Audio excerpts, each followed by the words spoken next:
Alaska. Her wild beauty is legendary.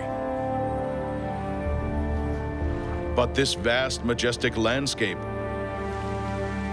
comes with a price.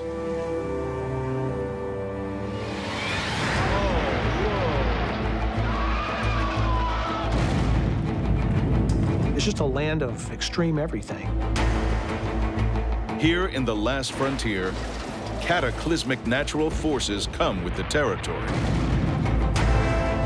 The biggest earthquake in the Northern Hemisphere.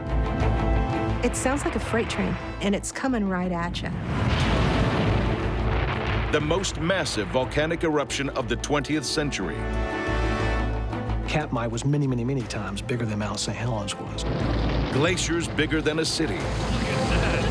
The scope and scale of everything is so crazy. And the largest tsunami ever witnessed on Earth. And he said, son, start praying. And I did. With forces this massive shaping the terrain, it's one of the toughest places on Earth to call home. Welcome to Alaska, Disaster Zone.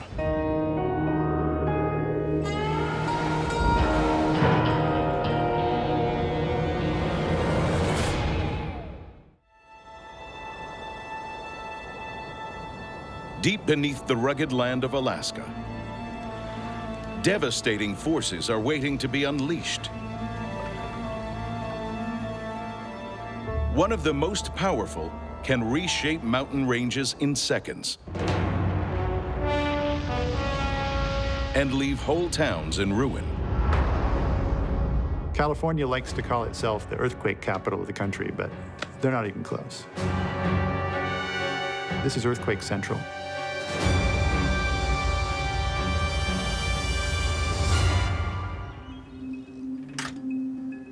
Lorie Gillum knows exactly how destructive Alaska's earthquakes can be. She's faced the biggest one in American history. An earthquake for the ages. It sounds like a freight train, and it's coming right at you. Lorie's home city, Anchorage, lies just north of a deadly subduction zone, where two continental plates are colliding head-on, and one is dragged beneath the other into the Earth's crust. It's what creates Alaska's largest mountain ranges. But it's also the crucible for the biggest and most frequent earthquakes in North America. Alaska averages an astonishing 100 quakes a day, and gets more earthquakes than the other 49 states combined. If you were to make a list of the top earthquakes in the last 500 years in what's now the United States and Canada, they'd almost all be Alaska. But the biggest of all comes on March 27, 1964. The day 7-year-old Lorie and her sister Debbie are dropped at the 4th Avenue Theater in Anchorage by their mom. Mom was awesome. At that point in her life, she was a stay-at-home mom, and she volunteered at the elementary school that my sister and I went to, and at church. She was just always there.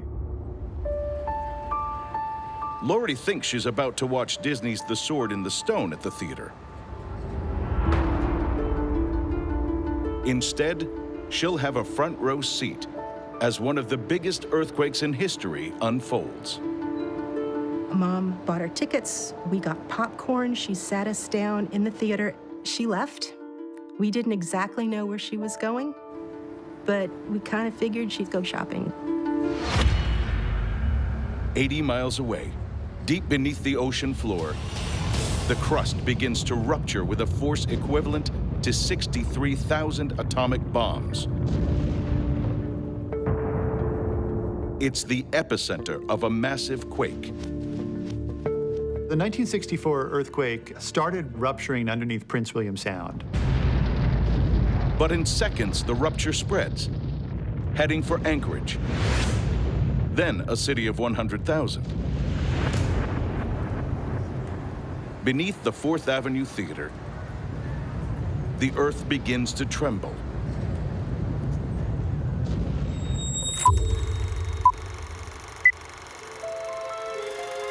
The curtains part, the movie starts, and Disney starts with the music and the book, Once Upon a Time. And the book opens up, and that's when the earthquake hit.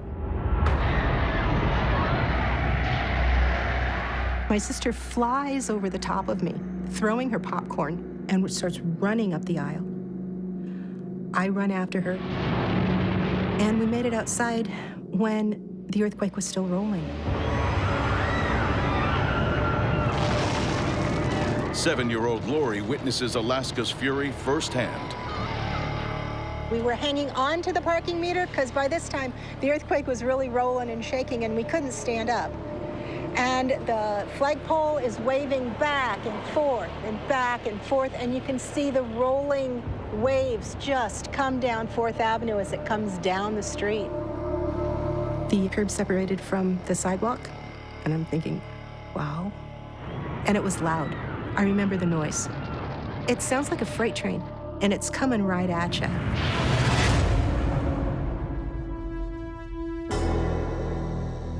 After 4.5 minutes, the shaking stops. We were a block and a half up from the 4th Avenue slide, where the sidewalk and the buildings dropped 20 feet and then slid.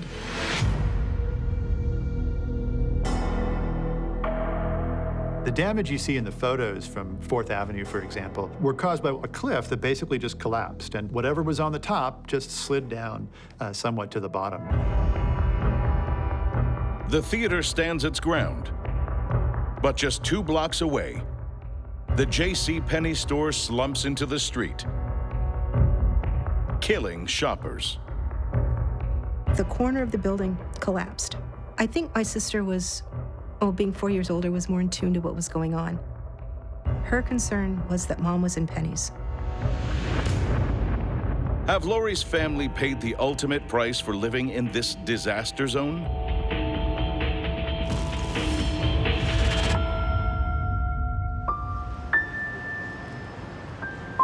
This is where we were supposed to meet Mom, at the parking meter. I remember a lady wanted to know if we were okay and if somebody would be coming for us. It felt like we were standing there forever, absolutely forever. I remember her coming around the corner and there was my mom and everything was right with the world. Lorie's family are some of the lucky ones.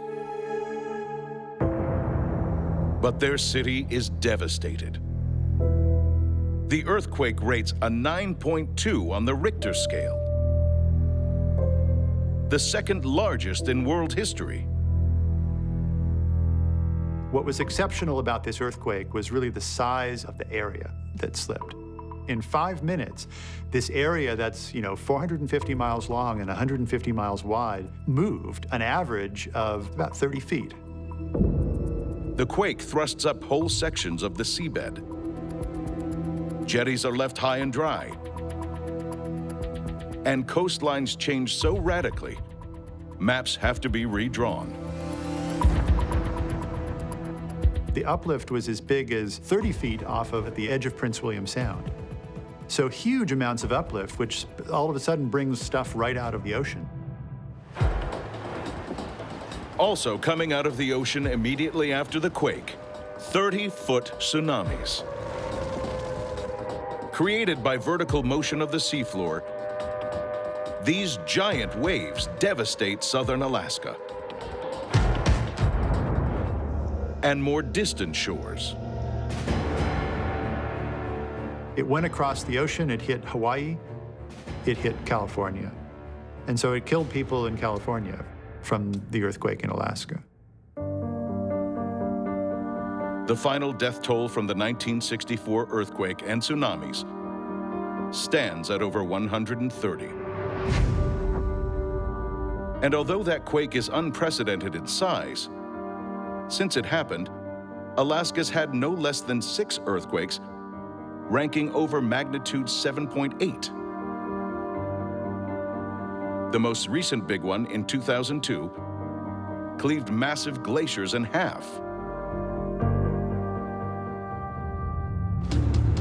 And with so many fault lines in southern Alaska, another 1964-size quake isn't out of the question.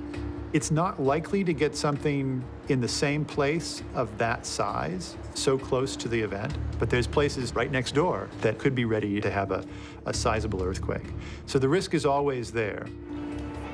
One thing's certain, with a population 3 times bigger than 50 years ago, modern Alaska has a lot more to lose.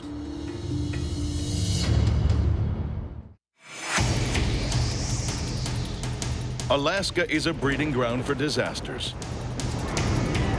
It has the biggest earthquakes in America, the highest mountains, the most massive glaciers. So what happens when all these forces come together?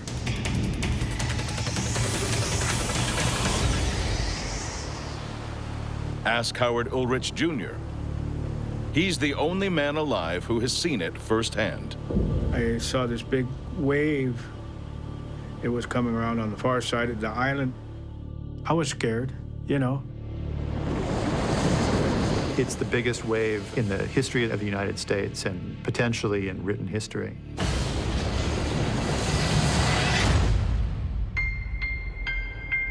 Lituya Bay, a deceptively tranquil fjord in southeast Alaska. On July 9th, 1958, Howard was just 8 years old when he came here on a fishing trip with his dad. My father had said it was a good place to spend the night. But if Howard's father had talked to the native Tlingit people, he might have reconsidered guiding his boat into this glacier-carved bay. They said there was a monster that lived in the bay, Lituya, and the monster would be displeased if people were there too much.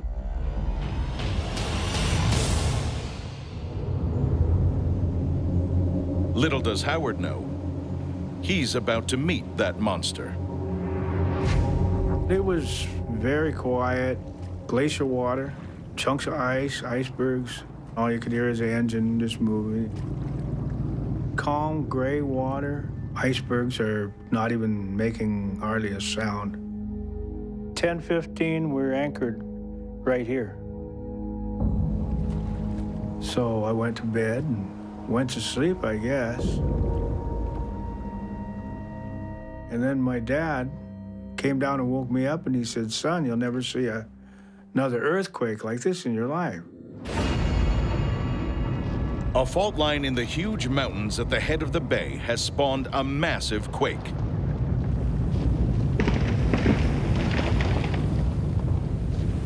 As we're sitting there watching, off to, I think, our right, was a big explosion, a big boom.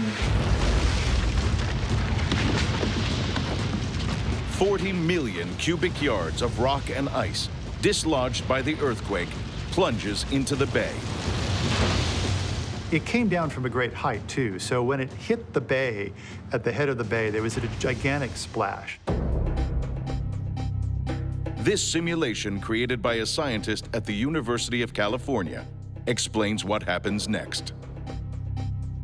The splash wipes out trees on the adjacent point to a height of over 1,700 feet. It's bigger than almost every building in the United States. It's around the size of the new World Trade Center.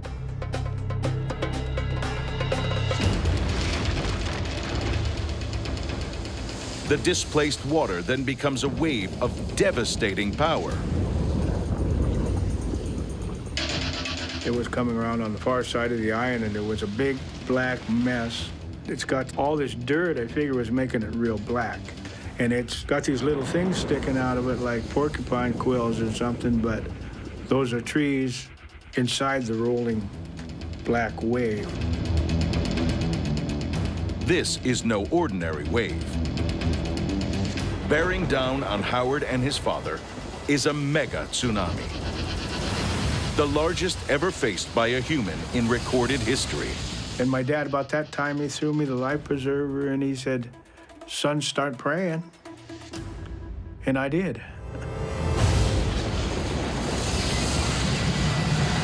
Just got a hold of the boat and we went up real fast. It was like being in a nice smooth elevator just going up. There was trees underneath us. We washed up this hill and then washed back down again. Miraculously, Howard and his father survive. But 2 other boats in the bay are destroyed. 2 survivors are later rescued from a lifeboat. 2 other people are never seen again. From going to think that you were going to die 1 minute and then survive through it, yeah, we were very lucky. And these people were not. The 100-foot wave has stripped trees along the shore to the bedrock. Scientists deduce it's not the first time it has happened, and it won't be the last. Lituya Bay actually has a whole history of big waves, and probably all caused by big landslides. On average, Lituya Bay has had a mega tsunami every 30 years. And with the last happening 56 years ago, all hell could break loose at any moment. There's another rip up there waiting to happen shortly, any time, overdue. When you're in the volatile land of Alaska, not everything is what it seems. A meadow isn't just a meadow. It's a grisly grazing patch. A river isn't just a river. It's a salmon superhighway. And sometimes a mountain isn't just a mountain. We have 52 historically active volcanoes in Alaska. More active volcanoes than anywhere else in the United States by far.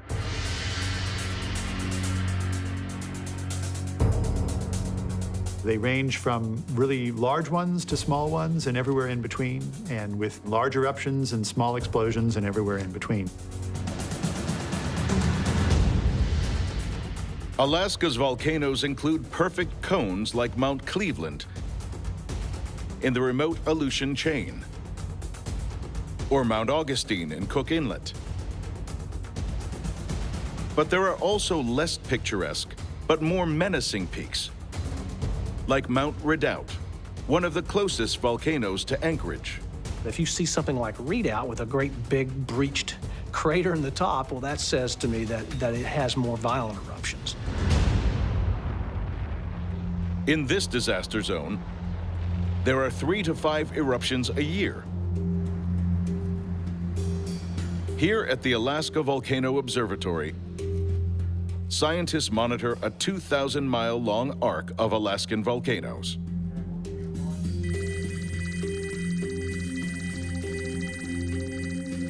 They're an explosive side effect to the continental plates colliding on the so-called Ring of Fire. We have one plate that's being subducted beneath the other, and that's what generates our unique landscape. Without that, we wouldn't have the volcanoes.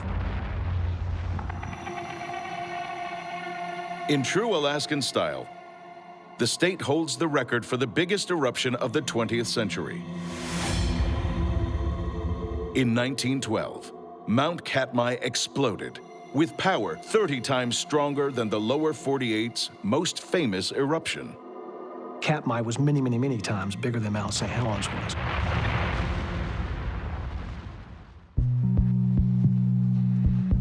Fortunately, most Alaskan volcanoes aren't near where people live.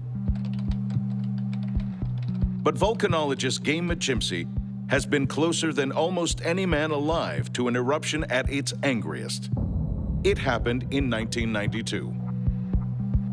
On the afternoon of August 18th, we got a phone call from the FAA saying that a pilot had reported something going on at Mount Spur. Spur is about 80 miles due west of Anchorage. It's the closest volcano to the city. Game hops aboard a small plane to check if the report of an eruption is true. So we took off, and there was about a 7,500-foot cloud ceiling that day. When we popped through that, it was obvious that this was a major eruption going on.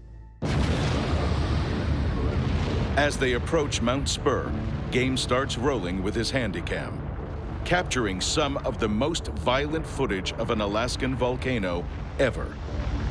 It was just exhilarating to see these huge cauliflower, roiling ash clouds coming out of this vent and big blocks the size of Volkswagens and small vans being heaved, 500 meters to 700 meters above the vent. The massive eruption spews an ash plume over 8 miles into the stratosphere and flings rocks almost 3 miles away from its crater. But I can remember wondering at the time, wow, we're really close to this, and if it was to go really big, I'm not sure what would happen. Something else worries Game: the direction the wind is taking the ash cloud. We noticed the ash is going to Anchorage, so we need to beat this back.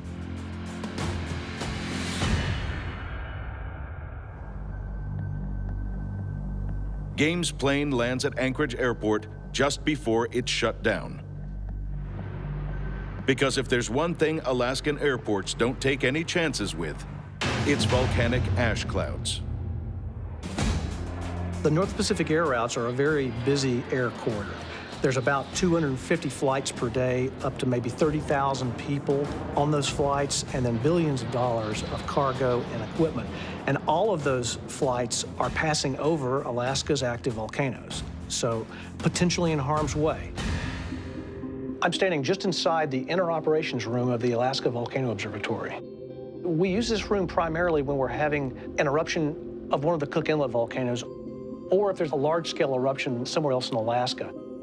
And it's a place where we can sit and, at one full sweep of the room, see lots of different data. There are webcams, seismographs, satellite images, flight trackers, and a special red phone.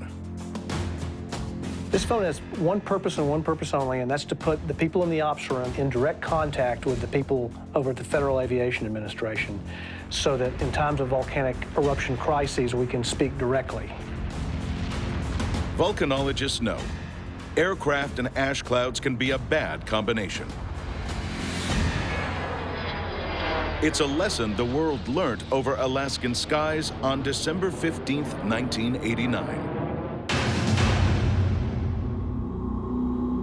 That morning, Mount Redoubt, 100 miles from Anchorage, erupts.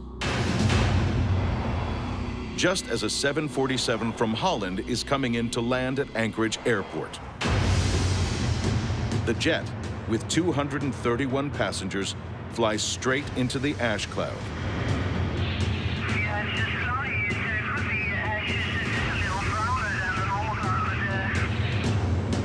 If you get enough ash into the engines, it will remelt and then essentially solidify in the form of glass on the inside of the engine.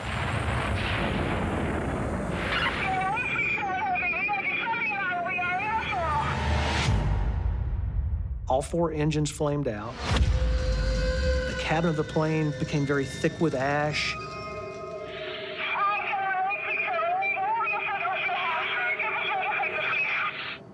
For 5 to 6 minutes, they were a silent, dark, heavy glider.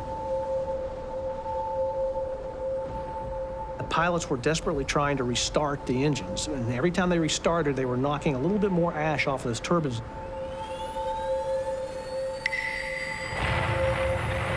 Until finally, they got 2 of those engines started, and they limped the plane on into Anchorage, landed, and miraculously, no one was even injured. The near miss shakes everyone. But it may not be the last. Alaska is crisscrossed with busy international air routes. They can be choked at any time. As happened in Iceland in 2010, when a volcano plume grounded over 100,000 flights.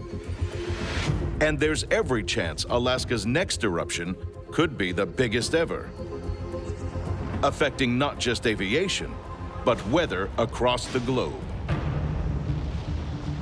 The chances of Alaska experiencing a catastrophic eruption, I think, are fairly good.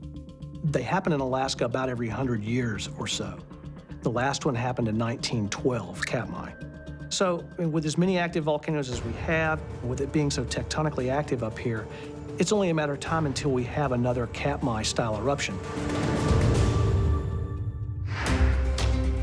Coming up, awe-inspiring and deadly.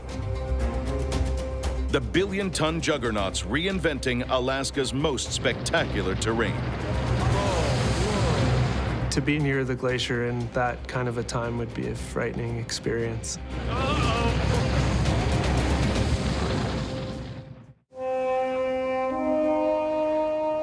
Alaska's majestic mountain ranges are thrust up by deadly tectonic forces. But there's something just as powerful cutting them down. They can be several miles across and tens of miles long, and as thick as skyscrapers. Glaciers. Alaska is home to 20,000 of them. And their massive power is morphing this disaster zone in ways you wouldn't believe. Glaciers in Alaska have really carved most of the landscape. To see how, glaciologist Mike Heckers and mountain guide Don Riley are on their way to the Mendenhall Glacier to reveal its secrets. They'll be attempting to delve inside it, into a potentially deadly ice cave. There's an ice cave up there, so we're gonna go check that out and see if it's safe to go in there. The big danger in an ice cave is that the ceiling's gonna collapse on you.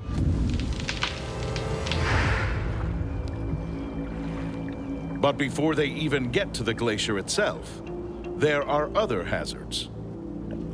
This is the terminus of the glacier. It's dangerous to get really any closer than this. Oh, look at this. This amateur footage taken at Alaska's Holgate Glacier shows why. Oh, here you go, more. Icebergs break off into the water, and we call that iceberg calving. The scale ranges from, basketballs of ice falling off to basically pieces of ice the sizes of small cities breaking off.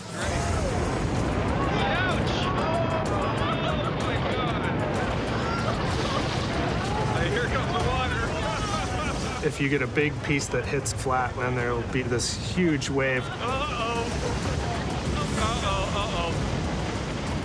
To be in a boat near the glacier in that kind of a time would be a frightening experience.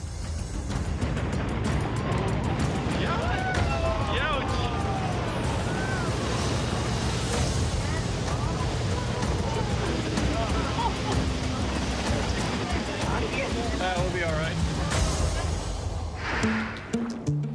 At the so-called terminus, the glacier's power is at its most raw and unpredictable. It's kind of like a slinky pulling apart. So the ice is coming down, flowing by gravity and being pushed from above and coming over this cliff and just breaking apart. This is where the glacier ends. But to discover where it begins means going to the source of its immense power.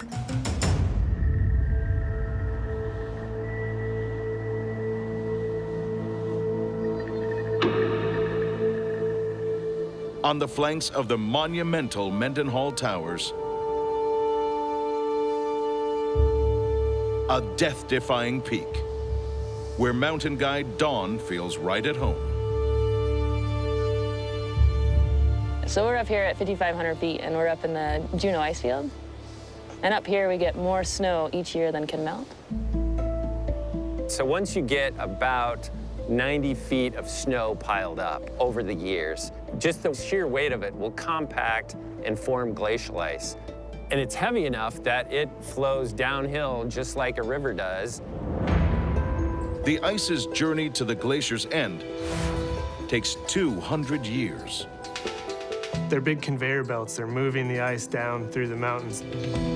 But glaciers take with them a secret weapon: rocks, dragged from the mountainsides. They're what make glaciers able to reshape Alaska. The ice itself does not actually carve valleys, but the rocks that are embedded in the ice that are carried down act as a big Brillo pad and just scrape away at the rock below. So you have classic U-shaped valleys where glaciers have been, and we can see that up on the Mendenhall. Add giant glaciers to ever-shifting tectonic plates, and you get the extreme landscapes Alaska's famous for. When you get the combination of the tectonics pushing things together and pushing things up, and glaciers cutting down through them, then what you get is really, really steep relief. And so this very, very rugged, dynamic topography. Here in Southeast Alaska, you can hardly look anywhere without seeing how glaciers have affected the landscape. Anywhere from the rounded peaks that the glaciers have gone right over the top and smoothed them over. Even most of the waterways are actually fjords where the glaciers have carved them out.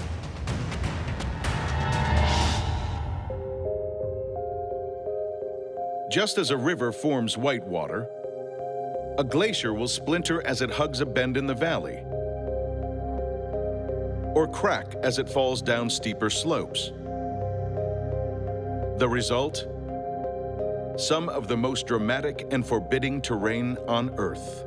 The analogy to a waterfall in a glacier is an ice fall, so if you go over a steep slope, the ice will get all broken up and move real fast. So where the change in speed is the greatest is where you'll form crevasses. Reaching up to 100 feet down towards the glacier's frozen heart, crevasses are cracks in the brittle surface of the ice. Ice near the surface is weathered and shows up white or gray, while the newly exposed ice at the bottom of the crevasse is a vivid blue. It's a world that is always moving and always demanding respect. You always have to be thinking ahead, thinking about what's underneath you. If you're walking around on snow, you might have crevasses underneath you. They're always changing, they're always doing something interesting. Like rivers, glaciers are joined by other glaciers as they travel downhill. So right down here, we've got the south branch of the Mendenhall Glacier, and you can see where the rock is being kind of pulled off. And if you think of glaciers as rivers, when you get two of these rivers that come together, the rock that was on their side will then be forced out in between them, and that's what's called a medial moraine. The rocks that used to be on the side of each branch are now in the middle of the main branch. So if you count the medial moraines in a glacier, you can know how many tributaries upstream join together to form that main branch. Just as the glacier transforms the landscape, it's also being transformed itself. One of the main forces of change is water. Glaciers have their own plumbing system that helps to get water, both rain and then the melt that happens on the glacier surface, away from the glacier. It usually starts out that the melt percolates through the snow if it's there, and then it'll start flowing across the ice. And if there's any sort of fractures or cracks, crevasses in the ice, those crevasses will steer the water as it forms rivers. We call them superglacial streams. Then, at some point, the water will make its way to the glacier bed, and that feature is called a moulin, which is a French word for a mill. And moulins tend to form where there's a weakness, some sort of a crack in the ice. That's a place where the water can actually go, sometimes all the way down to the bed of the glacier, hundreds of meters through the glacier ice. But to truly understand a glacier's devastating power, you have to see its most ancient ice up close. Mike and Dawn have just found the ideal place to do it. A glacial ice cave. But it's unstable. Formed from moving ice that could shift at any moment. What do you think, Mike? I don't know. I don't like the look of this crack right here. In 2013, a glacial ice cave collapsed in Oregon, killing a 25-year-old snowboarder. The ice is moving, the ice is melting. You can see it's already broken up there, and there's a lot of light coming through that thin ice.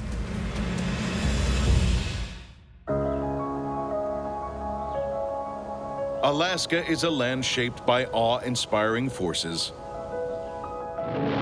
Giant earthquakes, towering volcanoes, and glaciers that would cover Manhattan 3 times over. These enormous slabs of ice have the power to grind mountains to dust. To understand how, you have to venture where most don't dare.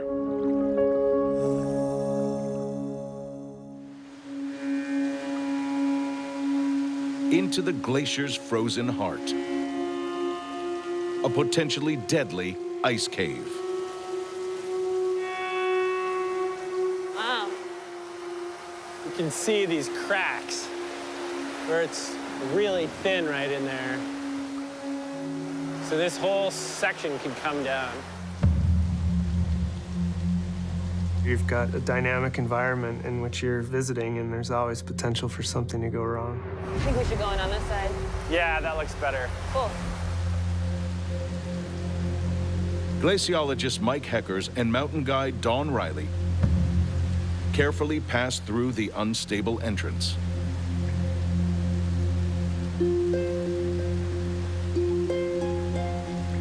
Inside, a cavern of otherworldly wonder.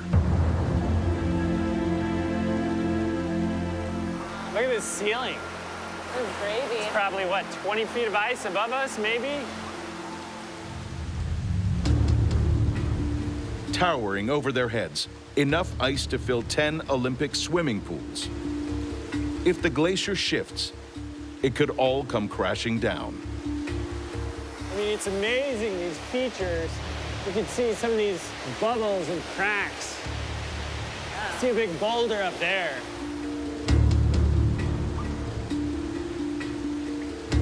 This is really one of the most amazing features here on the Mennonite Glacier. This ice cave, you can see by the colors and the shapes you can see on the walls. It's just really magnificent. Within this ice, the secret to how glaciers pack such a giant geological punch. Its clarity means it's super dense. 3 times heavier than the snow that created it, making the glacier like a billion-ton steamroller on the land. This is really cool. So smooth. You can see how it's just kind of flowing over these rocks. Yeah. Can't find glass sculpture that nice, and it's natural. Ice caves are temporary. Some collapse after just a few days, others after a few years. At any one time, there might be dozens of them in Alaska, though most will be too remote or dangerous to enter.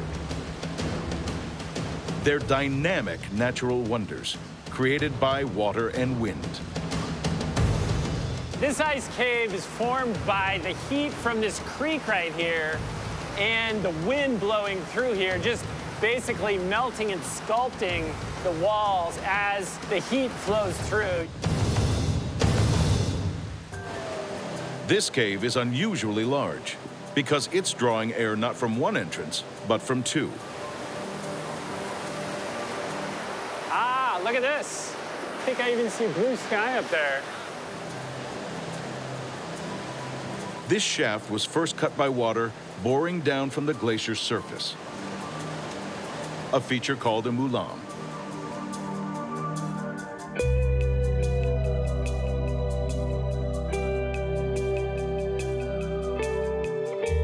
Over time, it's been widened by the warm air, like the cave.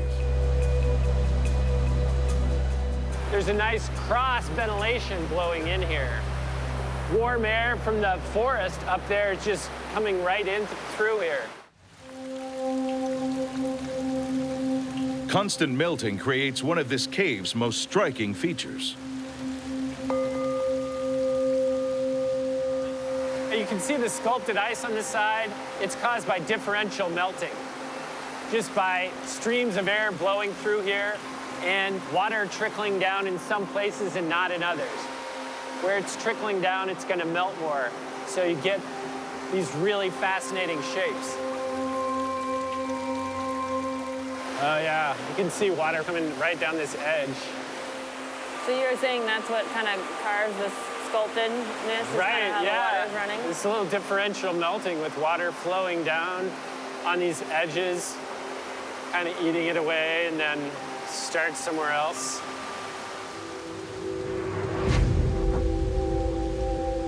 Glacial ice absorbs all the colors of the visible light spectrum except blue, which it transmits in a brilliant hue. The longer light travels through the ice, the more blue the ice appears. But in this disaster zone, nothing stays the same for long. The ice cave here is always changing. So more ice will collapse near the entrance, probably this summer and over the next year or so. And within a couple years, this ice cave probably won't be here.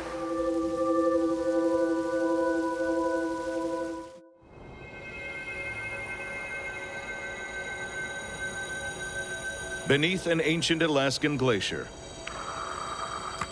an ice cave receives a visitor from another world.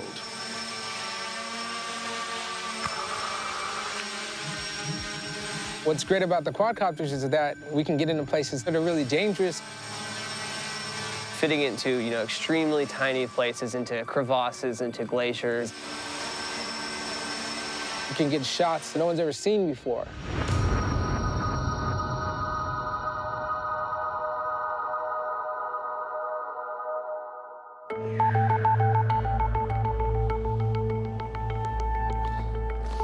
To better understand this last frontier, Christopher Carson and Lion Elaton are ushering in a new era of exploration.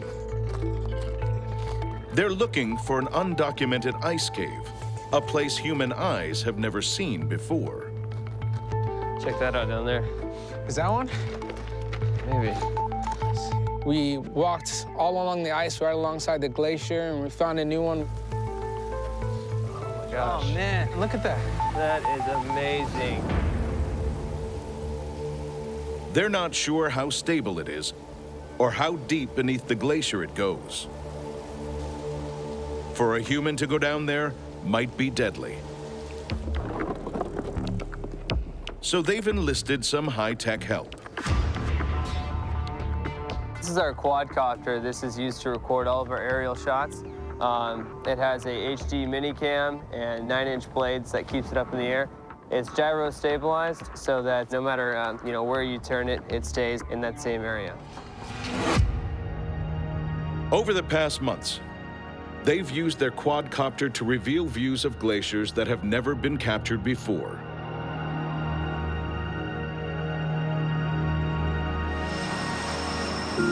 Being, from what we've researched, the first person to ever fly a drone into an ice cave, we haven't found a single person to do that, and it's really exciting. Exciting for Chris, but high risk for this delicate craft. The challenges are insane, absolutely insane. From wind to rain to turbulence. You don't want to crash, obviously. But today's cave is extra challenging. The quadcopter will be flying out of sight, so they'll have to rely on video beamed to a monitor from the copter's camera. So we have one person that is actually flying the quadcopter, and the other person is monitoring the actual shot and what's going on within that shot. Lose signal in this ice cave, and it could be curtains for their $4,000 quadcopter.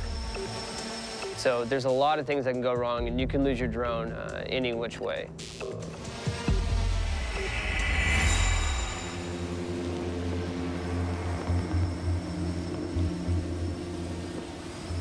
Watch out on the right. So one of the obvious challenges was the degree to which the ice cave actually descended. Turn a little left. All right. All right, good. Okay, I'm about to go out of sight, though. You drop down into it, and there's water falling everywhere. It's dark, and you have to go in at an angle. We had no visuals, so we're flying only off the monitor. Look at that. I think it goes all the way down, maybe like 30 more feet. That's amazing. They discover a subglacial tunnel running deep beneath crystalline ice. The ice cave was absolutely amazing. Very, very deep blues. Feet into it. They're capturing never-before-seen views. Perfect, beautiful. Now, all they need to do is bring the copter back. A little more towards us. Keep going. I can't see. We're starting to lose signal. All right, be careful. All right, I'm gonna angle up. When you lose signal, you are flying blind. There's nothing else you can do. Wait, come back, come back. All right, all right. I can't see.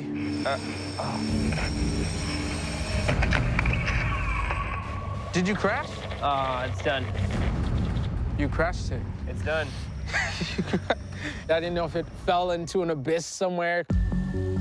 The quadcopter has crashed near the entrance, where the cave is most dangerously unstable. All right, you have to go get it. You go get it. I'm not gonna go. You crashed. He wanted me to go down there, but he was the one who lost it, so it was only fair that he get it back. I'll hold on to everything for you. I think you got it. I'll get it, I'll get it.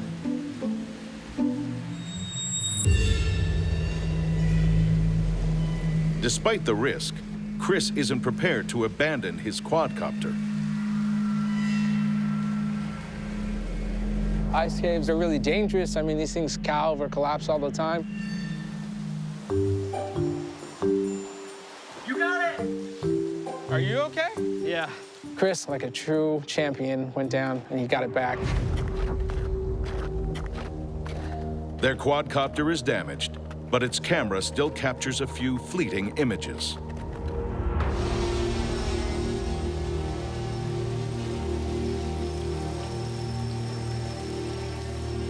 Portraits of a hidden world, probably already consumed by change in this volatile land.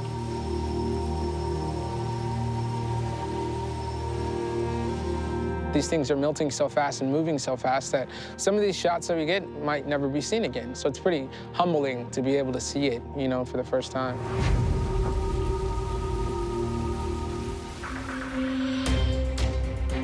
Ever-changing, dangerous, unpredictable. Life in Alaska means facing forces of devastating strength. But without them, Alaska wouldn't be the wonder she is. Nothing comes for free. I mean, if you have beautiful volcanoes, there's the danger of eruption. When you've got these steep mountains, there's the danger of landslides. Despite the disastrous risks, or maybe because of them, Alaska's wild beauty will always draw us back to this last frontier.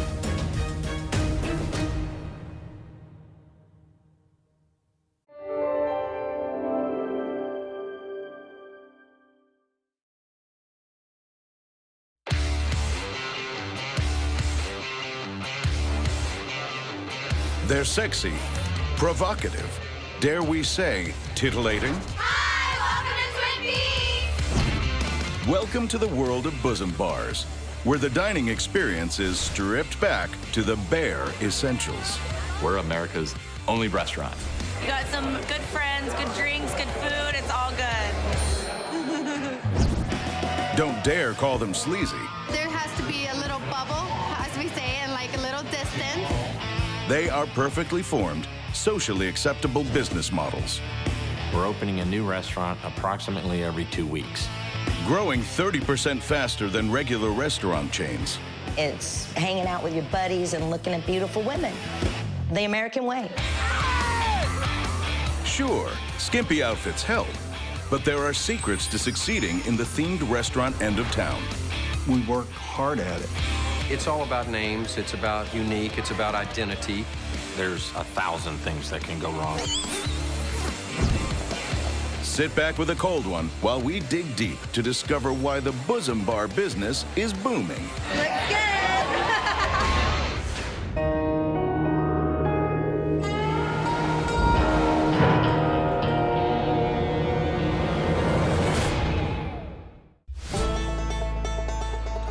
Here we are, opening day, playing restaurant. Texas-based sports bar chain Twin Peaks is about to open its Fort Worth restaurant, number 43 in the chain. Twin Peaks? There it is. Going through final preparations are 25 lumberjack-styled waitresses. You guys know me. I'm Candace. I'm Ariana. Hi, ladies. In case you forgot, I'm Gabby. Again. In the back, there are a dozen kitchen staff, over a ton of food, and 150 kegs of beer. And in just 2 hours, the first customers will be coming through the door. Hi, welcome to Twin Peaks. There's a battle ablazing in the casual dining sector, and Bosom Bars are taking down the opposition with a strategic attack plan. One chain have even coined their own unique classification: restaurants. I had heard the word restaurant used a few times, and the word restaurant just described us to the T. So we kind of put our arms around the word. Restaurants or Bosom Bars? What makes these diners different? They have themed designs for their server uniforms, and they have an emphasis on hiring practices for younger, attractive females. Darren Tristano of America's leading restaurant analyst firm Technomic spends his days studying profit and loss statements and researching consumer behavior. And he likes what he's seeing. Over the next few years, we would expect it to grow from around $2 billion to closer to $3 billion. He says many traditional restaurants are shutting up shop, while themed bars are proving successful by sticking to the age-old adage that the customer knows best. This is what most of the patrons want: comfort, relaxation, and good quality service and food. In uniform, so neat. According to Darren, Bosom Bars grew out of the Texas drive-in chains of the 30s. And then along came Hooters. Every time you make In 1983, Hooters opened out in Clearwater, Florida, and has grown over the past 30 years to be a very large and dominant leader in the restaurant segment. that we're always at your service. You know, 25, 30 years ago, I would go to Hooters. Twin Peaks CEO Randy DeWitt knew Hooters was onto something, but felt he could offer a new twist. I zeroed in on things that I would want to experience if I went to a sports bar. I wanted great made-from-scratch food. I wanted beer so cold you would get ice in it. And I wanted a great audio-visual package. And, of course, who doesn't appreciate a really pretty waitress?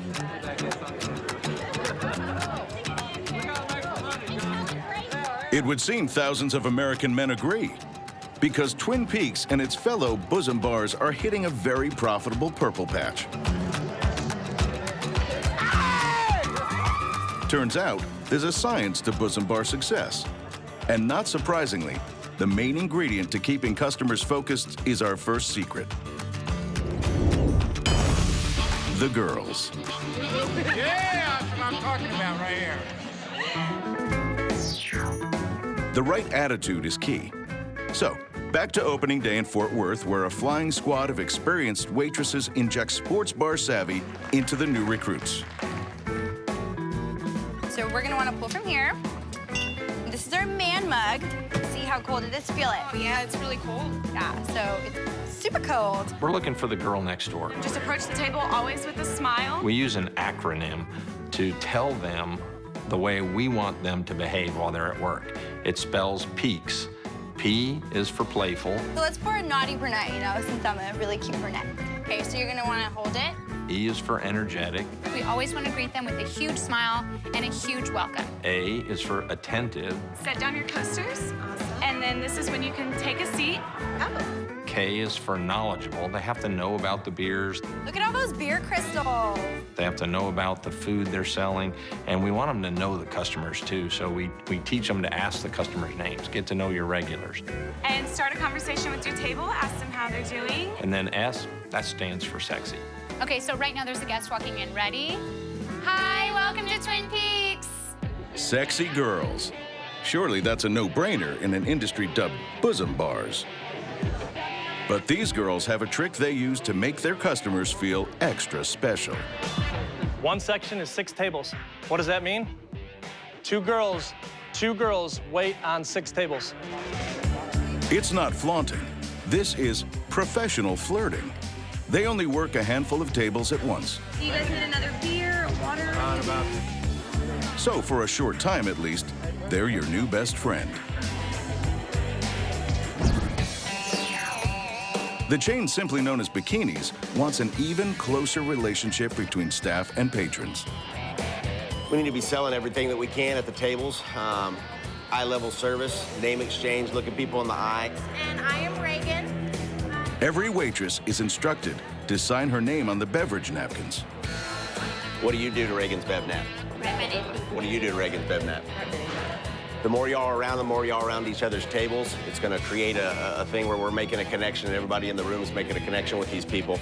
My team works a lot on finding the right image, the right personality. We kind of look for the girl next door, even though they've never really lived next door to me. Very wrong person. Do you know how to pronounce her name?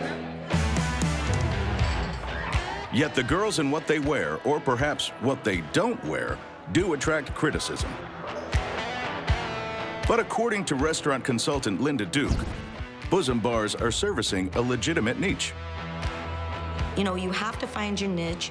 It is about who can serve them the best in a beautiful way and create an environment that is very appealing to men in the United States. One of the outlets leading the way is Tilted Kilt, where hiring the best possible staff is considered vital. The hardest one is just finding the right girls for the show. Welcome to the Tilted Kilt. You know, we have the stage set up with the TVs, with the cold beer, with the great food. Just kind of finding that right talent that fits our image. How's Ashley doing for you guys? Good? Awesome. Store General Manager Erin Columbi prefers her staff smart and perky. We gotta have somebody who's intelligent, portrays class in all aspects of our business at all times, somebody that has a sense of humor. Do you want it in a bottle? That kind of has that wow factor that makes us a little bit different. I've heard we exploit women. I would beg to differ. I think maybe it's, if anything, it's the other way. And I'd say they don't really know our concept. They're missing a lot. Ron Lynch at Tilted Kilt says don't judge a book by its lack of cover. Come in, have a beer, and get to know the staff. Like Shelley Rivera. There was one time where I had a guest try to get a little grabby, but we make sure, I told them that's not allowed on here, and we had security handle with them. Look but don't touch is always the rule, no exceptions. The girls make sure that they can't touch anything over here, and we're not here for that. We're here for business. We're here to entertain them, make sure that they have a good time, but also make sure that they know they're not in a strip club or anything like that. It's more of a waitressing, hey, here's your food and drinks, and have a good time, other than you're here to touch us. Keeping it safe and sexy as opposed to sleazy also attracts female staff who want a friendly, flexible workplace paying big tips. The girls that work there, you know, we're all super intelligent. Almost all of us are in school or getting our masters or getting our bachelors. You want to grab that side for me? Married Ashley Ray has an automotive degree, and she's studying law.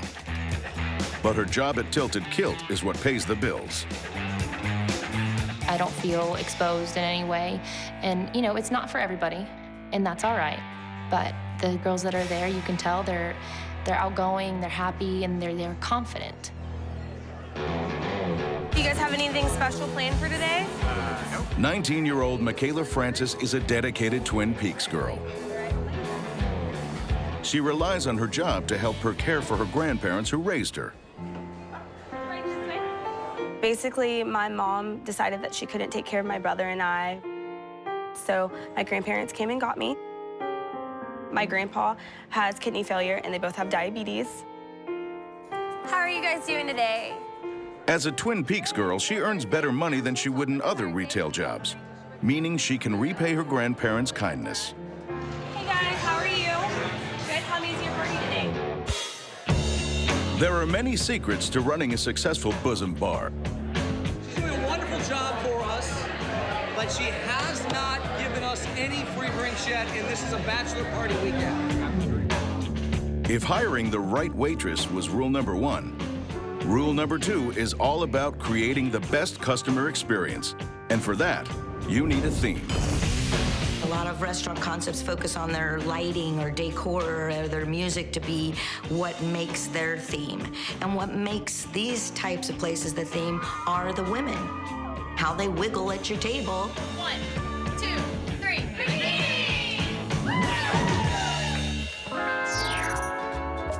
We're so proud of our team and what we've built, and we believe that it has a lot of legs, pun intended. Doug Guller lives and breathes bikinis. He had a restaurant epiphany while sitting on an Aussie beach, and he's never looked back. This beautiful waitress came up, and there was a rugby match on TV, and she handed me a cold beer, and I'm like, man, this is phenomenal. I've got to bring something like this back to the States. Bikinis is a place where every day is like a spring break holiday. Leave your cares and any notions of political correctness at the door. If someone serving you a burger in a bikini top, jeans, shorts, and cowboy boots is going to get you upset, there's probably bigger issues there. Sit wherever you like and I'll follow you. The beachy theme fulfills a male fantasy. If you're ready to see some girls in bikinis, make some noise! Where patrons become pageant judges. Brittany from the block! And bar taking boomed by 50%. It kind of embodies a culture where you say, be yourself, be independent, be sexy, be whatever you want to be. Everything Doug does promotes the bikinis lifestyle. We've come up with some really cool PR events to get the word out there. So why not buy an island? Say, a remote paradise. There's a country where you have the local Bikinians, and that's how the name Bikini came to be. So I called the gentleman who runs the country out there in the Marshall Islands, and it turns out the country is not for sale. But Doug still wanted to see the Bikini's name on a map. Yeah, how's the day? So he searched closer to home and found out the ghost town of Bankersmith, Texas was going cheap. We saw the ad on Craigslist. We contacted him, and lo and behold, we bought the town and renamed it Bikinis, Texas.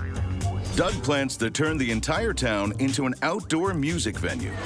But for his next stunt, he's taking customer loyalty to whole new levels. Love bikinis? Why not get it tattooed forever onto your body? We floated it out there to our most loyal fans, and the response was overwhelming in terms of getting a tattoo. This is my very first tattoo. A little nervous about it. That's right. Doug's most loyal customers can have the letter B indelibly inked. Clearly, he's very confident bikinis will survive more than just a couple of years. New restaurants have a very, very high failure rate. The culture within our industry is a short time span. The staff are backing Doug. As if turning up to work with little more than a bikini and a smile wasn't enough. Some are also getting bikinis branded. That's quite a loyalty program.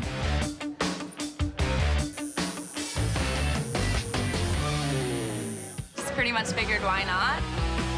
I'm not afraid of getting ink, and I love the company. I worked for them for a while, since February. It's just a bikini top. Twin Peaks came about from a desire to innovate. Owner Randy DeWitt and wife Michelle ran a small chain of restaurants and were looking for their next big idea. The big idea was, do something in the sports bar segment. I was sort of tired of all the beachy-themed sports bars, so I just thought, it would be really cool if we did something kind of mountainous and rugged and outdoorsy. And so, Twin Peaks just sort of seemed a little double entendre, but it seemed like a good name, and we checked it out, and most importantly, it was easy to trademark. So. Creating the right theme in a crowded market is vital, because that's what builds reputation and brings patrons back. I'm pretty much the idea guy. I like to tell people the direction we want to go in, what I want it to look and feel like, what I want it to sound like, what I want it to taste like, and then I get the experts involved and get out of their way. It's those great outdoors ideas that create identity. So a bar with a 40-foot climbing wall makes perfect sense. Every guy wishes he had a mountain lodge retreat that he could go to, and there'd be a beautiful girl there to bring him beer and made-from-scratch food, and he could watch football all day. It's the same sport-watching sentiment over at Tilted Kilt. But unlike bikinis and Twin Peaks, they've taken a different perspective altogether. This is Scotland meets America, where tradition is important. We characterize ourselves as a sports pub. So our sports pubs kind of harken back to the old world where it was a public house, and you were going to go into somebody's home, and actually the wife would serve you or the daughter would serve you. The husband would pour the drinks, and he would make the food in the back. And so we kind of harken back to that. Ron Lynch took over an existing single Tilted Kilt restaurant in Las Vegas, liked what he saw, and began building an empire. Now, the typical customer for the Tilted Kilt is 37 years old. 70% of our customers are male, 30% are female.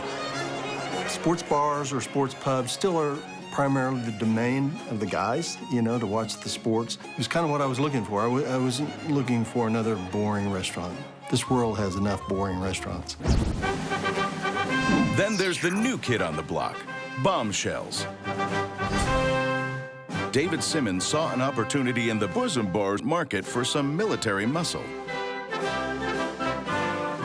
This generation of restaurants that's coming out now, it's all about names, it's about unique, it's about identity.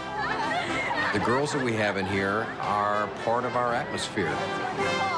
With just one restaurant and a theme locked in, Bombshells is ready to blast off. We can go so many ways with Bombshells. We can go to the pinup girls from the 40s to the military aspect, and it's pretty creative. Most Bosom Bar owners agree there are only 2 reasons why their bars bring patrons back. And it's probably not what you're thinking. The answer, giving them the broadest choice of beer and the simplest food at the cheapest possible price. Bosom Bar's secret number 3, the beer. Study this picture of a typical Twin Peaks greeting. Don't be distracted by the plaid-clad cuties. You want to focus on that number behind the counter. That, believe it or not, is the temperature of the beer.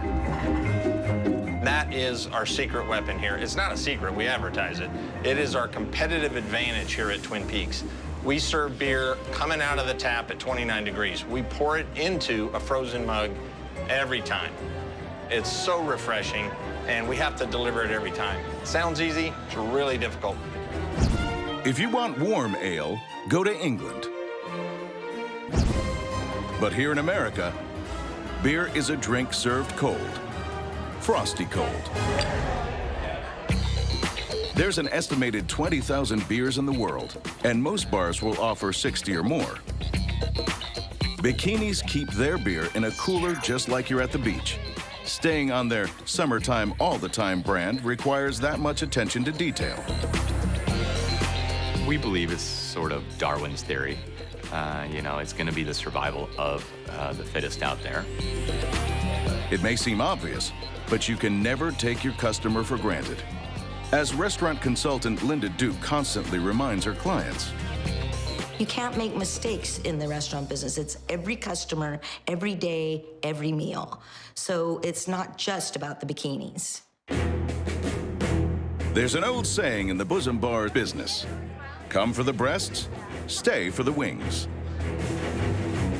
The fourth secret to making it big in this market is get the food right. Cold beer and comfort food are a match made in heaven. Thank you, baby. Delivered by angels. Hi, guys. Welcome to Bikinis. In swimsuits.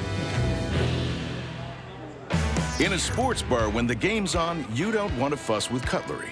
So Bikinis make sure their signature dishes are finger-friendly. And we're reliably informed the burgers are a crowd favorite.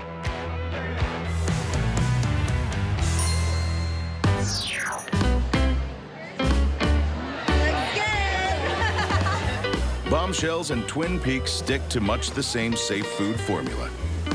Our menu is mom's cooking. But, you know, it's not the mom from yesteryear, it's the mom of today.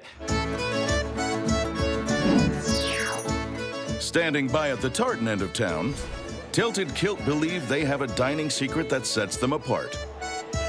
Carefully selected menu specials.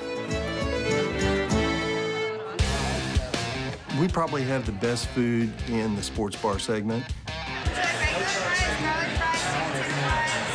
We work hard at it because our belief is that we know what attracts people into our concept the first time. But to keep that repeat customers, our food has to be dead on. So, Curly, what do you have for us today? This is Tilted Kilt's engine room. Ideas are hatched, plans are made, and the serious side of satisfying thousands of hungry bar patrons every day is given to head chef Curly. We do these tastings every 3 or 4 months. In a market where a meal and a beer will set you back less than 20 bucks, Chef Curly's challenge is to keep reinventing good food. Our food has to be dead on. Curly brings those items to us. There's definitely heat in this kitchen, but not as much heat as here. The menu committee, about to test Curly's new creations. Our menu committee is continually having to reach out to further and further. Decisions here are critical, balancing taste, portion size, and cost of their food. Tilted Kilt's very reputation is at stake. First, Cajun chicken salad. But is 10 bucks too expensive? And you've got it priced at $10? Yes, ma'am.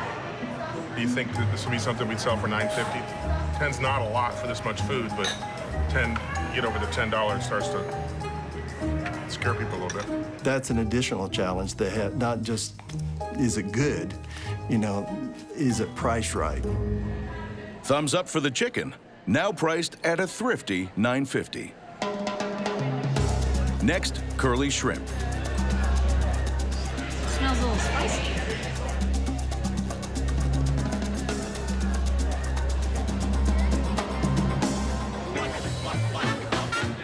It's a little too spicy. A little too spicy? Yeah.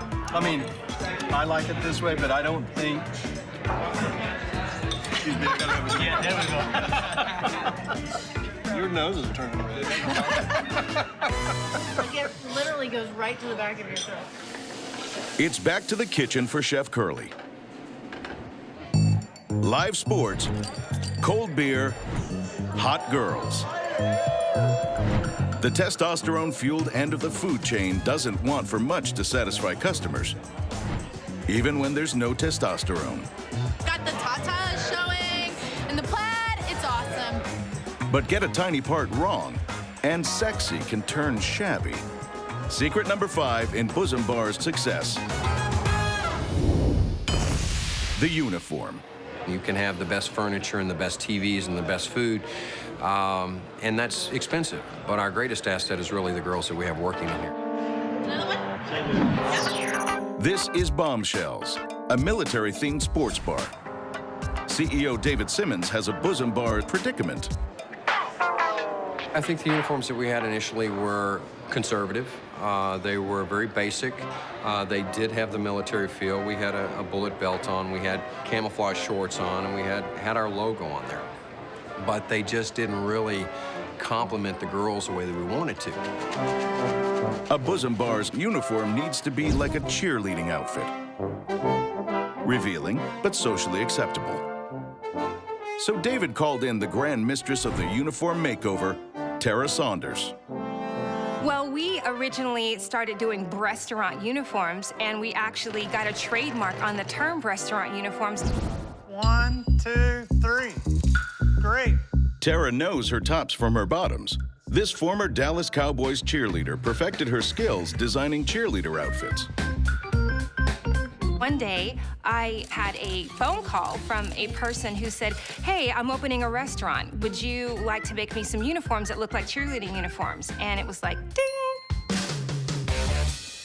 So, David, tell me what you're thinking. Well, obviously we want sexy, number 1. David's brief is, well, briefs. Well, you know, David, looking at your staff, it is very, very clear that they can pull off something a little sexier than this. But definitely, we can find a way to still keep it classy, fun, and playful.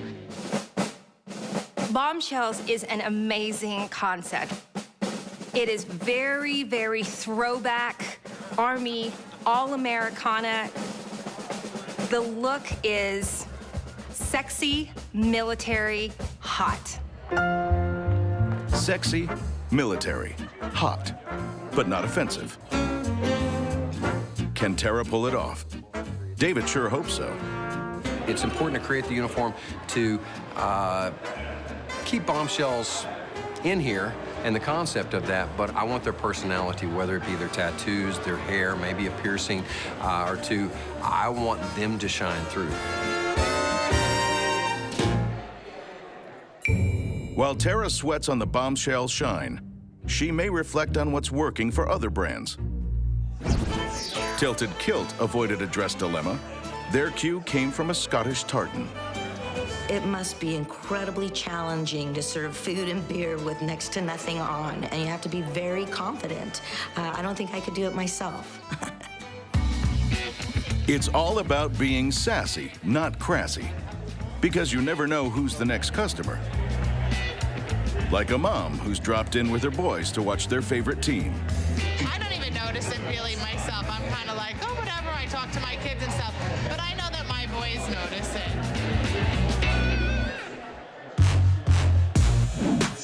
At Bikini's, owner Doug Guller wanted his uniform to reflect that beachy, laid-back look.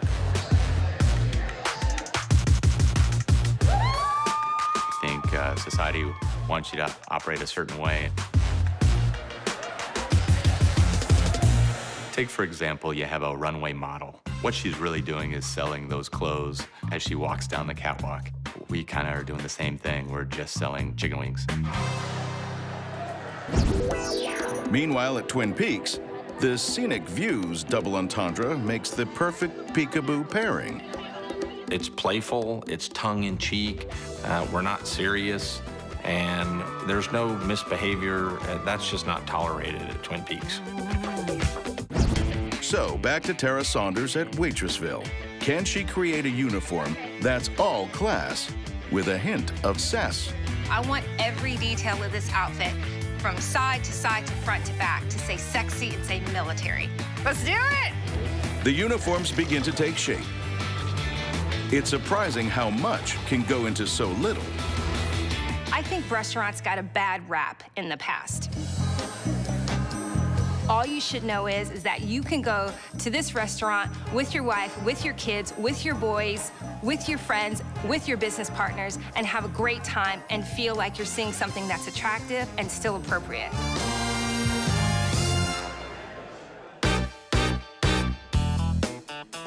Time for Bombshell's David Simmons to see if his saucy brief has become a sexy reality. Okay, here we go. Wow. She's taking the ideas that we've thrown out there and melding them together into an incredible outfit.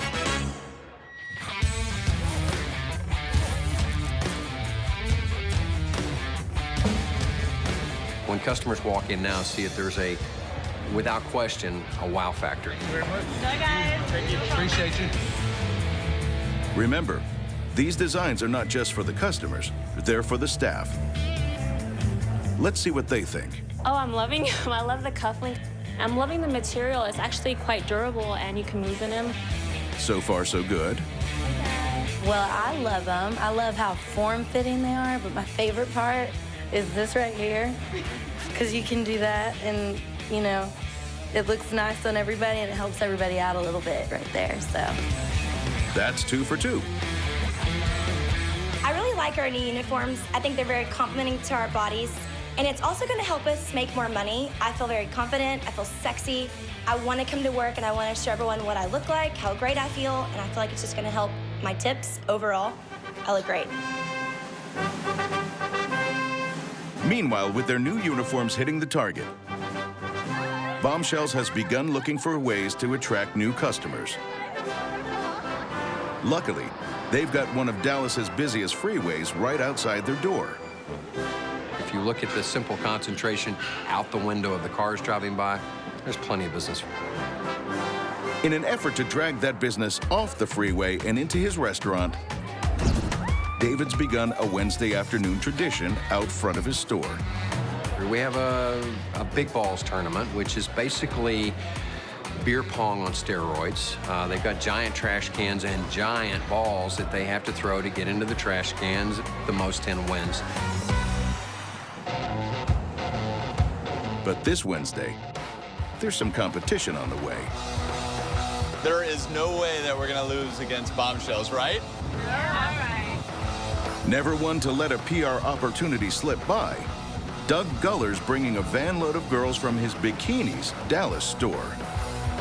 I brought the top 4 girls from the Dallas-Fort Worth area, the hottest, the best, the smartest, and they will no doubt kick some Bombshell ass today. Yeah, did you hear that? Give me some of that. What's up?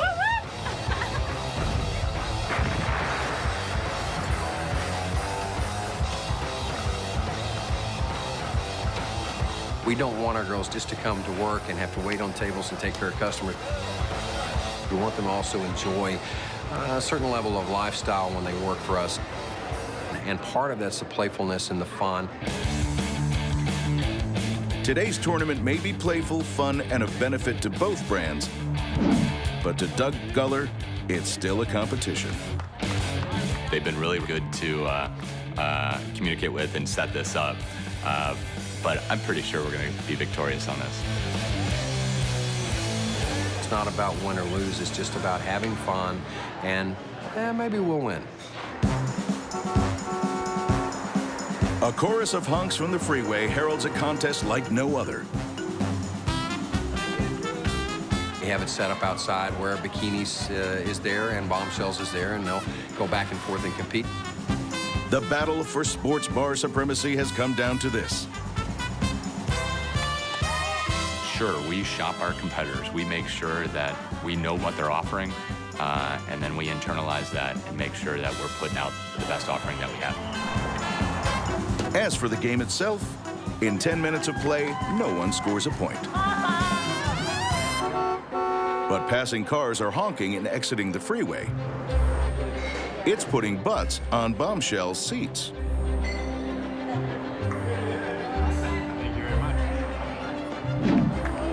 And then, the moment everyone's been waiting for, Bombshell scores a point. Then another. Team Bikinis is defeated. If all you had to do is strip down to your Daisy Dukes to make a buck in the Bosom bar business, then everyone would be flashing some flesh. But the one big secret that makes them successful for countless customers is sport. You know, they're here to watch their team, they're here to watch us, and, you know, if it's a little competitive, it's all good, it's fun and games here. The uninformed and casual observer can be forgiven for thinking the patrons come here with only one thing in mind. You'll be here all night with me? Oh, yeah. All right. Good. Get to know each other then. All righty. Yeah? Thank you very much. No problem. But nothing could be further from the truth. The main factor in this business, big TVs. According to restaurant industry expert Darren Tristano, it's no coincidence Bosom Bar boom time arrived when TVs became cheap. Well, I think with the sports bar boom, it really has a lot to do with technology, believe it or not. It's pretty common now to see TVs in a restaurant. 20 years ago, it wasn't so common. There were a few around. David Simmons has big plans for his Bosom Bar chain Bombshells.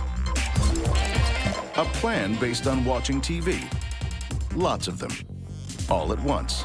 Years ago, it wasn't so important. You know, you had 20 TVs or 10 TVs, and you had 3 games on or 4 games, and it's pretty easy to pick them out. But now you have 40, 50, 60, 70, 80 TVs.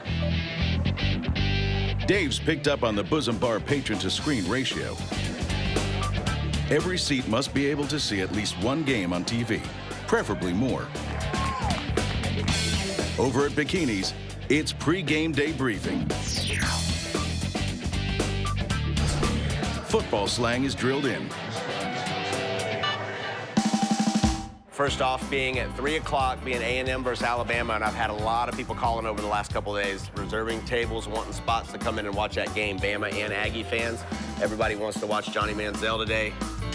If you don't know what he's talking about, you're in the wrong bar. Unless you fake it. You know, they talk to me about it and I talk to them about it, but I'm also like, I'm a girl, you know, I don't know everything. So I know the point system, you know, I know whenever they're losing or winning. And to continue the sports theme, the whole day is structured like a football game. We have managers, but we call them coaches. Even a typical day, we have lunch and dinner, we call them games. Our defense is the kitchen. Our offense are the servers and everyone else in the front. And we have a huddle before every game. That huddle means something right then and there. Bikinis on 3. 1, 2, 3. Bikinis! While the sports-based staff roster isn't employed at rival bars, TV still rules. At Tilted Kilt, it's the biggest day of the football season. Booze and boobs. Double B, can't go wrong. I love football myself, and no better place when they show all the football games on every other TV. You got some pretty girls to look at, fun guys to hang out with, good friends, good drinks, good food. It's all good. So there are some that come just for the game. We like a certain football team. They're not on regular TV, and when we come here, they have all the TVs going, and we know we can watch what we want to watch. Careful, Mom. Your boys aren't just watching TV. I think the waitresses are incredibly good looking, or as in teenager terms, hot. It's always hot in Bosom Bar world, one of the fastest growing markets in the restaurant industry. Like, it's a good spot to, like, come and meet guys and hang out and have a good time. They're the bottom end of the restaurant game that's going all the way to the top. Some like to be called breastaurants. Let's try to see if we can wrap our arms around it and be the only restaurant in this space. Others prefer the more genteel term, sports bars. It's the blue-collar businessmen. Have a cold beer and watch TV, watch sports. We've got all of that for them. Bosom bars, man caves, and occasionally even family restaurants. A lot of people think because of the outfit, we're not a family environment, but there's a lot of people that come here, they bring their kids. You know, they come here as family dinners, they have reunions. I just had the fried chicken. It's the best I've ever tasted. She was raving about it. I had a barbecue cheeseburger, and it was really good. Really good. Cheap food, cold beer, attentive staff, skimpy outfits. These are all part of attracting the usually male customer. But if you think that's all you need for Bosom Bar success, you're not even close. Your bottom line won't bounce if you don't have a firm grip on the final secret. Location. The right location is very important, especially with these type of restaurants, you know, near a stadium, near some other sporting activity, athletics, and so forth, keeping it focused on their niche with the male-dominated consumer. The Bosom Bar boom began in Texas and grew up all over the Midwest. And now, they're taking over. We're running at a pretty fast clip here. We have 43 restaurants open as of today. We're opening a new restaurant approximately every 2 weeks. Randy DeWitt at Twin Peaks loves talking expansion. But inside competitor Tilted Kilt's planning room, war has been declared. Looks like we're going to be in a race between Wayne, New Jersey and Chino Hills, California on the next open. Every pin strategically plots a restaurant site near a sports stadium with strong, loyal fans, ready to cheer on their team in a Celtic-themed bar. Well, we have 88 pubs open right now. We hope to hit 100 plus this year. Las Vegas, a place where fortunes are made and lost. And the setting for a looming battle between tartan and flannel.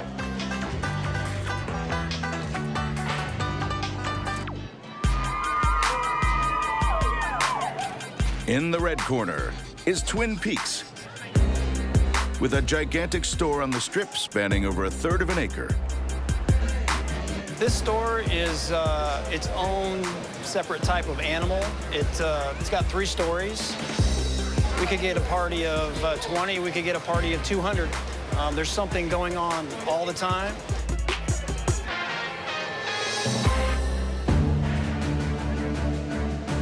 It has 100 TVs,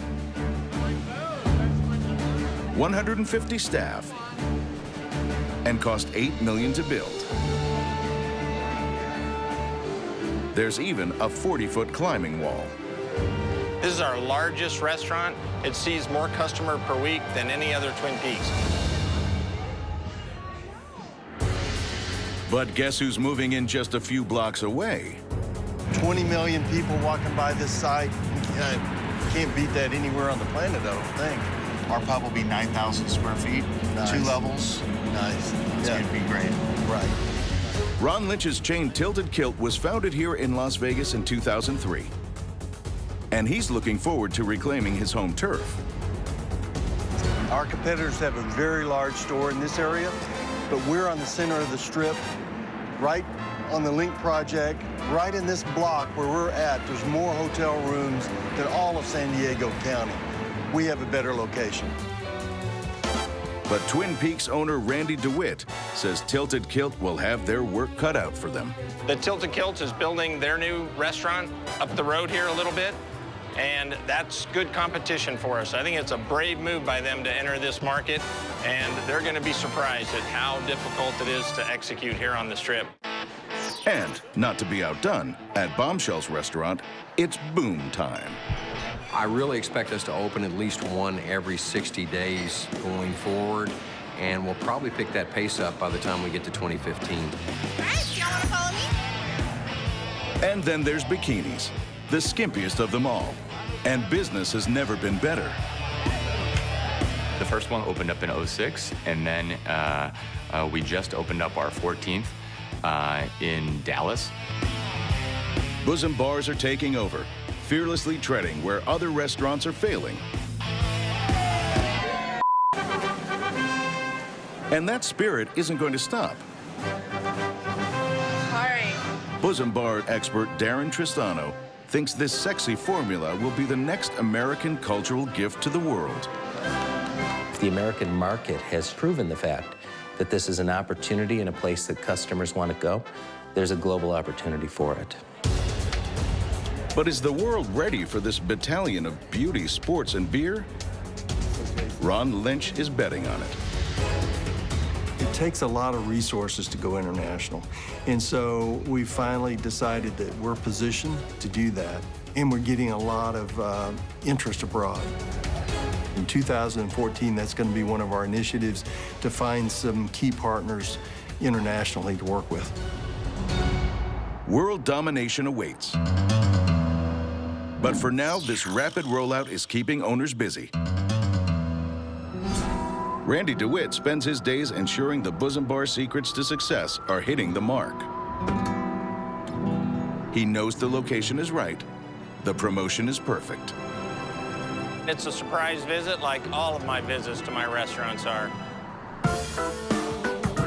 He inspects the girls. Check, check, check. All right, Brian. He samples the food. And how about sour cream? I've got to make sure that's in the safety zone there. All right, very good. Check. And finally, he enters Twin Peaks' most sacred area. Brian, let's get in here and check out the walk-in cooler. All right. All's cool and calibrated in the beer fridge. So, after Randy's surprise audit, the word for the day is awesome. Awesome? Awesome. Absolutely awesome. Awesome. They're awesome. Awesome. The pot roast, it's really awesome and delicious. Let's open up these doors. Let's open this baby. Let's go. And another Bosom Bar is open for business.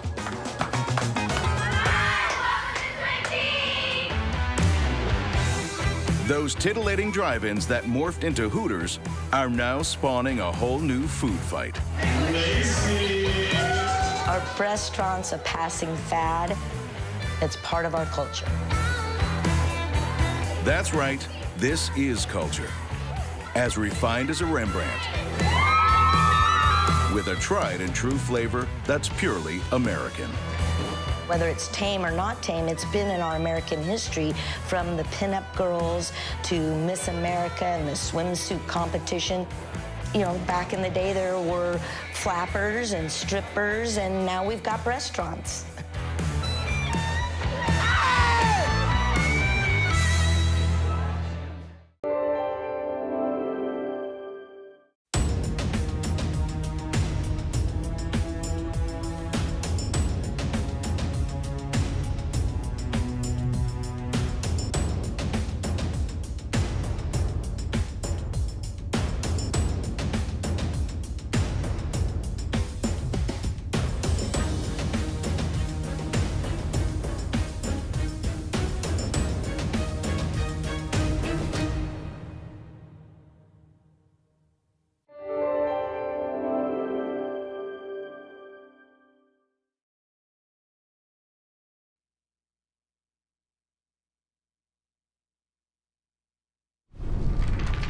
They were Americans with a forbidden faith.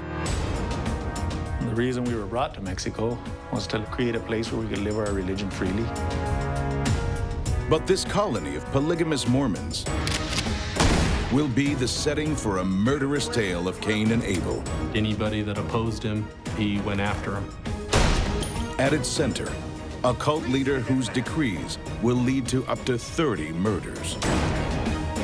A man who continues to kill, even from beyond the grave. It becomes this kind of blood orgy. And then, a second evil will rise. Ruthless drug lords. One option was arm ourselves and go look for him. Tainted with tragedy. My children were all crying and weeping, and we were so shocked. Marked with courage. Benjamin was threatened and told to back down, to keep quiet. We got bullet holes here. This is the one that hit me. This is the story of the American colony that resisted the drug cartels and lives in the terrible shadow of a cult leader known as the Mormon Manson.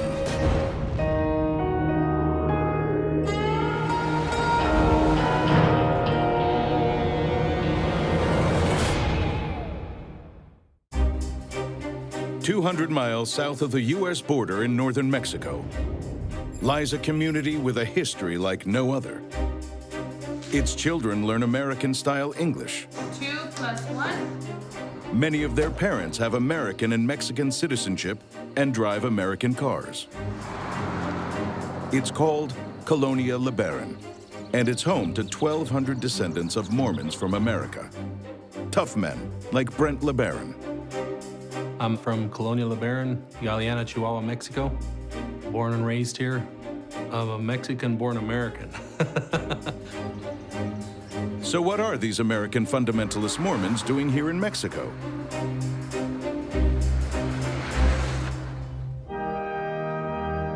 The answer harks back to a divine belief in having multiple wives. For fundamentalist Mormons, the idea of plural marriage is absolutely crucial and central to the religion. Joseph Smith, the founder of Mormonism, had a revelation in the 1840s that his followers should practice polygamy.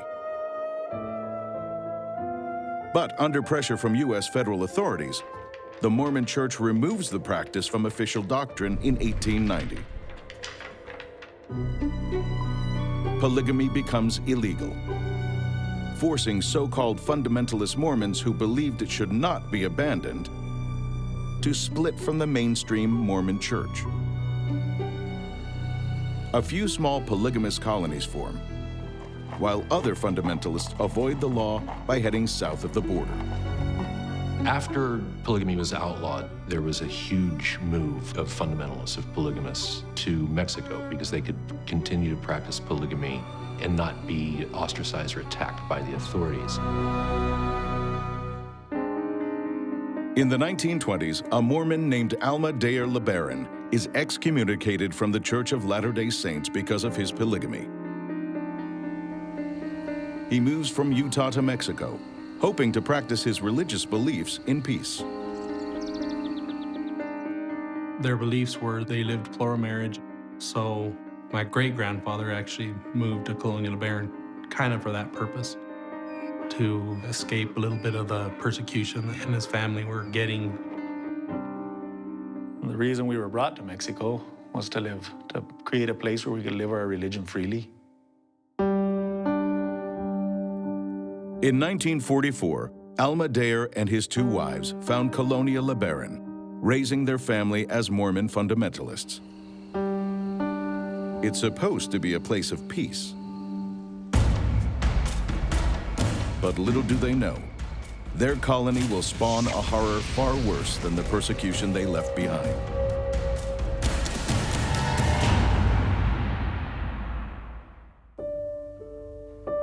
It all starts when the family patriarch Alma Dayer LeBaron dies in 1951. He leaves behind 7 sons, all of whom take multiple wives. I just grew up knowing that I was going to have to share my husband with other women. Irene Spencer was one of those wives. She marries Alma Dayer's youngest son, Verlin, in 1953. He already has 1 wife and will eventually marry 8 more. I actually attended 4 of my husband's weddings. How would you like to go to your husband's wedding?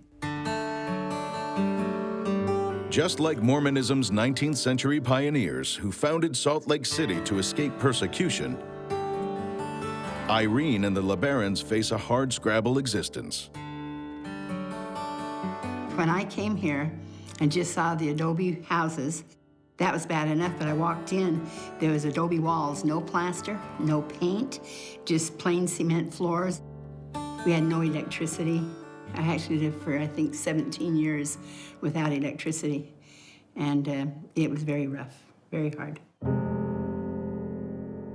In polygamous Mormon communities, large families are considered a virtue, adding to the strain on Irene. I had 13 children in 19 years. You don't have time to take care of them when you're in poverty. You're cooking beans and rice and trying to just make ends meet to feed the little kids, you know. Among the sons of Alma Dayer, it's the 4th eldest who will emerge as a natural leader. His name, Joel LeBaron. Oh, Joel was calm and sweet and loving and kind. He was a nice guy. But in 1955, Joel becomes convinced he's been chosen by God.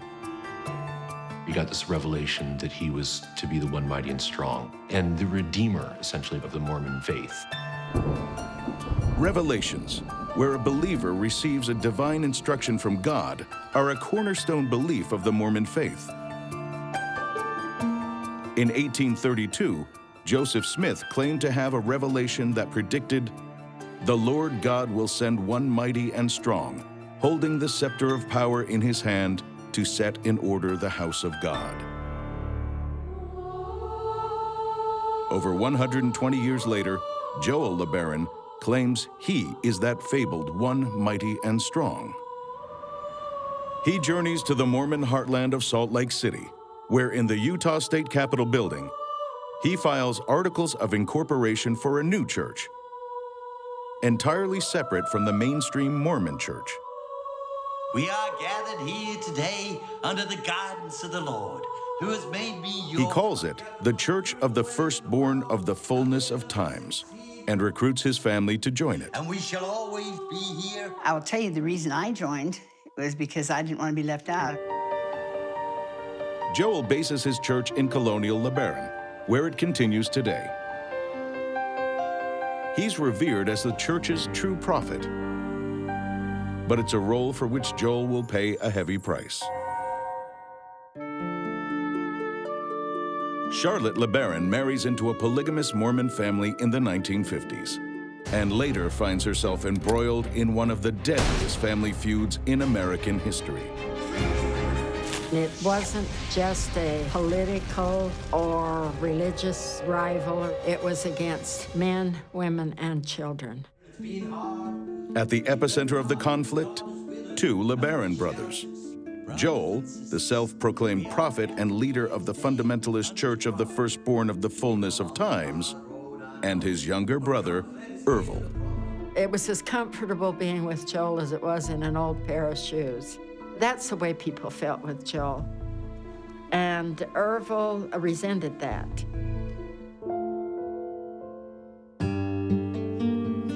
Just 18 months apart in age, Joel and Ervil LeBaron had been inseparable growing up. But by the early 1960s, as Joel's power grows and his converts boost the population of colonial LeBaron to 500, Ervil is tiring of being in his brother's shadow. It was a very competitive relationship. The two siblings closest in age, and there was clearly a lot of sibling rivalry. Ervil begins a strategy to unseat his brother. He starts to destabilize the colony by dictating who should marry who. The whole idea of plural marriage was completely based on a different premise, where the woman had her choice. The marriage ceremony for entering plural marriage says, do you of your own free will and choice give yourself to this man, or does he take you as his wife? Of their own free will and choice. And that's very much emphasized. And Ervil wasn't that way. He wanted to be the one that was directing. And it became a real problem. He told me that nobody could get married or function in any way, shape, or form unless he gave the say-so. Ervil's hunger for power escalates. He tries to convince women already wedded to his brothers that God wants them to marry him. He said I was committing spiritual adultery by living with my husband because I actually belonged to him. So he would have revelations that a certain woman, they tended to be very attractive, should be sealed, as it's referred to in Mormonism, should be sealed to him. Ervil's role in his brother's church is to collect tithes from followers. But he begins to use the money to line his own pockets. He would go to followers of Joel and say, oh, you need to lend me $3,000 for this project. And of course, the money was never repaid. Or it would be, again, it would be a revelation from God that the follower should give them $3,000. In contrast to the humble lifestyle of his brother Joel, Ervil has an attraction to the finer things in life. By the mid-1960s, Ervil was increasingly obsessed with money, with living well. And Colonial LeBaron and the other outposts of the church were very threadbare, very hard-scrabble places, set down in these kind of arid flats of northern Mexico. And Ervil liked to drive new cars, he liked to dress nicely. Ervil wanted to live large, and to live large, you need money. So he increasingly was coming up with schemes. One scheme was to build this tourist marina in Baja California. That fell through. There was a gold mining scheme. There was a number of different schemes that Ervil came up with, and they all kind of collapsed. But as a result, and because of his lifestyle, because he had 12, 13 wives to support, he was always grasping among the followers for more money. Then Ervil claims that he, not Joel, is the man Joseph Smith predicted would set in order the house of God. The prophesized one mighty and strong. It was very clear Ervil was increasingly wanting to take over the church from Joel. But there can be only one prophet in this church. Joel excommunicates his brother. Cast out, Ervil's jealousy blooms into vengeance.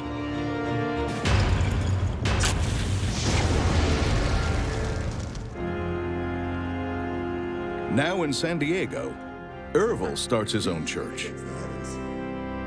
He convinces some of Joel's followers to join him. My brother's disregard for my authority is an act of treason against the heavens.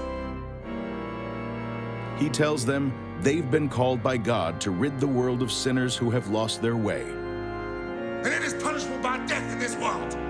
Starting with his brother Joel. Ervil had told me, he said, I want you to know Joel will be put to death. Like that.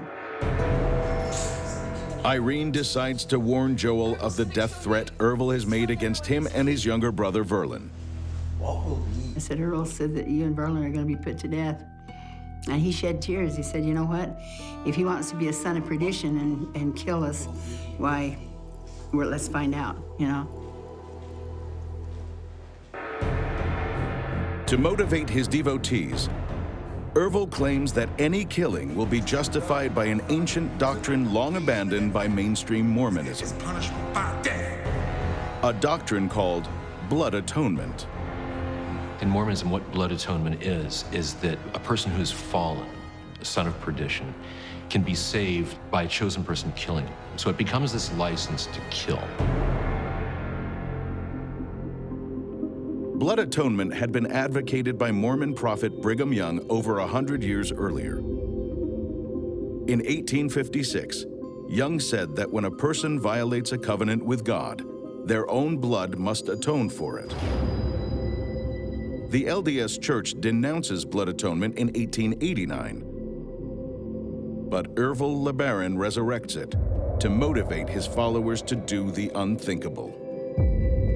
This blood atonement doctrine is what gave Ervil the basis to gather his disciples around him. Along with the defectors from Joel's church, Ervil draws followers from his legion of 13 wives. Some will die because of him. Others will kill for him. Others still will breed an army of assassins for his upcoming holy war. Most are convinced that blood atonement is truly a divine principle, and that their patriarch really is the one mighty and strong. You think of a religious figure, all of a sudden he's talking about whacking people and killing people, that his followers would recoil and run in the other direction. But within the framework of Mormon fundamentalism, it made total sense. The true extent of Ervil's influence over his flock becomes clear in August of 1972. His brother, Joel LeBaron, travels to Ensenada, Mexico on church business. Ervil's faithful are waiting. We knew it was coming. We knew that there was no way of stopping him.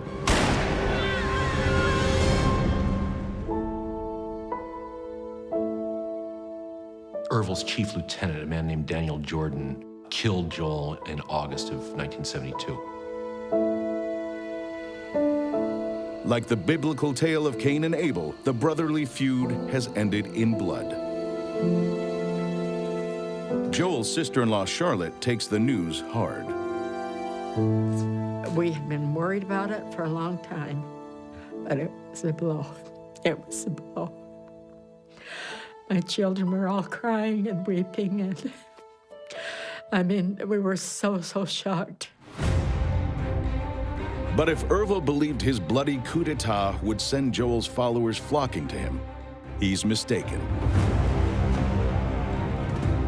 Instead, Joel's devotees rally around the LeBaron's younger brother, Verlin. Ervil now has a new enemy. Now that he'd gotten rid of Joel, his next chief target was Verlin. My husband by then had become president of the church, and he was Ervil's main target. In fear of Ervil's wrath, Verlin LeBaron goes on the run. Both in Mexico and in the United States, the law officers told him to not let his presence be known if he went and visited relatives, if he came home to see his wives and his children, that not to stay too long, and that while he was there, he needed to know that he was endangering other people's lives. To bind his followers together, Ervil also uses a strategy common to other cult leaders. He builds paranoia that outside forces are closing in. He kept us constantly hyped on the idea that people were out to get us, that our work was so important in the eyes of the Lord that the forces of evil were going to try and kill us. Say he had a tongue of gold, he could convince the devil to go to church, so he was just a good brainwasher. Emboldened by the murder of his brother Joel, Ervil will commission more attacks on his own flesh and blood. People you knew were all now potential hitmen. There were threats of them coming to bomb Colonial LeBaron. Everybody was a watchman. Everybody was on their toes. By the end of the 1970s, some media will be calling Ervil LeBaron the Mormon Manson. It becomes this kind of blood orgy.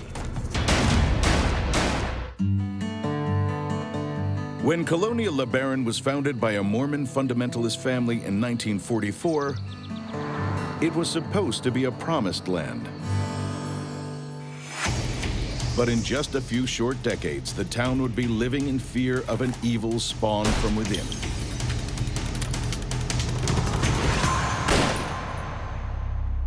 They had a night watch. They had people watching the town and always alert and ready for action if necessary. The reason for the fear is self-styled prophet Ervil LeBaron. In 1972, he orders the murder of older brother Joel.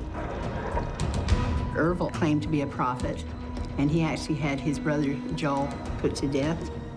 He didn't do it himself, but he had somebody go kill him. Ervil has started his own fundamentalist Mormon church, drawing followers mostly from his 13 wives and children, and motivating them with a deadly doctrine called blood atonement. It was very sick, warped, and terrible teaching that he taught. Across the American Southwest, several different sects of Mormon fundamentalists are living their own versions of polygamy and competing for members. In 1974, Ervil LeBaron tours their communities, trying to gain converts and donations to the church he has founded. He said he was the head of a political kingdom of God and that the world would be under his jurisdiction and rule. We were to start obeying the rules or we would have to suffer the death penalty. He had been up to see the fundamentalists in some of their businesses and let them know that he wanted to start receiving tithing from them, and if they didn't, they would be in danger of the judgment. But Ervil's efforts are to no avail. So he embarks on another strategy to gain converts. by eliminating the competition. Starting with his brother Verlin LeBaron, head of the Church of the Firstborn of the Fullness of Times. He was after my grandfather for years and years. In 1974, Ervil hears that Verlin might be hiding at a polygamous colony in Baja California called Los Molinos. He orders his faithful to launch an attack. The attack on Los Molinos, that was horrible. That was horrible. Verlin's wife, Charlotte LeBaron, is in the colony when Ervil's henchmen storm it. And I never forget, I went to the window and I could see the tall house was on fire.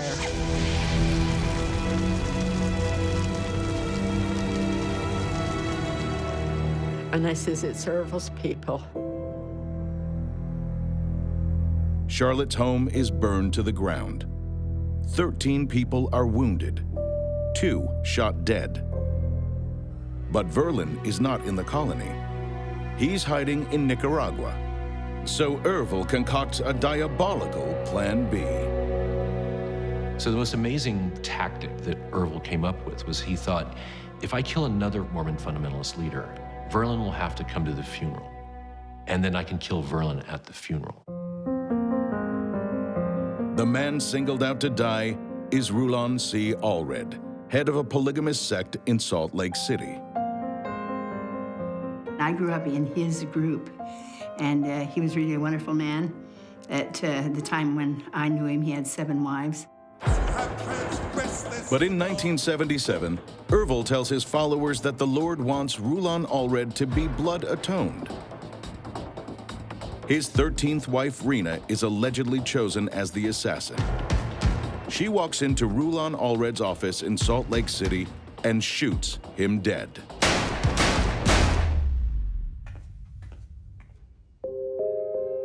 Verlin LeBaron takes the bait and comes out of hiding to attend Rulon's funeral. But so do 2,600 other mourners, so Ervil's assassins can't carry out their hit. They were thwarted in doing it. There was just too many people around, so they backed out of it.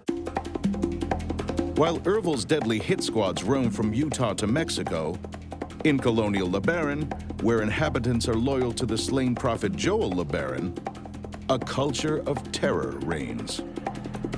Joel's death had been a real source of fear to us. With the attack on Los Molinos, people actually being killed there and wounded, we knew that he was serious about it. We were continually being followed by their people, and telephone calls of a threatening nature. I actually moved down to Nicaragua for 2.5 years because I was on his death list and trying to keep from getting killed. I know I'd go to bed and think if somebody came here in the night to kill me, what child do I take? You got 10 kids, who you grabbing? Treason against the heavens. As well as members of Joel's church, Ervil also applies his blood atonement edicts to anyone who threatens his group. In 1975, on his orders, his followers allegedly murder a female member who has threatened to talk to police.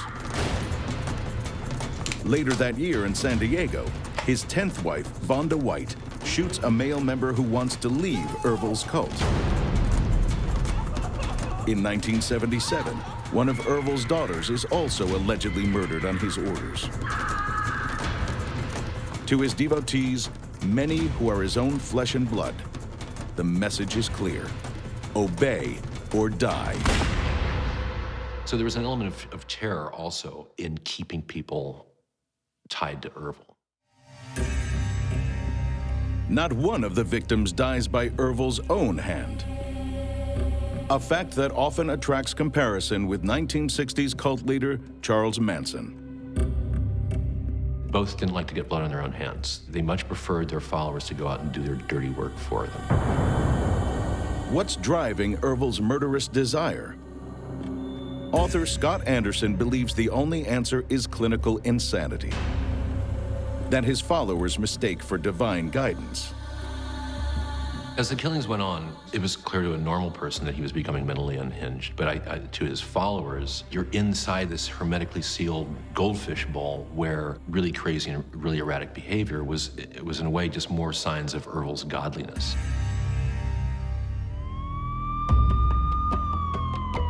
But by the late 1970s, American justice catches up with Ervil and his cult. In 1979, his 10th wife, Vonda White, is sentenced to life in prison for the murder of a former follower in San Diego. Then in 1980, Ervil himself goes on trial in Utah for masterminding the murder of Rulon Allred. Ervil's brother Verlin testifies against him, along with one of Ervil's sons. Ervil is convicted and sentenced to life in prison. But the murder spree isn't over. In prison, he wrote this massive 600-page tract called The Book of New Covenants. To most people, it just read as religious gibberish, kind of half-mad rambles. But in fact, what Ervil had done was he had hidden the names of 50 to 55 apostates who he wanted whatever followers he had left to blood atone. His manifesto complete, Ervil LeBaron dies of heart failure behind bars in 1981. In an ironic twist, on almost the very same day that Ervil dies, his brother Verlin, who he had pursued for a decade, dies in a car accident in Mexico City. It was a head-on accident. Apparently, it was a divided highway, and a car coming in the other direction came across the median strip, and it was just a head-on crash into Verlin's car, killed Verlin and another person. So there was speculation that finally Ervil was carrying out the hit on Verlin. Some of Verlin's younger children have been told that their father was killed by Ervil's people. I absolutely do not have any foundation for that belief. But the final horrifying chapter of the Mormon Manson's reign of terror remains to be written. In 1981, cult leader Ervil LeBaron dies in a Utah prison. Many believe the killing spree of the man dubbed the Mormon Manson is over. But he has left behind a coded hit list. He had hidden the names of 50 to 55 apostates who he wanted whatever followers he had left to blood atone. The book also names Ervil's successor as head of his vindictive church. The son of his first wife, Delphina, Arthur, takes on the role. But within 2 years, infighting among the church's faithful leads to Arthur's murder. This clears the path for another son, 20-year-old Heber LeBaron, to ascend to power. Raised in a culture where murder is sanctioned by God, Heber LeBaron will continue his father's violent legacy. Everyone's terrified of Heber LeBaron. Really the most kind of sociopathic of this remnant of the LeBaron family that's left that's carrying out these murders. These remnant members of Ervil's church may be few, but what they lack in numbers, they make up for in deadly zeal. His last followers had the Book of New Covenants, and they started hunting down the people on the list. In the years after Ervil's death, up to 10 murders are committed by his followers in America. Most of the victims are former members deemed to be apostates or heretics. But in the days leading up to June 27, 1988, cult members plot the most audacious massacre of all. The 4 o'clock murders was a name given to this astonishing quadruple homicide that occurred in Texas. In his manifesto, Ervil had identified former church members, Mark Chenoweth, Dwayne Chenoweth, and Eddie Marston, as traitors who needed to be blood atoned. They had been 3 of Ervil's closest lieutenants. They had now left the church. It was decided that all 3 must die exactly at 4 o'clock on June 27, 1988. For Ervil's faithful assassins, the date has spiritual significance. That was almost exactly the time that Joseph Smith, the founder and the first prophet of the Mormon Church, was killed in 1844. But the timing also has a practical purpose. If they killed one of them, the other 2 were going to disappear. So they realized they needed to kill all 3 at the same time in 3 different places. In different parts of Texas, driving identical cars, I'm ready and in position. Wearing identical suits, Ervil's murderous followers synchronize their watches and ready their weapons.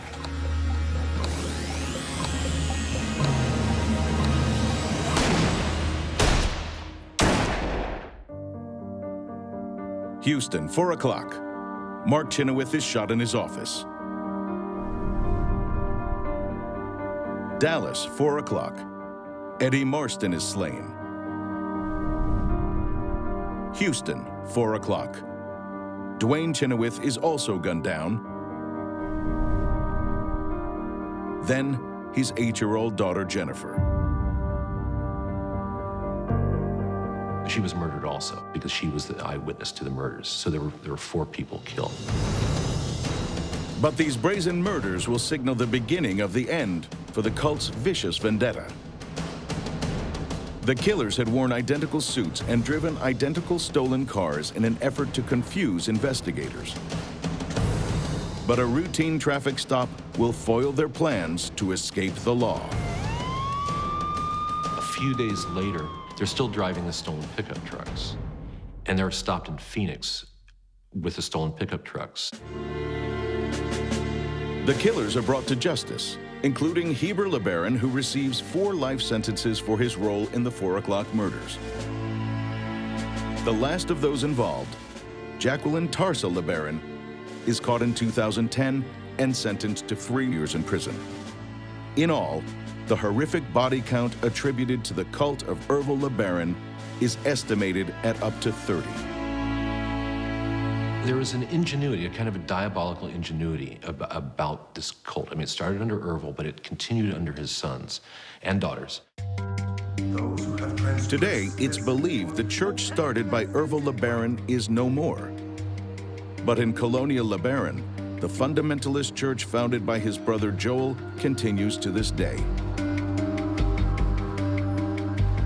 On Sundays, armed men often guard worshipers entering Joel's church because another evil has risen against the colony. We started hearing about deaths, and we started realizing this was getting really bad. It was getting really out of hand. Starting in 2006, rival Mexican drug gangs fight a vicious war for control of the border zones. By 2009, the body count passes 15,000. Suddenly, the once peaceful country surrounding Colonial LeBaron is awash with illegal guns and outlaws, looking for ways to get rich quick. They started kidnapping a lot of innocent people for just kidnapping them for money.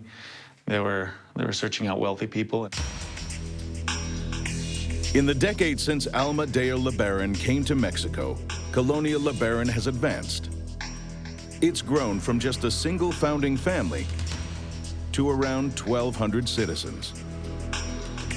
Many LeBarons intermarried with Mexicans and learned Spanish. But many also take advantage of ties to their motherland, retaining American citizenship, and running lucrative export businesses of the pecans and other crops they cultivate. Thriving farms, big houses, expensive cars. To local criminals, all this spells dollar signs. Being very prosperous in the LeBaron community, we knew that we were a target.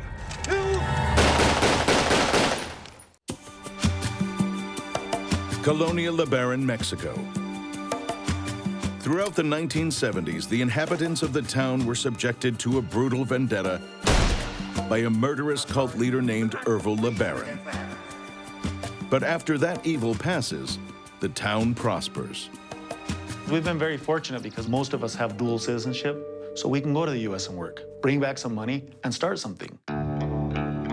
But in the wake of a drug war starting in 2006, lawlessness explodes in northern Mexico, making the colony a target of violence once again.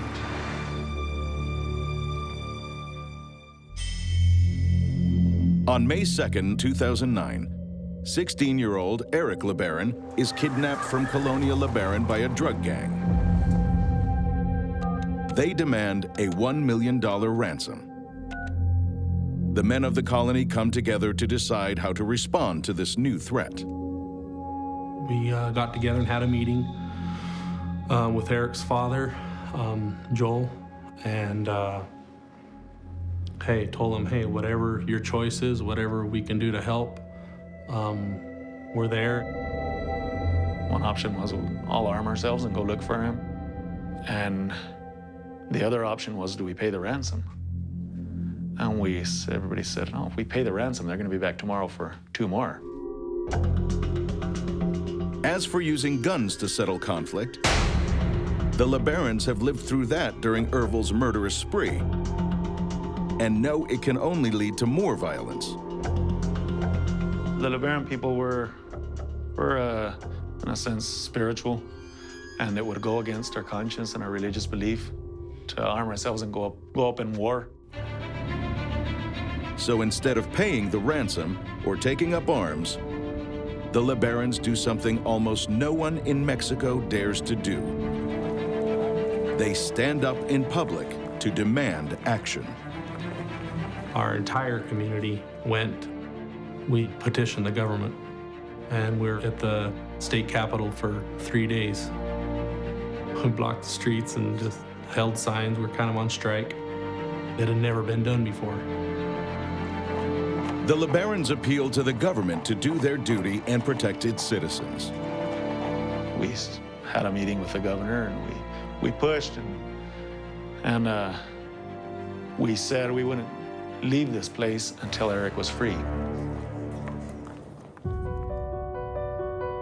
Incredibly, it works. The kidnapped boy is released by his captors and returns to the colony. No one knows how the government negotiated his release. All they know is he's free. We got him back safe, and we felt, it was victory. You know, what we did was the best thing we could have done. For the LeBarons, it's a triumph for nonviolent action. For the drug lords, it's a humiliation that must be avenged. After Eric got kidnapped, there were many threats to the town. One of those who is threatened is Eric's brother, Benjamin. He speaks out in public opposition to the tyranny of kidnapping and extortion sweeping Mexico. His life got threatened many times, and he kept doing his thing, you know. Midnight on July 7th, 2009. Masked men gather outside Benjamin LeBaron's home and start trying to gain entry.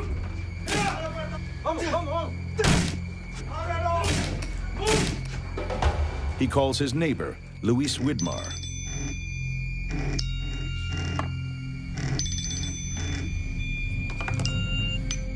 First reaction was call whoever was closest to him. Luis, obviously you don't know what's going on, didn't realize the magnitude of what was happening. Meanwhile, another neighbor sees the trucks and calls Lenzo Widmar. Sister Ruth lives directly in front of him, and my phone rang, and she said, hey, something's happening at Benji's house. And I asked her what, and she's in panic and said, I don't know, get over here. As Lenzo rushes to the scene, the gang resort to extreme measures to get Benjamin to come out. After threatening Benjamin's family with a hand grenade, he opened the door so they wouldn't hurt his family. As Benjamin is dragged from his home, his neighbor and brother-in-law, Luis, appears. And they took him out and took Benjamin and was there loading them in the truck. Lorenzo showed up in his Suburban, and these guys opened fire. One man opened fire, then another one opened fire, and then two stood up and opened fire. Violence has again struck the LeBaron clan. And what happens next will change their community forever. On the outskirts of Colonia LeBaron, Lenzo Widmar relives the moment he was almost killed by a Mexican drug gang. We got bullet holes here.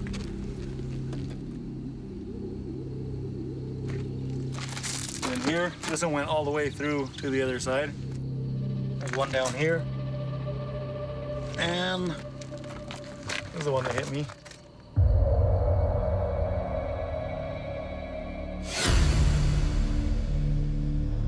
After having his bullet wound patched up, Lenzo went in search of his kidnapped relatives, Benjamin LeBaron and Luis Widmar.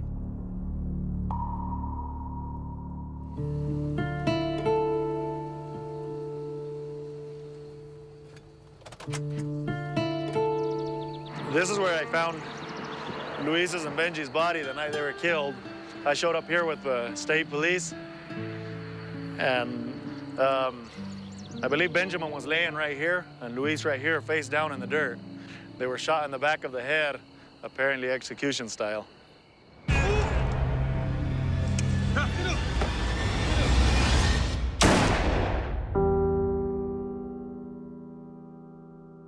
I do have a lot of anger bottled up inside of me, especially when I remember looking at Luis and Benji thrown on the ground there, you know, seeing their lifeless bodies there.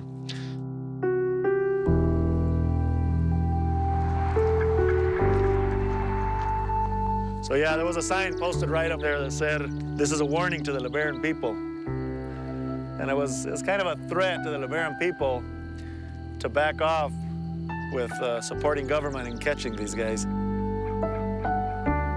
But the tough people of Colonia LeBaron do not back off.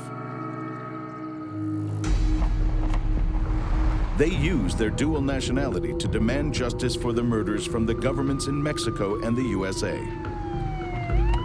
Within months, authorities arrest an alleged kingpin of the Juarez cartel, Jose Enrique Escajeda. He was the main head honcho around this area. They linked it to him that he actually ordered the hit on Benjamin. With Escajeda imprisoned in America, the Juarez cartel is weakened. But for months, Colonia LeBaron fears further reprisals. So just as they did when threatened by Ervil LeBaron's followers, they begin a night watch. We come up here to this spot and, you know, just watch the whole town. The word went around that we had high-powered rifles and whatnot up here. We're ready to shoot anybody that was that got in our way. Obviously, we didn't, but it was a good hearsay that went around. But today, there's no need for rumors about weapons. Respected and influential have these third-generation American transplants become, that the Mexican government has stationed 50 heavily armed police to guard their tiny colony. There's a lot of the people in the area that say, "Oh, why do these LeBarones get so much help? Why not everybody else?" I think it's because we squeal louder. And we're willing to not participate in crime. At the contrary, we're willing to participate to catch these guys. With no major incidents since 2009, the LeBaron's policies of nonviolent resistance and refusal to pay ransom seem to be making their colony safer. And while the LeBaron name was once synonymous with Ervil's murderous spree, today the new generation of LeBarons are making a stand for peace. I'm trying to give us a good face, you know, try to rectify the wrong that Ervil, you could say, did for us as a community, as a people. We're not that way in the least sense. We're the complete opposite. As a new era dawns for the LeBaron colony, it seems even the practice that brought Almadea LeBaron here in the first place is changing. Today, weddings in the colony are most often between one woman and one man. Because of cultural and economic pressures, polygamy is fading. I believe it's slowly but surely being done away with, but it's not that we're ashamed of it or anything like that. I'm proud of where I come from. I really am.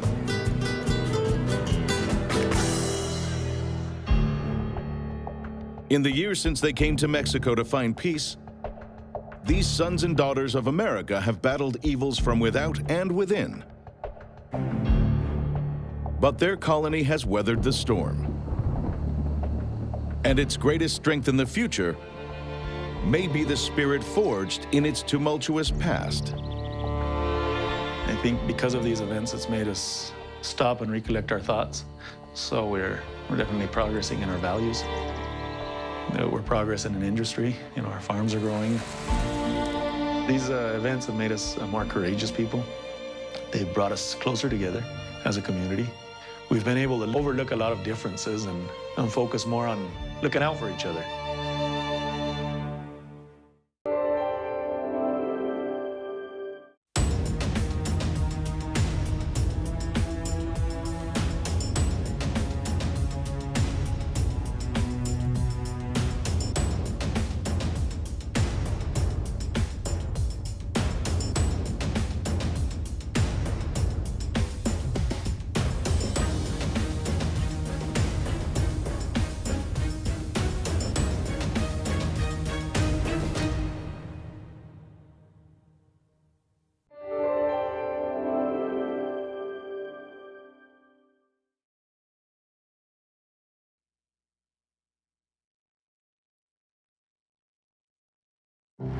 They are a people frozen in time. Very holy, humble, not proud, close to the land and close to God. But hiding in their midst a dark secret. Who would imagine those people would be involved in drug trafficking? Who? Disguised by tradition. It was a complete surprise to us. Protected by fear. For $200, they can hire somebody to go to kill you. An underworld crime syndicate worth millions. Nobody's ever going to suspect that this farmhouse would be receiving 1,200 pounds of marijuana at this home. Exploiting the most vulnerable. It's one thing to be a crook, but it's another thing to enlist your children to become crooks too. Terrifying those who investigate it. Right there, I think, I'm just gonna die. This is where he's gonna pull out a gun and blow me away. Executing those who snitch on it. We tell them not to go to Mexico. That's not a smart thing to do. He was electrocuted, castrated, ultimately murdered. It's the world's most unlikely crime gang. Born from a conservative religious sect. And shipping drugs to a street corner near you. This is sophisticated, it's complex, it involves tons of drugs, hundreds of millions of dollars. Its name, the Mennonite Mob.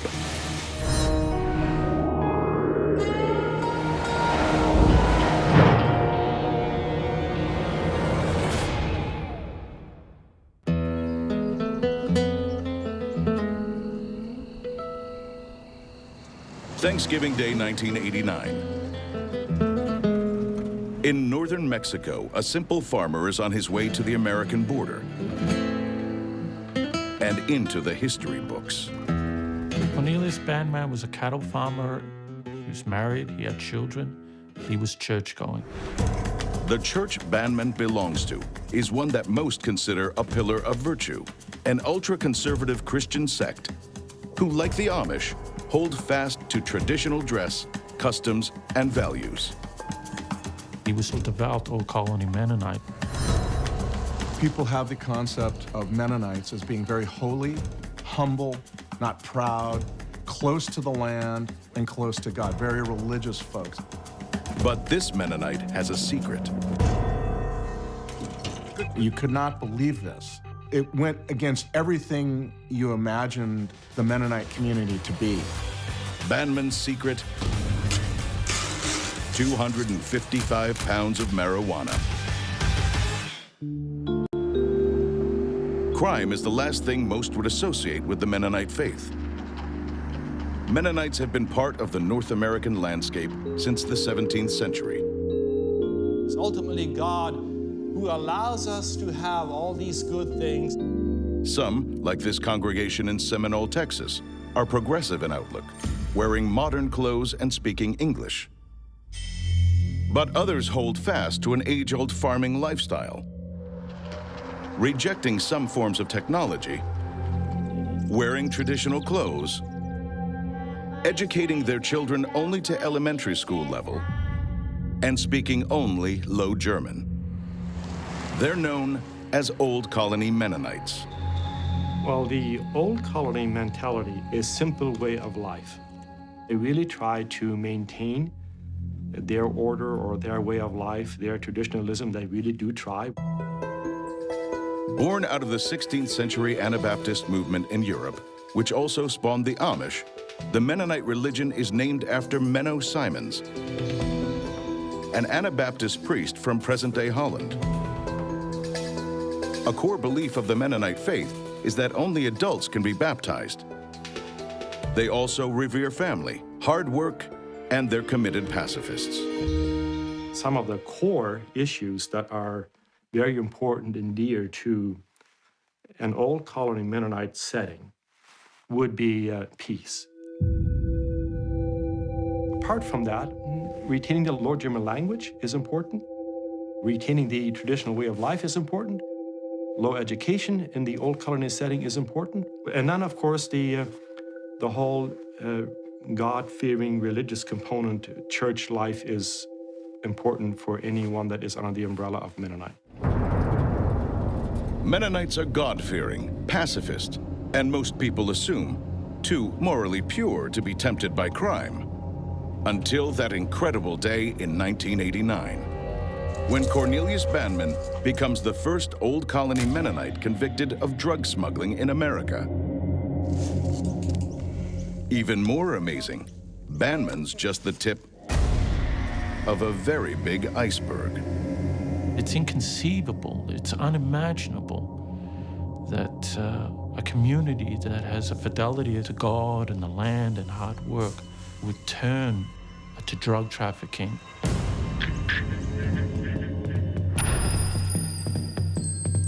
Police believe the drugs Banman was carrying originated in Cuauhtemoc, Mexico.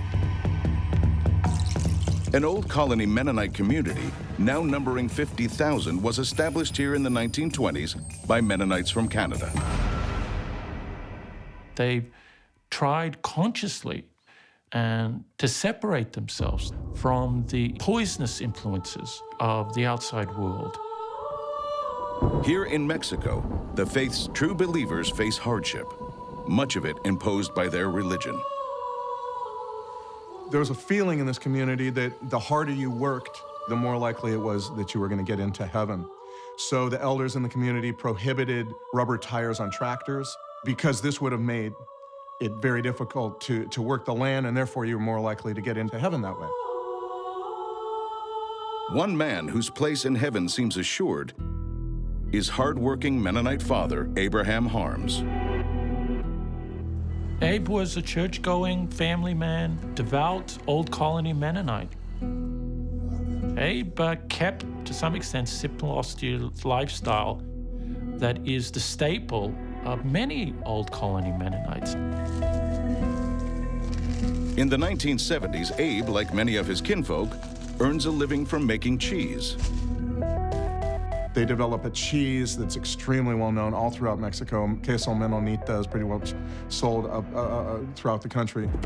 Then in 1989, Abraham Harms packs a vehicle with fresh-made cheese and transports it across the U.S. border and into Canada, where he was born. Like many Old Colony Mexican Mennonites, he enjoys dual Mexican-Canadian citizenship. In a barn in southern Ontario, his customer waits. But it's not Mennonite cheese he's buying. It's Mexican dope. What Abe did was he hollowed out the cheese wheel and placed marijuana inside the cheese wheel. In this moment, Abraham Harms crosses the line from devout man of God to drug smuggler.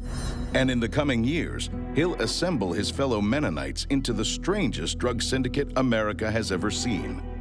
But what drove this humble cheesemaker to begin dabbling in the world's most ruthless illicit trade? And what chance did this faith's strict moral codes have against the rise of the Mennonite mob? I know what they're capable of doing down there. If they know that you know something, for $200 they can hire somebody to go kill you.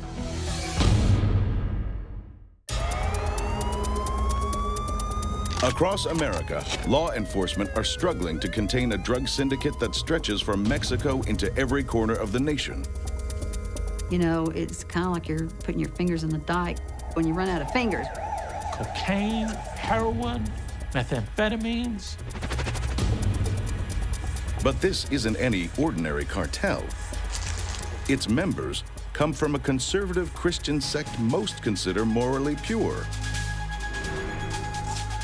They're Old Colony Mennonites, operating like a mafia. Mennonite mob is real. It's long-standing, it's lucrative, it's ruthless. So ruthless, law-abiding Mennonites fear they'll be killed for revealing its existence. I know what they're capable of doing down there. If they know that you know something, for $200 they can hire somebody to go kill you. This man grew up in a Mexican Old Colony Mennonite village and says drug running is rife in his community. I mean, years and years ago, I remember they was really distant from all that, but over the years it just really exploded. And I think it's just out of control. But how and why could members of such a conservative sect, associated with purity and piety, become involved in one of the world's most immoral and illegal trades?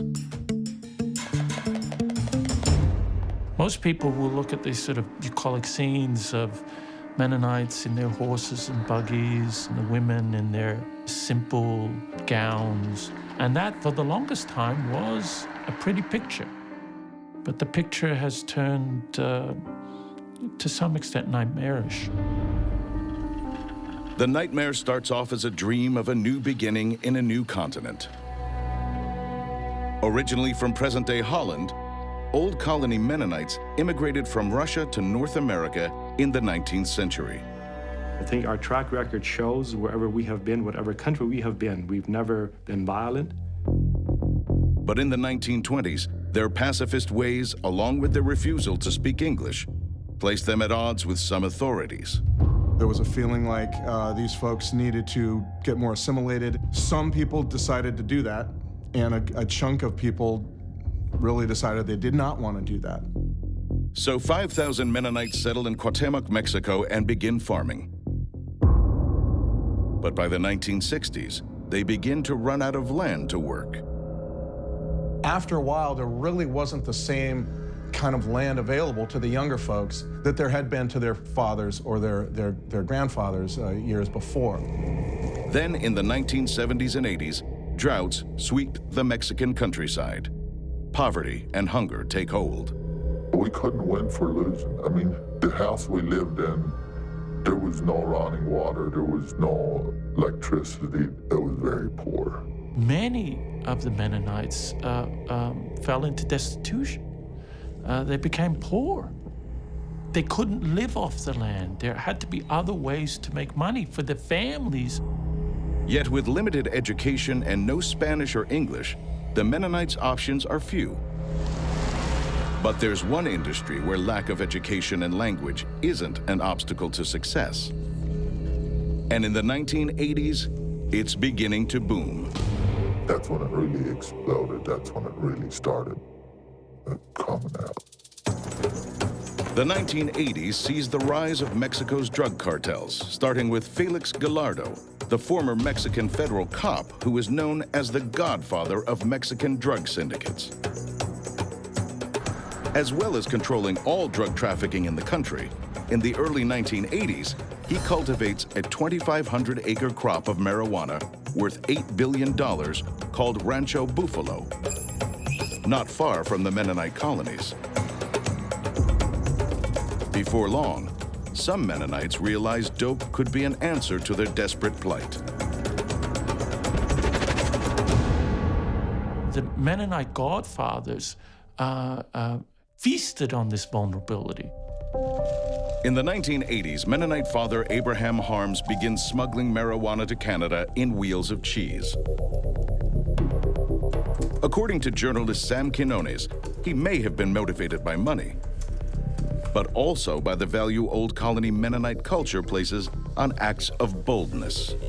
One of the ways you kind of show yourself to be a child of God and also kind of part of the Mennonite faith is you display a quality that they called narba. It's nerve. It's kind of backbone, you know, guts. It's one of the reasons also that drug trafficking took hold, because people didn't view it as this completely amoral thing to do. It was more of a display of your guts and your ability to deal with the world and flout the world. Motivated by money or bravado, Abraham Harms begins his own drug syndicate. And he discovers in his community of ill-educated farmers a recipe already tailor-made for success. They're already farming. They just switch from corn to marijuana. They're already traveling to North America with furniture and cheese. Now, they'll just pack the goods with drugs. And to get past the border, they already have the most perfect disguise. They went unsuspected, precisely because of the way they looked. For a long time, these guys were kind of like given free pass through the border because no one could imagine that these Mennonites were drug traffickers. Because no customs agent really is going to suspect that a guy with a straw hat and overalls and rosy red cheeks and his wife with a bonnet and long flowery dress all the way down to her ankles and an old lady who's like 80 in the back seat is really involved in drug trafficking. And who would ever suspect that they have strapped around the grandmother a big pack of cocaine? Harms starts small, enlisting trusted associates to package and traffic marijuana to Canada, where it's distributed into the community by other Mennonites. But in 1989, he makes his first mistake. He carries a load of dope himself and sells it to an undercover cop. He was swept up in an undercover operation that was run by a Leamington police officer in southwestern Ontario. Abraham Harms is charged with drug trafficking, but he quickly posts the $10,000 bail and skips back to Mexico. Abe's learned his lesson, and in the future, he'll get others to do his dirty work, including those closest to him. Abe simply continued to do his work in northern Mexico, far from the clutches of law enforcement officials, and he then used his children as mules to try to ship drugs into the United States.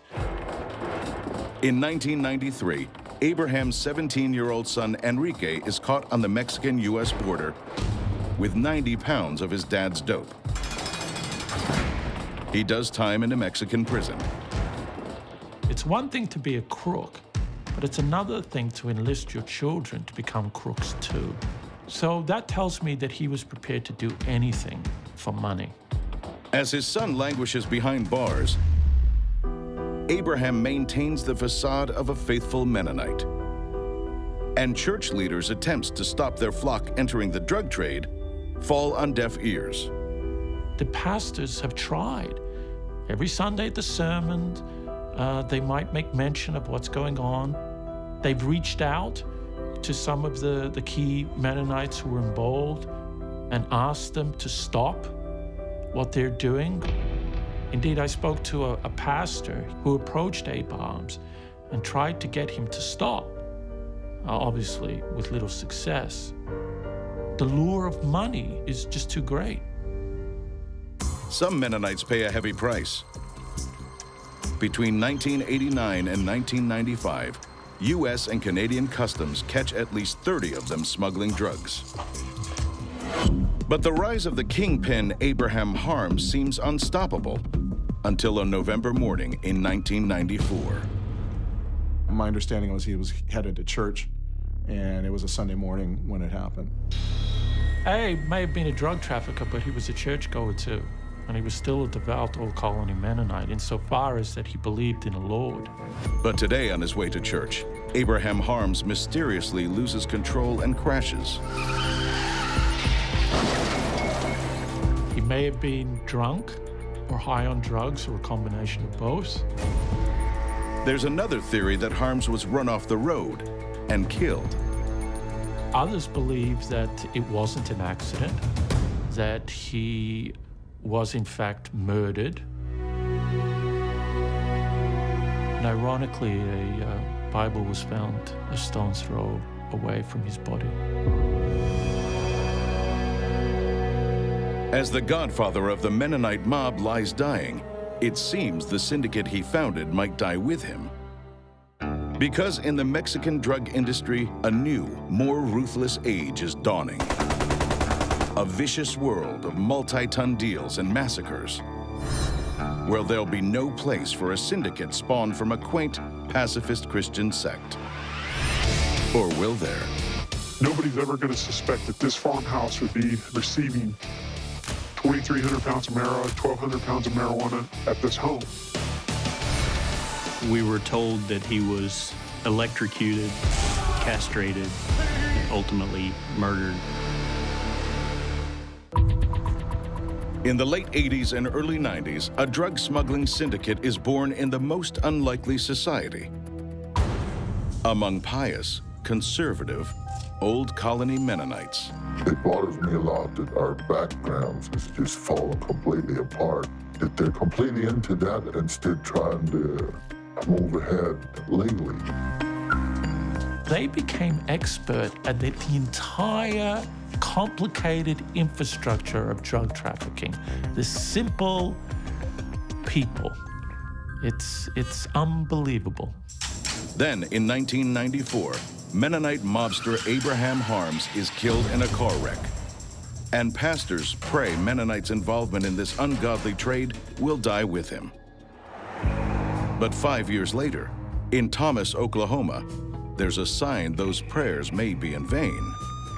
Police Chief Ronnie Jackson makes what he thinks is a routine traffic stop.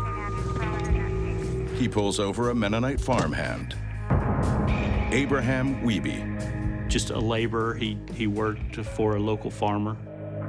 Wiebe's driving without a license. He lost it a year back in a DUI. I told him to take his vehicle home and park it. He said that he would. And then, perhaps in an attempt to avoid being booked, Wiebe says something strange. He said, "I'm going to tell you something that's going to make your career." Wiebe tells Jackson to meet him that night at his home. I showed up and we began talking about what he knew. Wiebe's secret? He's got inside information on a syndicate bringing tons of drugs into Oklahoma from his former hometown in Mexico.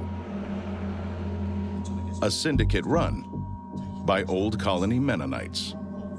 To this day, when I speak of Mexican Mennonites as drug smugglers, people are shocked. Narcotics agent Cindy Cunningham had been trying to crack Oklahoma drug rings for over a decade.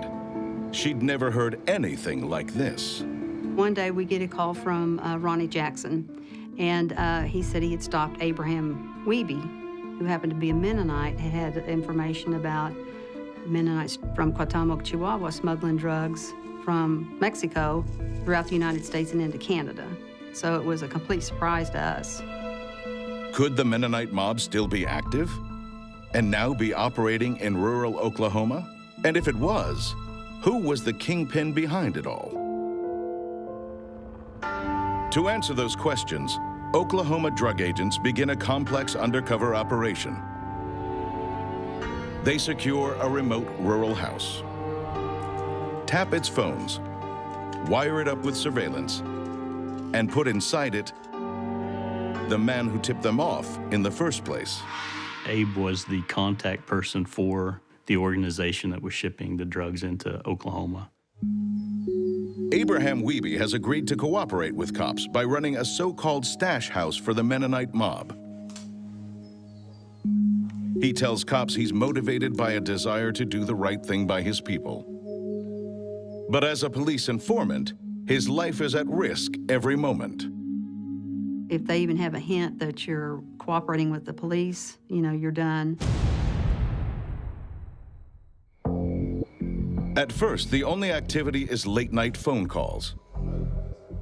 He would be contacted by that group and told that a load's coming in today. Then the drugs start arriving in amounts that are staggering.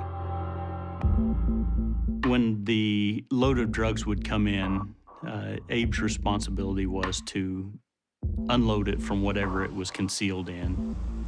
And sometimes it was in fuel tanks in the back of a pickup or in the wheels of the vehicle that it was brought in, or in the semi that brought it into the States. He was responsible for unloading that and then repackaging in 1 or 2 pound packages. This Oklahoma drug agent helped run the wiretap operation. Well, for us, when we first started with the case, to even hear Mennonites involved, it was out of the ordinary. Because of threats on his life, he doesn't want his identity revealed. Nobody's ever going to suspect that this farmhouse would be receiving 2,300 pounds of marijuana, 1,200 pounds of marijuana at this home. The investigation reveals that the tiny town of Thomas, Oklahoma, is being used as a drop-off point for Mexican-grown marijuana, truckloads of it.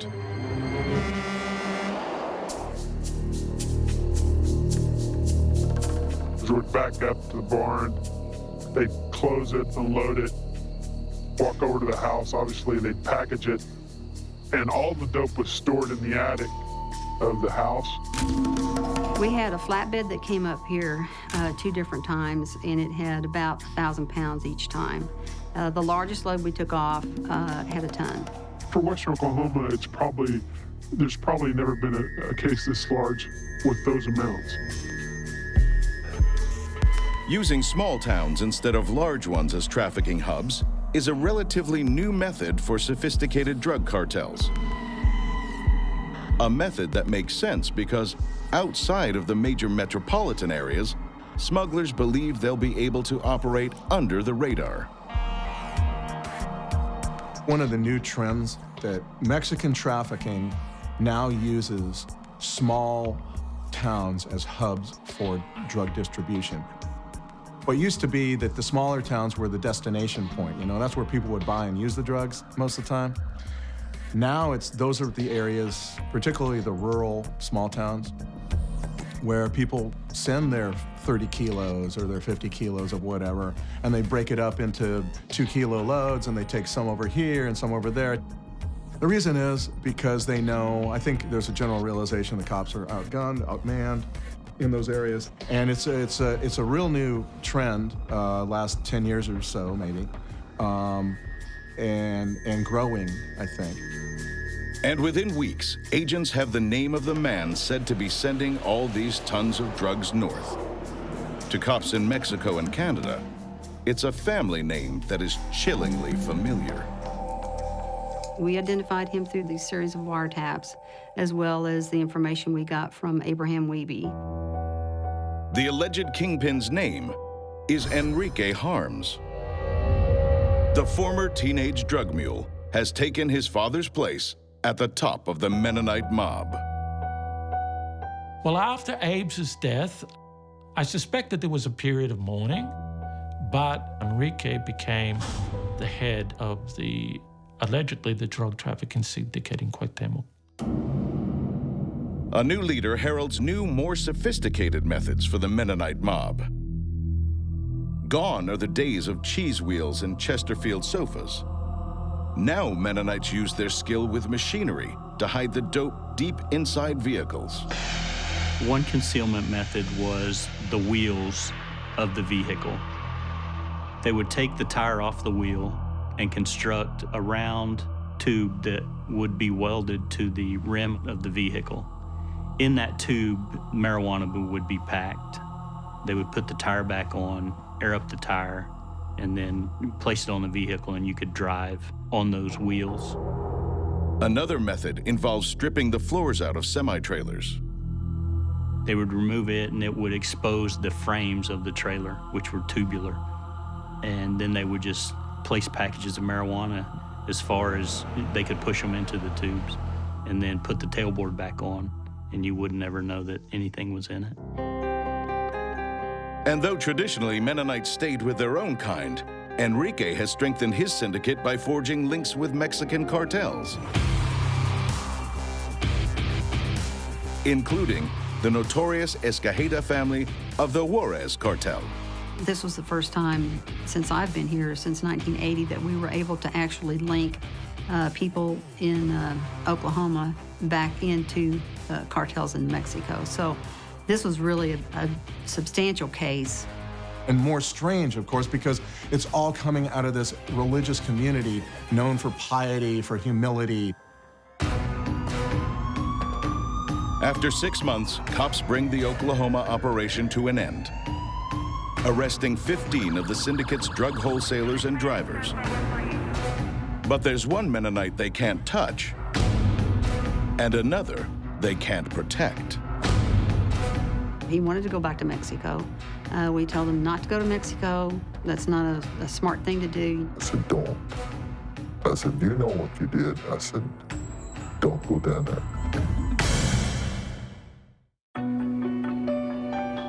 Farmhand Abraham Wiebe had informed on his own kind, blowing open a drug network operating within his seemingly devout Mennonite sect. Wiebe was the Oklahoma Police's guide into how extensive the drug trafficking network was. For 6 months, Abraham Wiebe had been working with the Oklahoma Drug Squad to run a stash house for the Mennonite mob, receiving and distributing thousands of pounds of drugs. This was an eye-opener to the fact that this type and quantity of drugs were actually coming into Oklahoma. It wasn't just something that you see on TV. It was real. In late 1999, the operation is brought to a close. 15 drug runners are arrested, but cops can't reach those who are still in Mexico, including the alleged Kingpin, Enrique Harms. He was the head of the organization.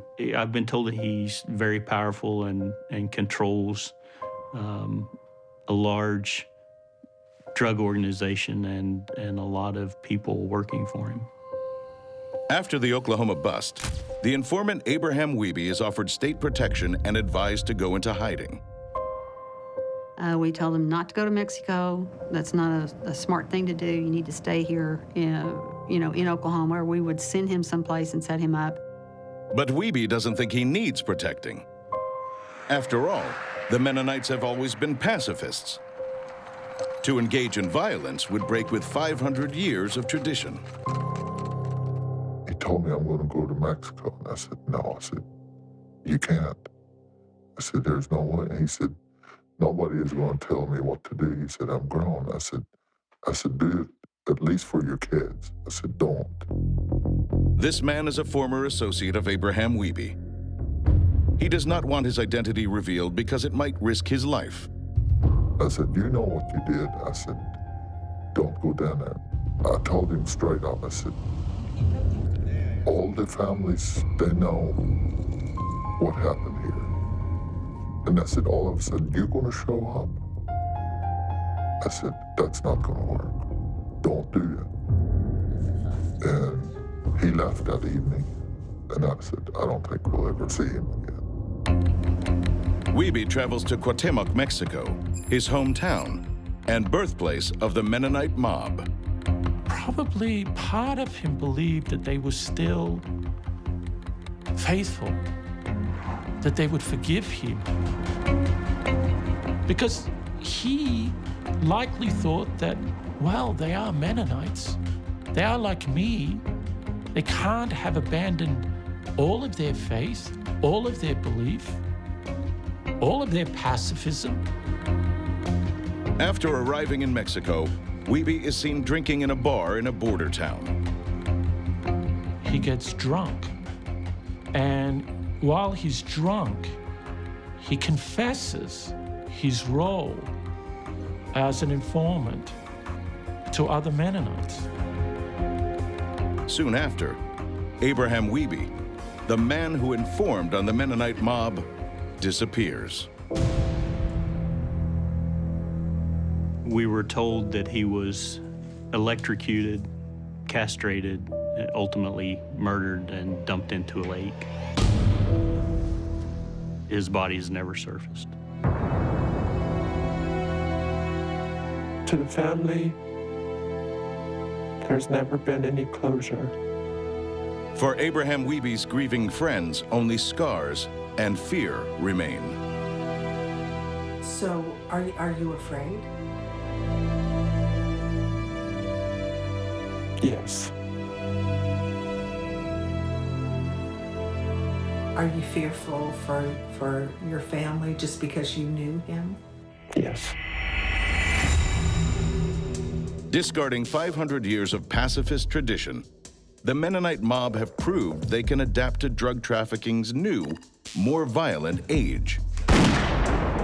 And now it's not just informants who need to beware of their wrath. It's American reporters, too. Right there, I think, I'm just gonna die. This is where he's gonna pull out a gun and blow me away. Right there, it's what's gonna happen.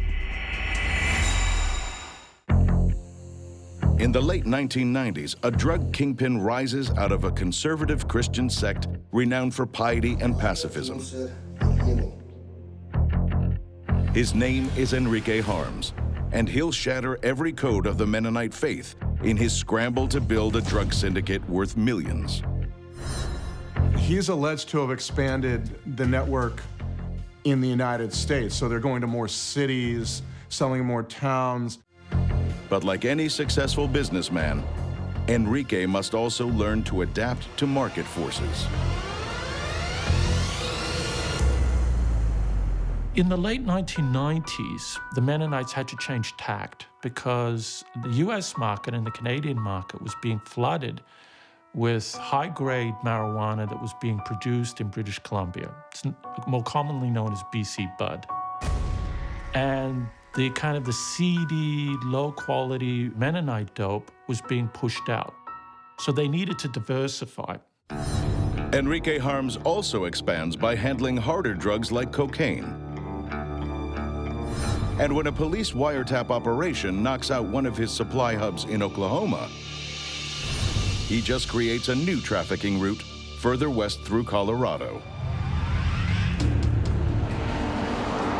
So they're constantly shifting these routes, like any expert drug trafficking network.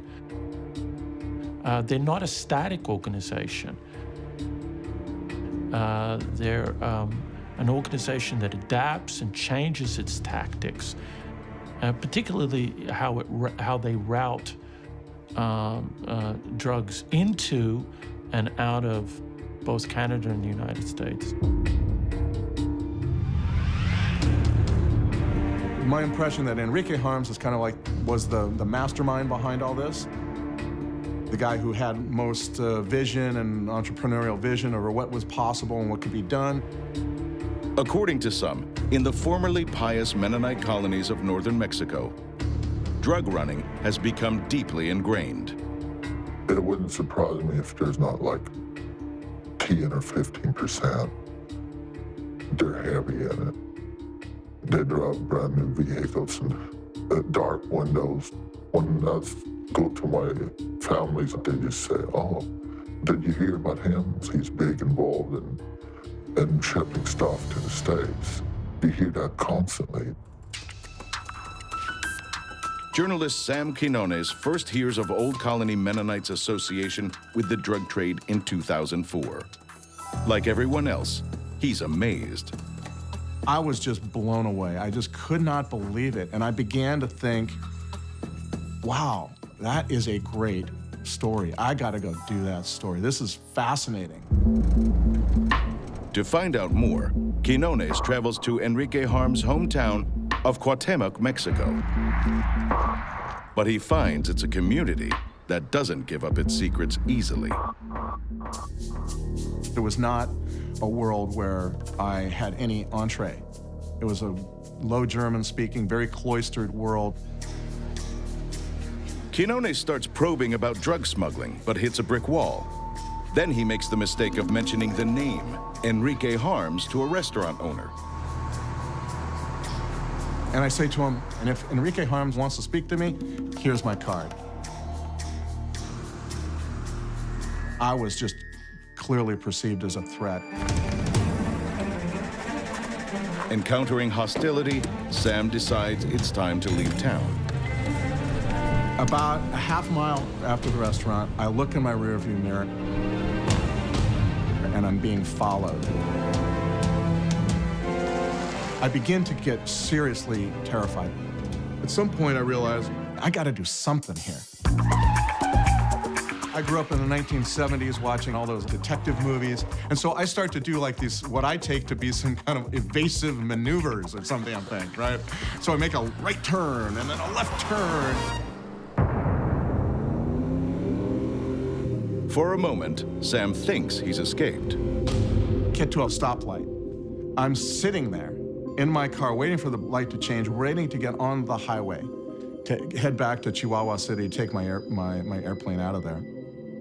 And this guy pulls up right next to me.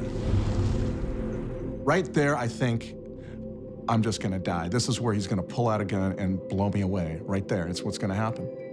He pulls out instead a digital camera and starts aiming it at me and clicking and bam, bam, bam. Is the photograph destined for a hitman tasked with assassinating this nosy journalist? Quinones doesn't wait to find out. He calls a contact in Mexico City, who arranges a police escort to the airport. The whole time we're being followed. We get to the airport. I give these cops every dime I have on me. I say, thank you. I don't know how else to thank you. Here's all the money I got. And I run into the airport. As the plane banks into the Mexican sky, Sam vows never to return to the hometown of the Mennonite mob. You could not pay me to go back to Cuauhtemoc, Chihuahua, as beautiful as it is, ever again. With the perceived threat gone, Enrique Harms allegedly resumes doing what he does best: figuring out new ways to get drugs into America. But what happens when American drug enforcement wise up to Enrique's new supply route through Colorado? They were trying to spirit into Colorado tons of marijuana and cocaine. Is this the end of the line for the kingpin of the Mennonite mob? From making cheese to making millions, the devoutly Christian Mennonite community Enrique Harms was born into has provided the perfect cover for an international drug network. This is sophisticated, it's complex, it involves tons of drugs, hundreds of millions of dollars. In the early 2000s, it's estimated by Ontario cops that up to 5,000 Canadian Old Colony Mennonites are involved in the drug trade. By the late 2000s, at least 100 of Harms's kinfolk have served prison time because they've run drugs. Try as he might to keep his syndicate low profile or masked by their traditional farming lifestyle, Enrique's Mennonite mob are firmly on law enforcement's radar. We know that they migrate from Canada to Mexico in the winter months. They grow crops down there, and then they come back across with drugs, and of course they bring money south. No longer are traditionally dressed Mennonites given a free pass through the border, and the vigilance is paying off. In a September 2013 bust, DEA agents in Colorado seize 11,000 pounds of marijuana and 30 kilos of cocaine. 7 men are indicted for drug trafficking by a grand jury, including the Mennonite mobster Enrique Harms. Enrique Harms and his alleged co-conspirators were indicted on trying to spirit into Colorado hundreds of tons of marijuana and cocaine. As he has in the past, Enrique Harms evades capture by remaining on Mexican soil. To journalist Andrew Mitrovica, the indictment is more proof of the cancer eating away at the Old Colony Mennonite community. And anyone, including members of the Mennonite community, who try to dismiss this as either a mirage or some kind of rumor, are acting like the proverbial ostriches in the sand. And according to one young Mennonite, involvement in the drug trade is spreading to the next generation. De unge mennesker, de säger att man kan stå ett ung jobb från 15-18 år, de unge söker. Det är det rinner de mer mot fan vad det. Det var det down i dem just det har som. What is time for? And this wise man in Ecclesiastes chapter 3. Meanwhile, those who stay true to the traditional values of the Mennonites are concerned that a criminal minority may tarnish the integrity of this ancient faith. The Mennonite people and the Mennonite faith will be labeled through some of the activities that are happening through those that engage in unacceptable or illegal ways of life. That's for sure. Brother, how are you? But it's not part of our lifestyle, it's not part of our faith, and I think our history speaks for itself. But why some people would engage in that, I don't know. Though the vast and overwhelming majority of Old Colony Mennonites are upstanding and law-abiding, it's feared by some that the outlaw gang operating in its midst may be growing stronger. For Americans and their law enforcement, that's cause for concern. I've had a couple of threats with this particular group to kill us. But I think there's a little bit of courtesy there because we don't lie, we don't steal from them. Pretty much it's our job to do this. It's their job, if you want to say, to smuggle drugs into the United States. For Enrique Harms, that job has paid off. Turning his back on the high moral codes of his ancestors, on their commitment to hard work and their pacifist roots, his lifestyle flies in the face of 500 years of tradition. Enrique, unlike his father, appears to enjoy flaunting his wealth. He's also, according to law enforcement officials in the United States and Canada, bought strip clubs, built an ice rink, cars, jewelry, all of the sort of the stereotypical trappings of an alleged drug kingpin. Enrique apparently is lavished upon himself. He certainly lived a long life down there. We see so many homicides, drug-related homicides down there, which tells me if his life hasn't been jeopardized, that he is pretty well entrenched down there with the cartels.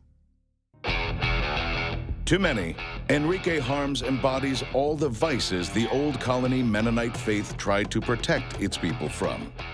And now that he's on the top, the only question for the kingpin of the Mennonite mob is, will American justice ever bring him down? I think Enrique Harms is living comfortably in northern Mexico, safe from the clutches of U.S. and Canadian authorities.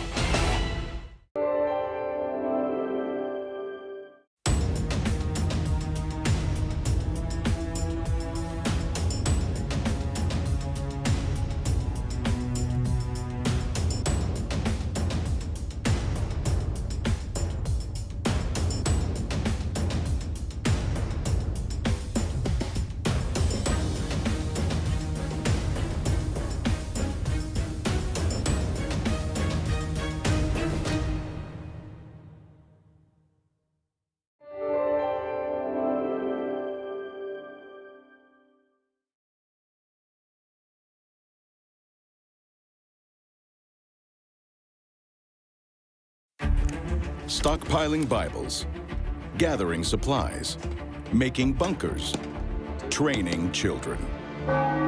Christians across America are getting ready. It's clear in the Bible that the end times are not going to be a fun time to be around. Dear Lord, thank you for this day. I believe there's going to be huge earthquakes. I believe there'll also be panic in the streets and the looting and killing that's going to go on for 7 years. They believe the apocalypse is coming because they read it in the Bible.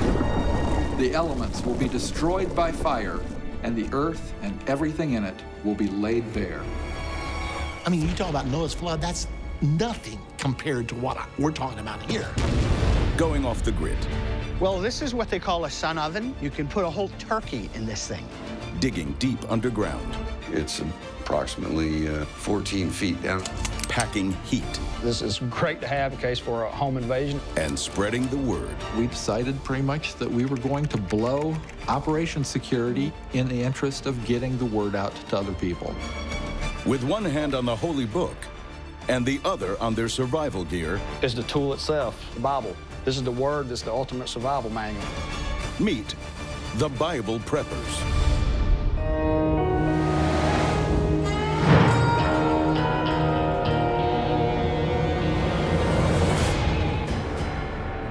Across America, preparing for doomsday has become a national phenomenon.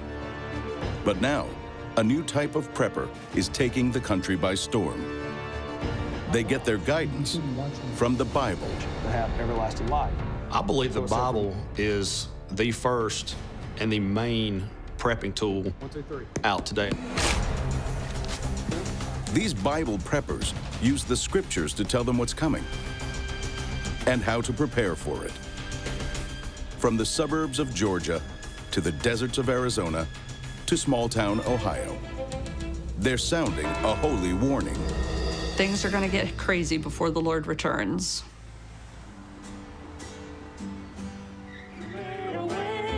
In Norwalk, Ohio, Christians Phil Hovatter and his wife Sandy are absorbed in Sunday worship.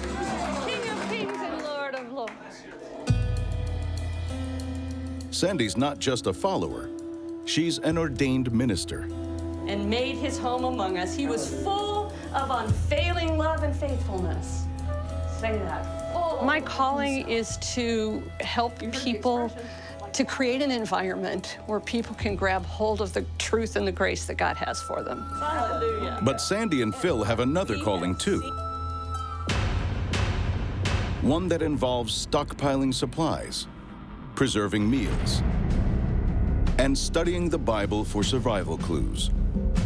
They're Bible preppers who believe Jesus Christ might soon return. It will be a worldwide event. It will be the end of time. When it happens, it's going to happen very suddenly. And those who are prepared for it are prepared. Those who are not have missed their opportunity. Jesus Christ's second coming is prophesied in the Bible, including in the book of Revelation. Many Bible preppers believe those prophecies are coming true. When I first became a believer in Jesus Christ back in 1971, I was reading through the New Testament for the first time. I came to passages like Matthew 24, Luke chapter 21, the book of Revelations, where it talks about end-time events. There will be signs in the sun, moon, and stars. On the earth, nations will be in anguish and perplexity at the roaring and tossing of the sea. I was so gripped by those when I first read them, I said, he's talking about now. He's talking about today, my lifetime right here, right now. That's been 42 years ago, and I can still look at those passages and say, you know, they're even closer to being fulfilled right now than they were then. The Bible warns that the time around the second coming will be marred by horrific events. There's going to be a lot of natural disasters of a scale and magnitude that we've never seen, truly going to be the literal biblical proportion type disaster. And along with that has to be just massive civil unrest. Which is one of the reasons the Hovatters have begun preparing. Okay, this is our basement pantry area. This is actually phase 1 of our food storage plan. These are things that you can buy at the grocery store. Soup in cans, dried soup, macaroni and cheese, spaghetti, sardines, all kinds of basic food products that would keep us going through a short to medium-term disaster of some sort. The Hovatters are just beginning their prepping. But one thing that makes them very different from ordinary preppers is what they choose to stockpile. We bought a couple of cases of Bibles as amongst the first preparations that we did. Phil figures when times get hard, God's Word will be the first thing people will need. These are paperback Bibles we can give out to people in the community. Phil and Sandy haven't always been Bible preppers. They first met as Air Force cadets in college. We met first day of class in September. I fell in love with her instantly when we were on a field trip for school in Homestead, Florida. They flew us down for a weekend, and I saw her in her swimsuit by the pool. Many years ago. That's the one. But they weren't a match made in heaven. She told me one day that actually she's very far from being a Christian, and she was an atheist. And my reaction to that was totally spontaneous. I just blurted out, "Oh, I'm so disappointed in you." Despite their differences, the pair marry in 1977. Within a year, Sandy also becomes a Christian. But it's not until 2012 that Phil raises the subject of readying for global disasters. Phil sat me down at the dining room table one day and said, "We need to talk about something." And so he told me about how God had been impressing on him the need to prepare for a time when life would not be as it is now. We're talking 2012 when I started to look into this. There were a lot of problems with finances in Greece and Spain, Portugal, Ireland. So economic issues certainly were one of the things I saw. But there were other things. Summer of 2012, there was a lot of solar flare activity. We're seeing tsunamis. I mean, the word tsunami was not in the American vocabulary until 10 or 15 years ago. To Phil, all these happenings suggested the end times may be near, Well, we're gonna make Spanish beefy rice, right? and that a 7-year time of torment, known as the Great Tribulation, might soon begin. The Bible definitely talks about a tribulation time coming at the end times. And 7 years of very rough going. Well, it's going to taste just like the Spanish rice that your mama used to make. That's why instead of watching a game on a Monday night, the Hovatters are vacuum sealing meals to see them through whatever disasters lie ahead. All the way. Okay, you want to get the hose out. Okay. Seat that firmly. And How do you know when it's done? It turns itself off, just like that. All you have to do is take out the jar, put it in 5½ cups of boiling water, and half an hour later, you've got really good beefy Spanish rice. Among Bible preppers, one question looms large. Just how much of the 7-year tribulation will they have to prepare for? Some say believers will be saved before it even begins, in a moment known as the rapture. The Bible describes a time when believers are taken out of the world, and that's called the rapture. The Bible describes them as believers being taken up to meet the Lord in the air. According to how the Bible is interpreted, the rapture could happen either pre-tribulation, mid-tribulation, or post-tribulation. Some people believe the rapture happens at the beginning of that 7-year period. Some people believe it happens in the middle. And some people believe it happens at the end of that 7-year period. Where you stand on the pre-, mid, or post-tribulation spectrum guides just how much food you need to stockpile. He can come and take me anytime he wants, but if I were to have to come down on one opinion, I tend to be more mid-trib these days. This is some of our dehydrated food products that we have. We've got some, that means Phil will have to survive 3.5 years of violent tribulation. And he doesn't have enough food stored yet. We've probably got, I would say about 1.5 years worth for the two of us. But if you think these mild-mannered Bible preppers will be an easy target in the end times, think again. Coming up, why some Christians are training in survival. Father's name we pray. And self-defense. It's going to be so much chaos and panic. People are going to be starving. They'll having to eat each other to survive. Since Christian couple Phil and Sandy Hovatter became Bible preppers, they've had to learn some unexpected new skills. I consider a firearm to be used as a weapon of last resort, but last resort in cases of protecting our person and hopefully never our property. But you have to do what you have to do in order to survive. Just because the Hovatters are Christians who love thy neighbor doesn't mean they're not ready to defend their preps. if you had told me 1.5 years ago that I would have, I think it's 8 handguns, and that I would be able to shoot them, I would have said, you're confusing me with some other Sandy.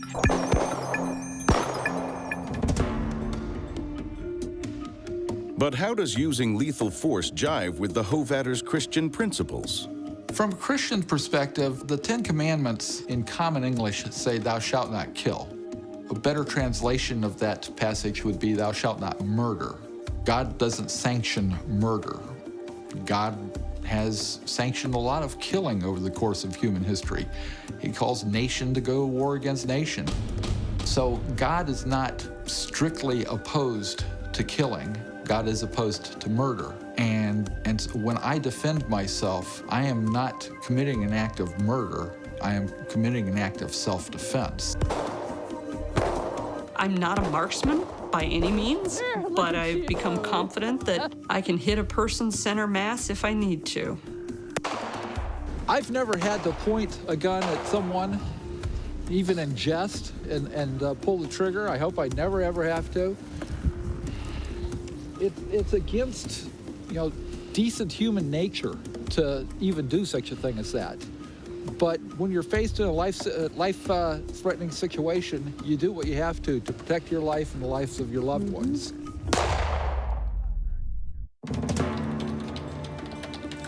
What makes Bible preppers different from other preppers is that many want to help others survive the end times.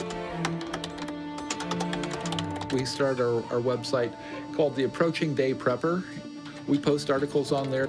We are sort of chronicling the types of preps that Sandy and I are doing, and also sharing the tips and tricks that we've learned. While most preppers like to keep their activities secret, for Christians Phil and Sandy, it's about spreading the word. A lot of preppers, most preppers, I would say, keep their activities on the down low. They're quiet about it because of the very thing that Sandy said about, if you say something, if people's first reaction is, oh, if anything goes wrong, I'm coming to your house. Well, not only are they going to come to your house, but they're going to bring everybody they've ever told about you to your house. And their whole family. And suddenly the situation becomes unmanageable. And so most preppers practice what they call operations security, OPSEC, where they keep their preparations private and quiet. We decided pretty much that we were going to blow operations security in the interest of getting the word out to other people. This is what we are doing. We want you to do it too. As new preppers, we felt like we had a different voice. The voice that says, you don't need to be stressed. You can do this in a calm way and with faith. And you can do it by taking these baby steps. And once you've got the baby steps, then you take the next steps. Phil and Sandy believe that God will look after his flock, but they also have to look after themselves. We see back in the days of Noah, God warned Noah of the coming flood, and Noah went and built a boat. God didn't provide the boat for him. God didn't provide all the supplies for him. Noah had to do the work. So God always works with people in partnership. I want to be ready if life changes. I don't want to be the one who is totally incapable of living in that new way. That's why I'm preparing, you know? That's why I'm learning how to build a fire. You know, when was the last time I built a fire? When I was a Girl Scout in 7th grade or something? I don't know. As for when Jesus is due back, Phil's not ready to put a date on it. It's been 2,000 years. It might be another 2,000 years before Jesus comes again. I don't know. But everything's in place. There's nothing I see that would prevent it from happening very soon. Meanwhile, 700 miles south in McDonough, Georgia, there's a whole family of preppers who also take their cues from the Bible. It's like Noah, he told him to go out and prepare. He told everybody to, hey, come with me, help me prepare. They didn't listen, they thought it was a joke. But it happened. Father's name we pray.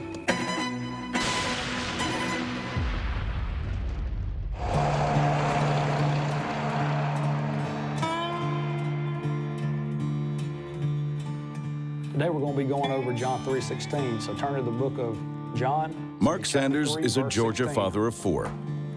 For God so loved the world that he gave his only begotten Son. He's a good Christian who fears God. Should not perish, but have everlasting But life. his greatest fear So it says, is "For not God so being loved ready the for the world disasters he's read about in the Holy Book.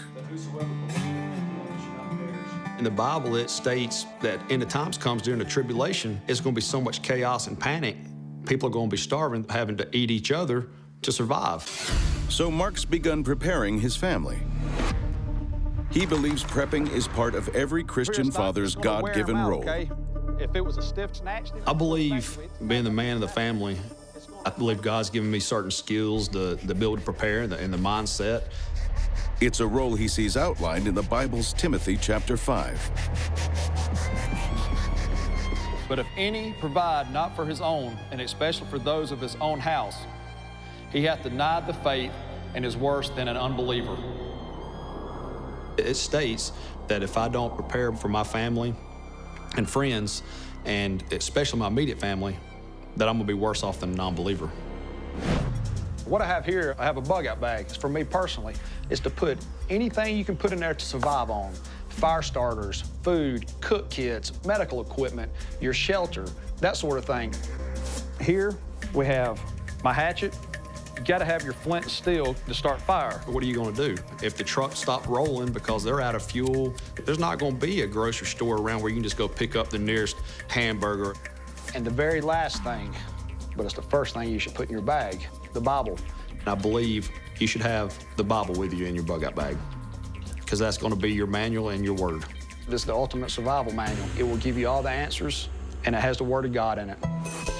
Guys, first thing you have to do, we had to find some dry wood. You got to start off with little small pieces. Might take a few shots, hopefully not. It's what Mark sees in the Bible that sends him out into the woods, training his family to live without the conveniences of modern life. There's certain scriptures in the Bible that I believe I take it as preparing. Once we get a fire going, guys, we got to put something over the top to put the pots and pans on, because if you don't have a metal grill or something, what else you gonna have? It's like Noah's Ark. He told him to get every kind of food that's available for the people and for the animals. So around here, we're just gonna use some of this wet wood. So we got to keep prepared to get through the hard times. Mark thinks one day soon, We have a trigger system here. his kids' lives may depend on knowing survival skills, like how to set a trap for wild game. We're gonna build a snare for a larger animal like a deer, and if we do drop it lower, you could catch a coyote, bobcat, fox, or something like that. It's gonna run, it's gonna hook his neck, it's gonna come through here, pull it. When it pulls tight, Everybody thinks this prep and stuff's just absolutely crazy, but in the old days, that's how they lived before we're doing now. We're just used to having a bag of potato chips at any given time. Now, pretend you're a deer. It's just going back to what probably our grandparents are doing, especially our great-grandparents and before them. Dear Lord, thank you for this day. Thank you for this time we had together, Lord. And thank you so much, Lord, for blessing us with this deer we have. Once you have killed an animal, throw deer meat in a skillet, cook up some potatoes you grow in your garden, some carrots, some peppers, whatever you have. Teach them how to cook it up. Mark believes that during the coming turmoil, knowing how to get by out here in the woods could be crucial to survival. This is the way you do it in the bush, survival. 2 Peter chapter 3, verse 10. The heavens shall pass away with great noise. I do believe when he returns, there's going to be natural disasters. I believe there's going to be huge earthquakes. And the elements shall melt with fervent heat. There'll also be panic in the streets and the looting and killing that's going to go on for 7 years. And the earth also, and the works that are therein shall be burned up. He said he's going to release his anger, and it's going to be unlike that you've never seen before. So the baby to be born will be holy, and he will be called the Son of God. Every Sunday, Mark and his family attend their local church to prepare themselves spiritually. But after the service, there are preparations of a different kind. 1, 2, 3. 1, 2. 1, 2. One of the first things that we were training on, that I started them on, is boxing. 1, 2, 3. You teach them the jab, the cross, and the hook. Mark's Christian faith has led him to value his family above all. And in the end times, he wants them to be able to defend themselves. Today we're going to go over a simple gun disarmament. It's going to be one handgun. It is plastic, it's fake. By no means do you ever point a gun of any type to anybody. This is a training gun, all right? All right, point that at me, Dean. I don't have anything here. These Christian kids, 11-year-old Nicole, 10-year-old Dean, 9-year-old Joshua, and 7-year-old Summer won't be turning the other cheek. No, come here. Let me show you real quick. You gotta step forward that foot. Turn sideways, step forward. Now step back. I wouldn't say every kid needs to learn how to do this because it is dangerous, but sometimes you might not have any other choice but to try to disarm a gun. Put your hands up. Like his kids, Mark's wife Haiti is on board with the prepping lifestyle. I think about it often because we never know when something's gonna happen. We gotta be prepared. You never know when you're gonna be in a situation where you're gonna need it. Lay your hand down on mine and push it forward. Yeah, I'm teaching my wife, Haiti, some hand-to-hand combat, because that's real important for females to know, because if they get attacked, normally they're a little weaker than a man. They're gonna end up on the ground, so they gotta know how to defend themselves. Squeeze. Like other Bible preppers, Mark wants to help other believers prepare.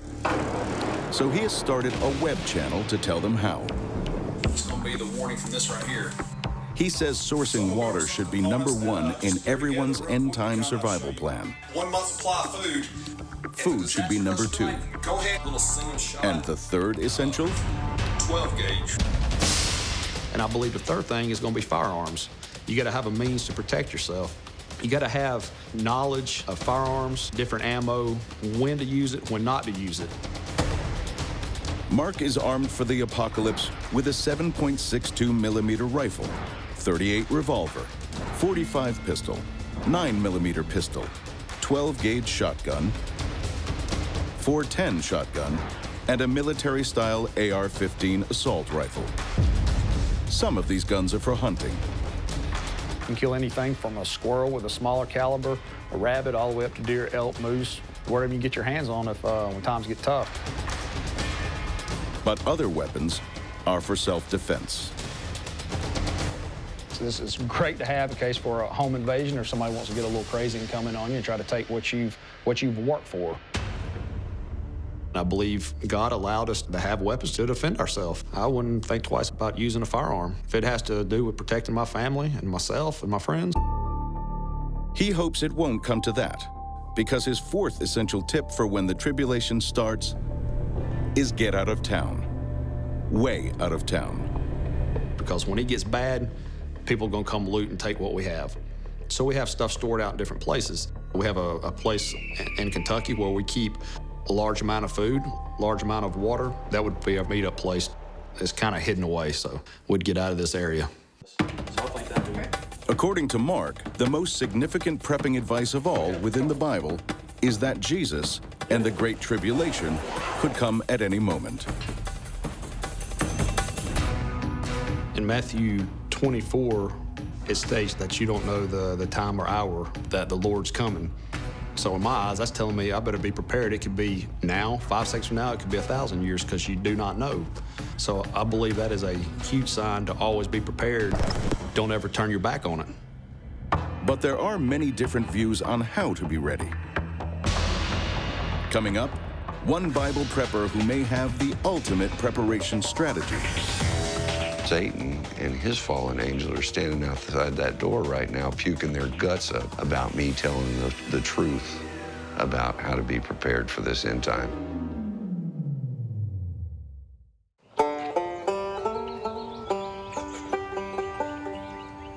Somewhere in Texas, this looks like an ordinary farm, but hidden beneath the surface.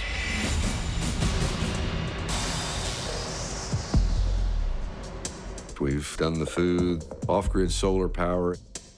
Just about everything has been prepared for. The prepper who lives here would like it to stay hidden, so he doesn't want to reveal its exact location or his whole name. He just wants to be known as Alan. I've spent several $100,000 trying to be prepared. Alan's a father of 2 and has been married for 29 years. He first started prepping when he noticed the world around him was changing for the worse. When you live 50 years and you start out in a society that's one way, and you see it start to change extremely to the other side, then yeah, there's a fear that things are changing in the world.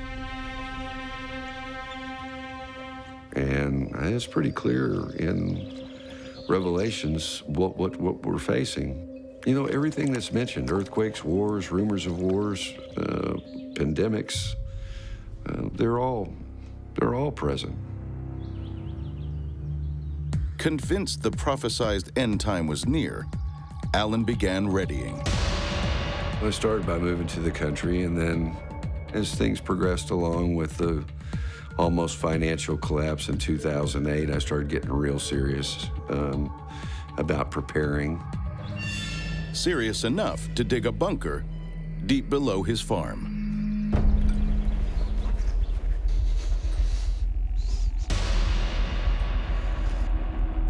It's approximately 14 feet down in the ground. And this is where we would come if we had some kind of a threat from the environment or nuclear or nature, such as a storm.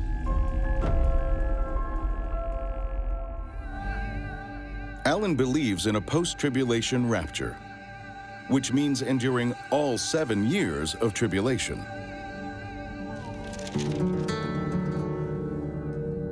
For proof that it's upon us, he looks to Matthew chapter 24. For nation shall rise against nation, kingdom against kingdom, and there shall be famines and pestilence and earthquakes in diverse places. Well, Jesus said there will be earthquakes in diverse places. Texas has never been a place that you thought you'd have an earthquake, yet we're starting to have them here. Elsewhere on his farm, more structures purpose-built for the apocalypse. Jesus said in Matthew 24 that there would be wars and rumors of wars. This is a building that we built to withstand the threats of the times to come. This building is built with metal ceilings, metal walls, so that it will withstand an electromagnetic pulse. biggest concern from an electromagnetic pulse is a nuclear weapon being set off above the United States, which would send out a wave that would literally melt wiring and electronics. And so to protect it, the wiring has to be shielded. Basically what we do is we build what's called a Faraday cage, and that consists of a metal layer between us and the outside that's grounded that would catch this wave and divert it into the ground. It's an airtight building so that it'll withstand contaminants from breaching in the walls. We have food storage here. You have to really think out about, you know, I may be eating this stuff for the next 3-4 years. It takes a lot of time and a lot of preparation. And this is just the tip of the iceberg of the things that you try to do in order to be prepared. Alan's prepping has taken years, and it's cost him a fortune. These are the batteries that power is stored from the solar cells. And we have 26,000 pounds of batteries right here. That represents 120 individual batteries in these racks. About $120,000. But Alan, who spent almost $500,000 getting prepared, says there's something even more important than having bunkers, food stockpiles, and banks of backup power. It's having faith. I guarantee you can't see it, but I'm surrounded by God's angels right now. And Satan and his fallen angels are standing outside that door right now, puking their guts up about me telling the truth about how to be prepared for this end time, because he has no power over me anymore. Alan has always been a Christian, but in recent years, he was born again and started studying the Bible anew. It changed his attitude to being prepared forever. I came to the conclusion that the preparation needed to change gears. I needed to go a different direction. That different direction? Preparing spiritually. Now that his faith is strong, he says he doesn't fear death in the end times because he knows he'll have a place in heaven. I used to be very afraid of the things that were coming during the tribulation, but Satan and his Antichrist have no power over me anymore. They definitely have power over this flesh, but they don't have power over my soul and my spirit. If a nuclear warhead falls on this body this afternoon, I'm guaranteed that I'm going to get a new one, an eternal body, according to scriptures. From deep underground to way off the map. Coming up, the Bible prepper who sees dark days ahead. We're seeing storms that have almost never been seen before. People are starting to say, maybe we are entering the end times.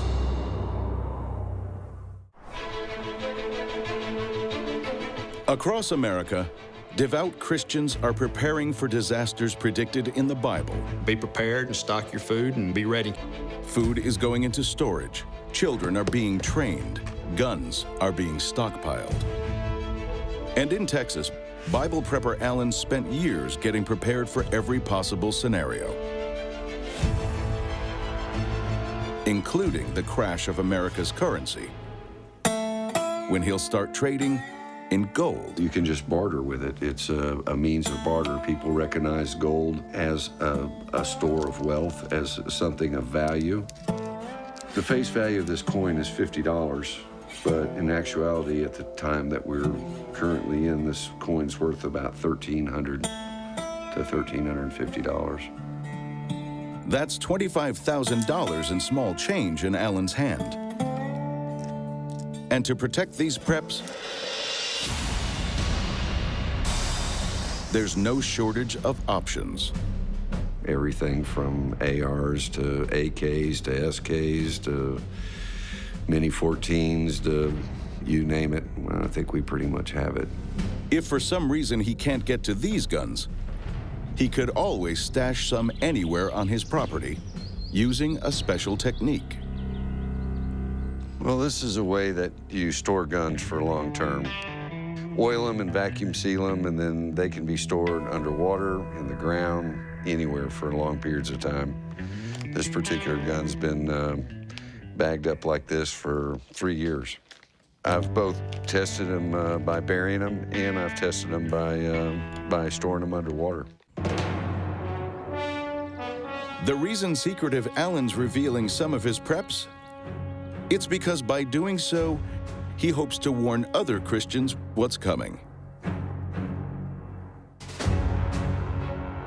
When you come to a knowledge of Bible prophecy, it very much becomes your responsibility as a Christian to tell others.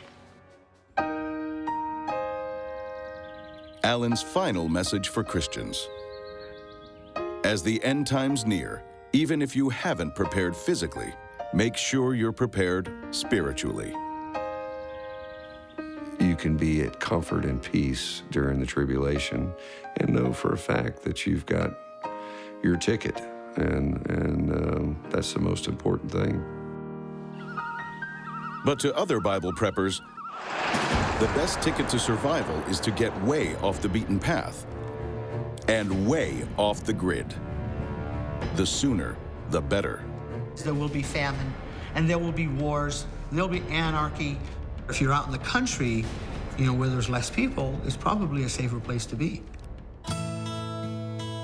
John Shorey was a traveling evangelist before retiring to his small Arizona farm. But while other retirees are looking forward to a safe, secure future, John's preparing for the worst. There's a period of time before that last 7 years that Jesus referred to as a time of birth pains, where we would see an increase of earthquakes and natural disasters. We're seeing storms at category levels that have almost never been seen before. All of a sudden, now people are starting to say, wow, maybe we are entering the end times. I heard, but I did not understand. After studying the Bible, John's Christian values compelled him to warn other believers by writing a book. I actually believe that we're entering what I call a window of the Lord's return, that sometime between now and 2020, we'll actually see the Lord coming back. And those, the Bible, you know, lays out that those are going to be some pretty trying years. Trying years where, according to John's interpretation of the book of Revelation, food won't be readily available. Reveal the man doomed to destruction. The Bible says that in the last days that a quart of wheat will cost a day's wages, which means that either food becomes very scarce or money loses a lot of value. So during that period, the people will literally be starving to death. So it's not going to be a pretty picture. But John doesn't plan to be amongst the starving. Coming up, his off-the-grid techniques to provide his own food during the end times. We are literally in the time of the last days right now. You can put a whole turkey in this thing.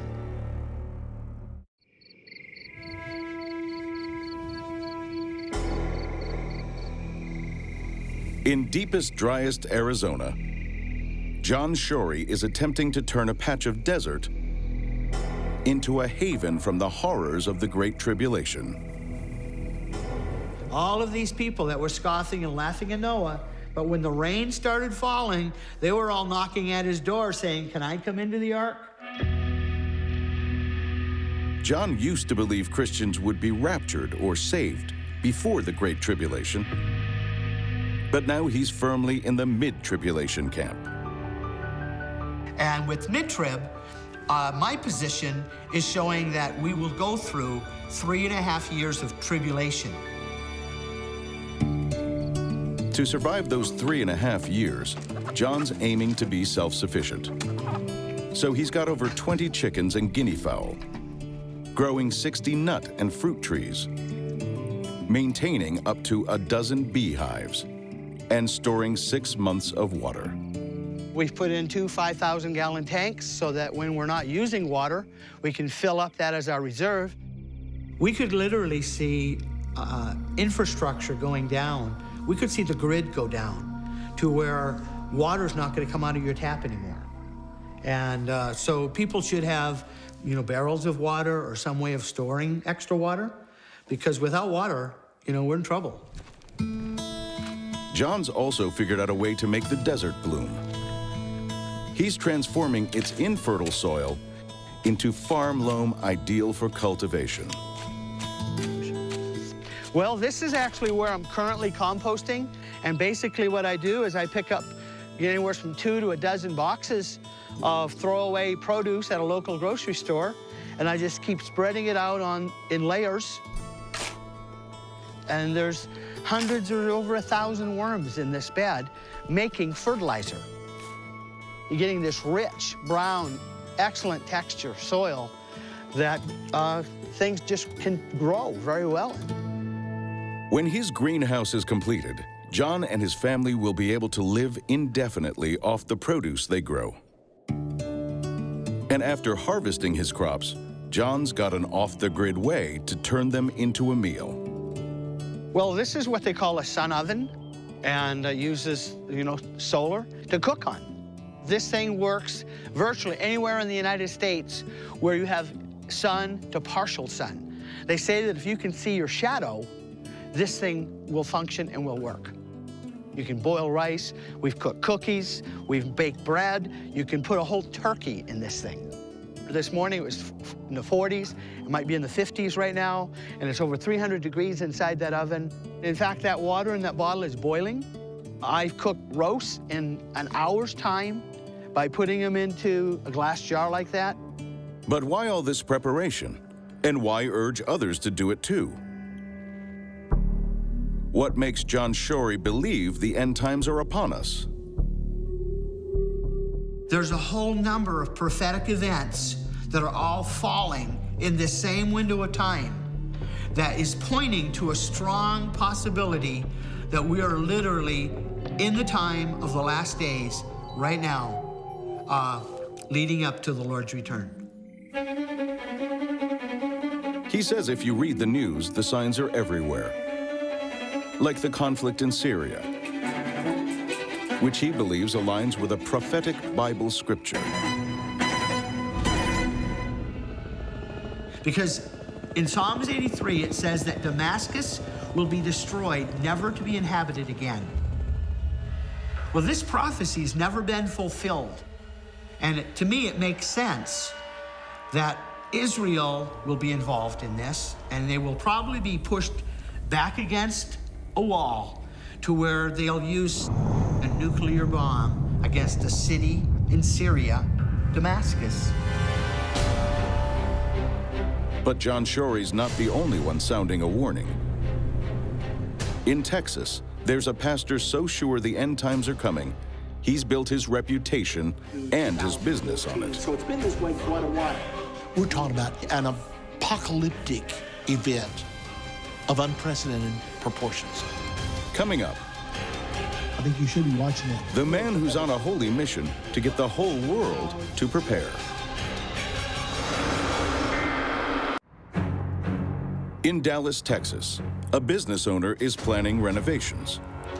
This thing we got to do is to seal it so that radiation cannot get in. He wants to shield his studio from a nuclear war that's prophesied in the Bible. We're talking about an apocalyptic event of unprecedented proportions. I mean, you talk about Noah's flood, that's nothing compared to what we're talking about here.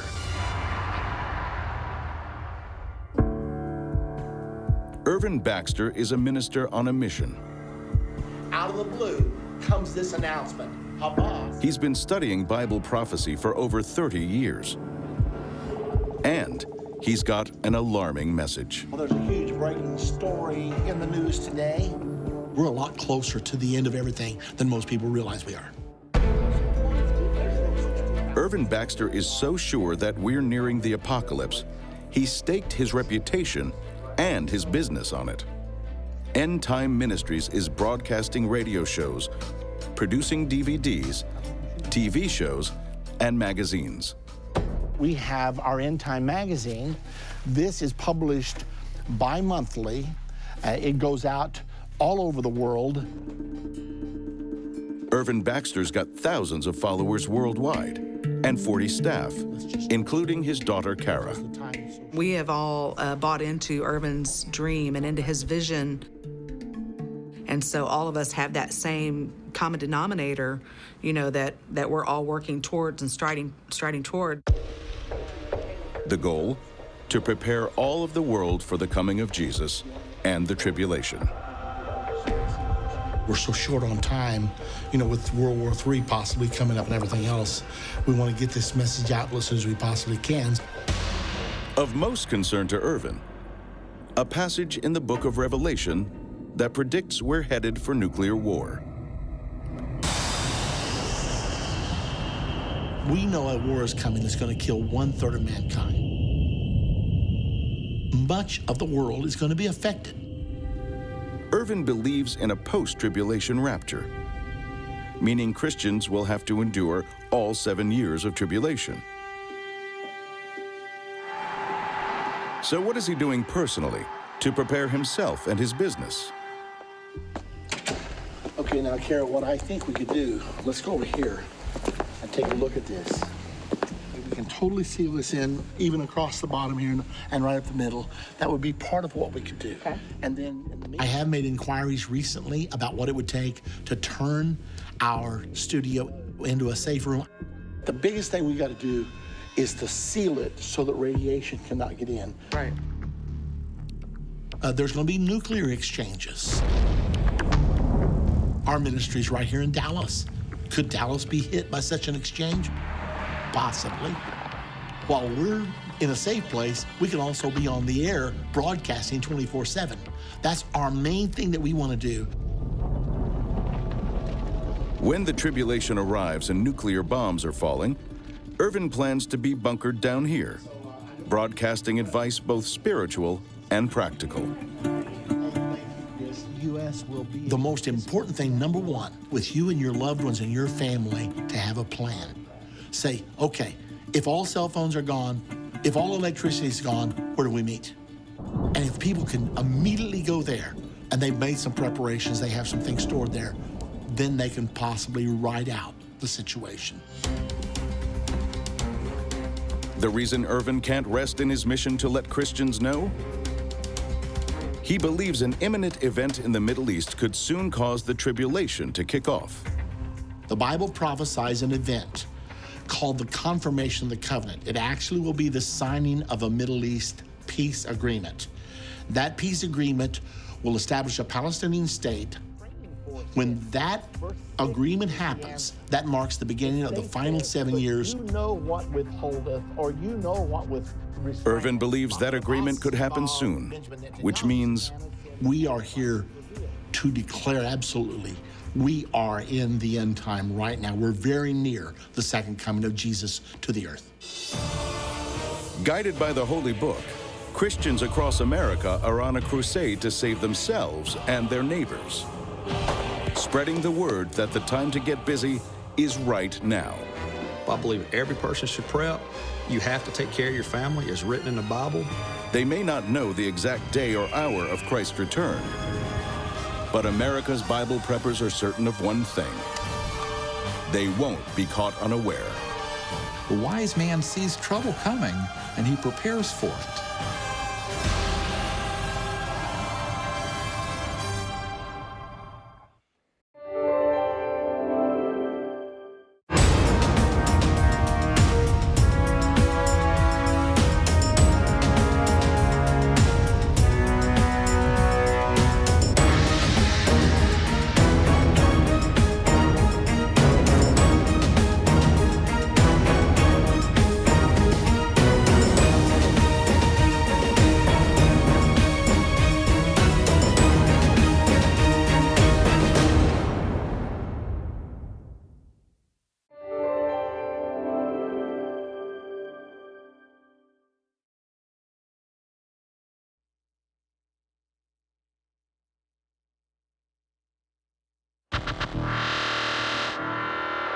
Prison.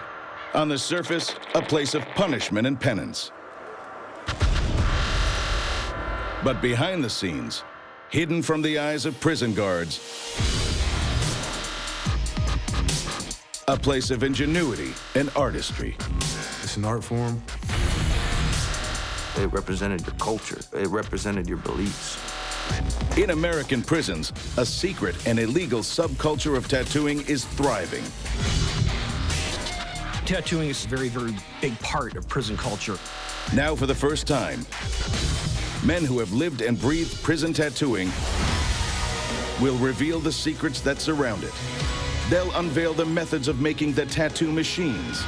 This is just a basic motor out of a CD player, whatever we can get our hands on. And how to make the ink. You cut that paper open, you got piles of black soot. They'll outline the pitfalls. If a person hasn't earned the tattoos he has on him, he's probably gonna get dealt with. They'll explain how they evade detection by authorities.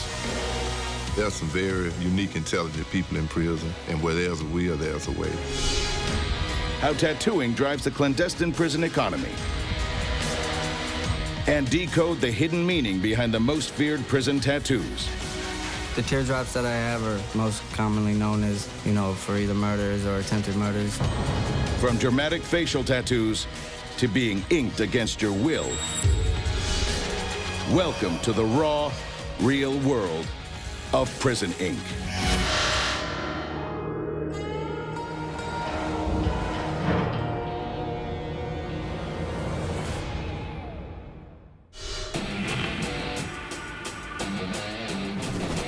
Of the over 2 million prisoners behind bars in America, at least 50% are inked. I like my tattoos are from either life experiences or what I've been through. I'm covered, head to toe. Prison tattoos can cover literally every inch of skin. I got transferred to a different prison, so one person did this one, the other person did that. Long considered the mark of the outsider and the outlaw, tattoos hold special significance to prison inmates. Oh, look at that King Tiger tank. My body's a mural, and it has a story that can go over for days. But actually getting inked behind bars means breaking the law. It's not allowed to tattoo in prison. Because of the risk of infection, tattooing in U.S. prisons is illegal. This forbidden status means no professional inks and equipment are allowed, giving rise to a unique style of single needle tattooing known as black and gray. Black and gray tattoo emerged simply based on the limits of the technology. They did not have the access to multiple needles. They didn't have access to real tattoo needles. In your average tattoo shop, the artists are using sophisticated coil or rotary machines. Precision coil devices can cost up to $700 each and are intricately crafted. The tattoo machine basically is made up of springs, coils, capacitors, copper pieces, front springs, rubber bands. Basically what it does is you hook it to a power supply. So when electricity pushes it down, the magnetic part pushes it back up. Depending on what you're doing, you use different needle groupings. Basically, that's the rundown of a tattoo machine. But in prison, where tattooing is banned and most of the components of a tattoo machine are considered contraband, how do inmates manage to create such amazing works of art on their skin? Inmates behind bars can make almost anything if they put their minds to it. It's fascinating what they can come up with.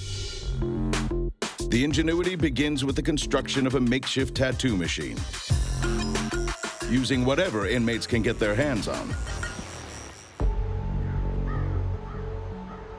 So, with pretty much every prison tattoo machine I've ever seen or I've ever made, consists of a regular pen, and on the inside there's a pen filler, which you take out. Convicted of assault, 27-year-old David Chance is an accomplished prison-style tattooist. He's revealing his techniques on camera for the first time.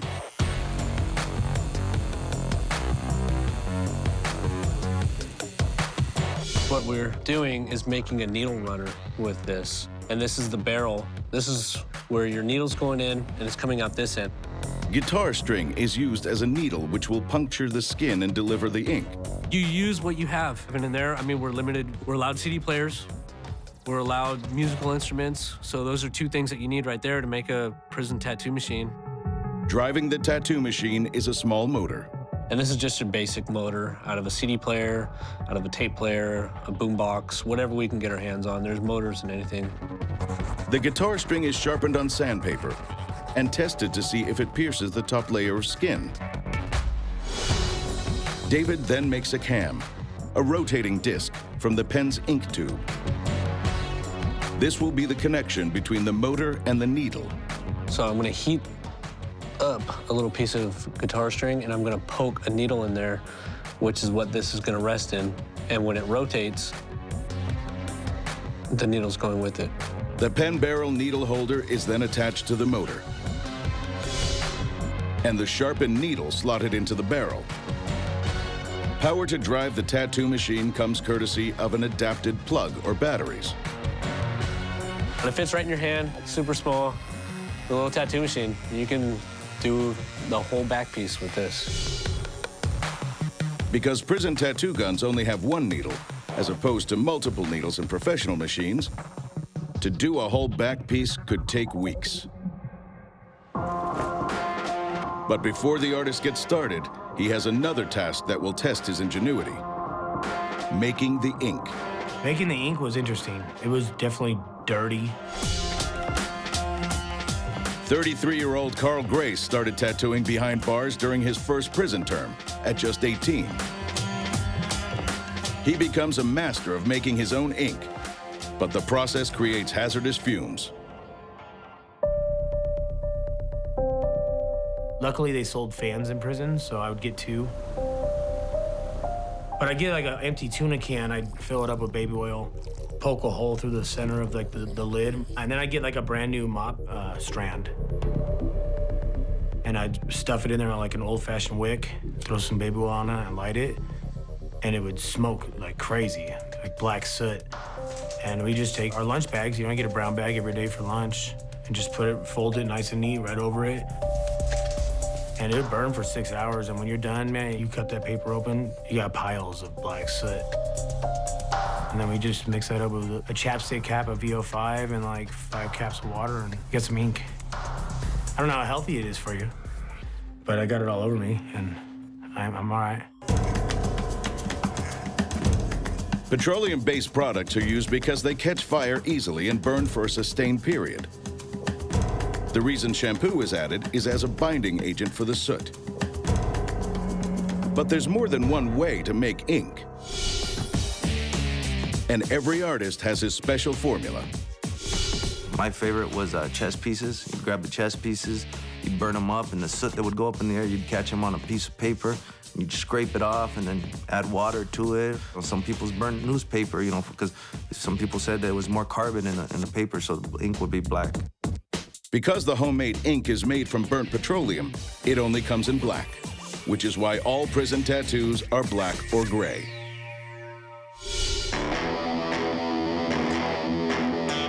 With the homemade ink, that's all you have is black and then shades of black.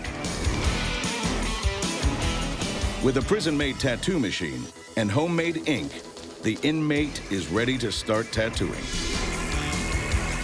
But now comes the most difficult element of the prison ink process: mastering the craft.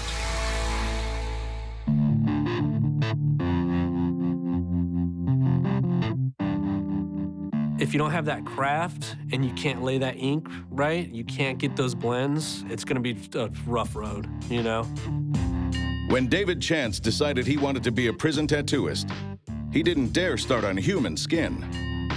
I was engraving cups. I was just doing cups at the time, passing time. In time, his cups got noticed by his cellmate. He kind of talked me into it. He's like, dude, I've seen the cups that you do. I've seen the engravings. I've seen all that stuff. You need to do it. And I got bored one day, and sure enough, I wound up tattooing on a guy, and I was just obsessed ever since then. In prison for 6 years for arson, Ryan Lewis taught himself to tattoo by using his own skin as a canvas. Yeah, I actually tattooed my chest. One of my buddy did one side of my chest, and I ended up doing the rest of it. It was just really like leaning down and dying for a few hours, and I did it, I think, over the course of a week. And it was really intricate, a lot of line work, and like from the first line, I was just like, what am I doing to myself? Learning the craft takes years of experience. Something Josh Hagan had none of when his cellmate talked him into trying to tattoo. At the time, I didn't even thought about tattooing. I just drew a lot. He's like, hey, tattoo me, bro. For the couple days, I was like, no, I'm not really into that, you know? Then he finally talked me into it. I tattooed him, and it took him like 3 months to heal up. I scabbed the guy, and it just ruined his shit.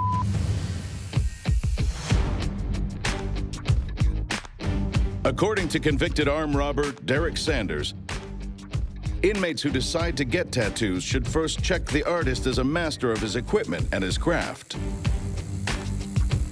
Some people are good, some people are bad, some people are just beginning, you know, just testing the waters. But basically what I did before I got my tattoos, I watched other people, you know, watched them perform their art on other people. And I made that my decision of who I would, you know, choose to do my tattoos. But even when you've nailed the equipment and the craft, there are other pitfalls waiting in the world of prison tattoos. The little-known world of prison tattooing is a subculture all of its own. Some designs are art for art's sake, but others are symbols that can hold life or death significance. Getting inked without understanding the hidden language of prison tattoos is a definite health risk. So if an individual wants a tattoo, they'd better be real sure that they're not going to offend somebody. Richard Lichten is a 30-year law enforcement veteran who works in America's most violent prisons. He says prison gangs enforce many of the rules behind bars, including those surrounding tattoos. Your white power gangs and your black gangs and your Hispanic gangs and Asians. Gangs are very, very prevalent, very, very dangerous. If you're in a gang and you get the gang's tattoo, then you have elevated yourself within that prison system. It's a mark of respecting that you now carry their tattoo. In some prisons, it's estimated that 60% of tattoos are gang-related. They mark the wearer as protected, but also as a target. I got my tattoos in prison. I got XIV, X4 for Northerners. The Northerners are a Hispanic gang from Northern California. Their gang symbol is the Roman numeral for 14, signifying the 14th letter of the alphabet, N. The Norteños' sworn enemy are the Sureños, or Southerners prison gang, who wear the tattoo Sur, Spanish for South. If there's a lot of Southerners around, they'll hit me up and stuff like that, or try to kill me for that. Gang tattoos can be as simple as a series of numbers. Michael Torres' 916 tattoo is the area code where he grew up in Northern California, but can also show affiliation to the Norteños prison gang. People from the opposite gang, you know, gang members in general, know what it is, see what it is, and they can move on that, you know. As well as showing gang membership, tattoos can also broadcast crimes carried out in the gang's name. One of the most common examples is the teardrop. The teardrops that I have are most commonly known as, you know, for either murders or attempted murders. A teardrop can mean different things depending on which prison you're in. On the left, it can mean murders or attempted murders committed. On the right, it could stand for loved ones lost. An outlined teardrop can symbolize an inmate is ready to kill for a gang. The drop will be filled in once the murder is committed. Another tattoo linked with violence is the tombstone. I've seen several people with tattoos where they may have an X or maybe they have tombstone, and those basically stand for people who they've killed.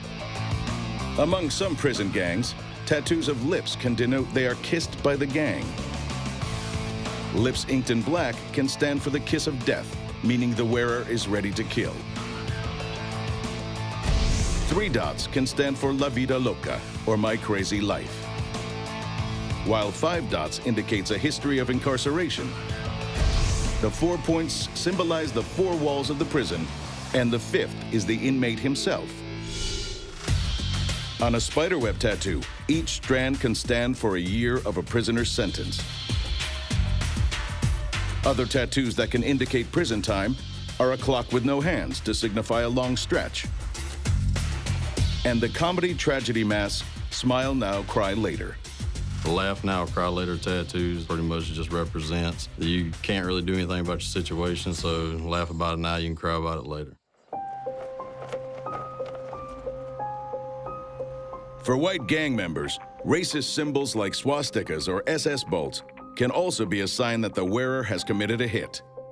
It displays where you're at, what you've done, basically your hierarchy while you're locked up. Yeah, when you earn tattoos, it's mostly, violence. 33-year-old Carl Grace knows that from experience. He earned tattoos by being an enforcer for a white gang. Put in some work. There was some dude from my area that I don't know, he wasn't up to par with the white boy standards, and so I smashed him on the yard. Went to the hole for 3 months. When he got out of the hole, Carl continued earning tattoos. When somebody came to the yard and they needed to be dealt with, I was like this. I'll do it. I'll hit him,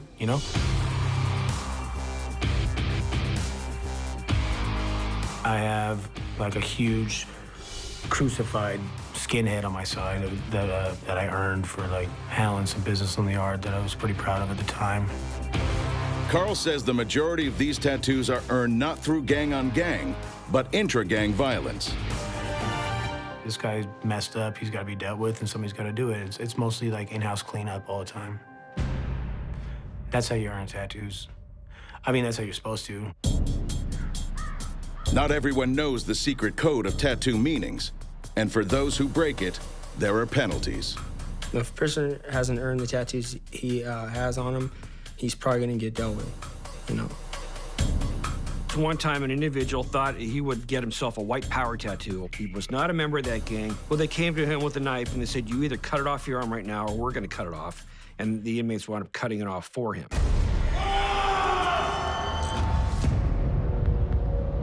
According to David Chance, the punishment can also be dealt to whoever created the unearned tattoo. It falls back on the artist. Well, who did that? Oh, where did he do that? When did you deserve that tattoo, I refuse to do all the racial swastikas and bolts and stuff like that, because you got to earn that stuff and then get me in trouble if I'm just passing it out. While gang affiliation guides the choice of some tattoos, behind bars, an equally strong influence is race. Every nationality leans more towards their heritage. Like the white folks, you got them more towards the Aryan, more medieval. As where the Mexicans, you got the Aztecs and stuff. And you got the blacks, they do the black rights movements and stuff like that. White prisoners like Carl Grace favor very macabre images. I have a lot of demons. People in prison aren't happy. Nobody wants angels. Nobody wants butterflies. People want demons. They want skulls. They want death. Especially the white boys. That's what we're into. We're into the crazy.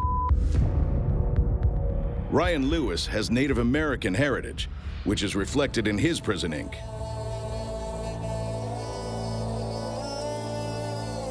Kind of my path, it's a band from our tribe. It's it's a basket design and an oak leaf, which is pretty central.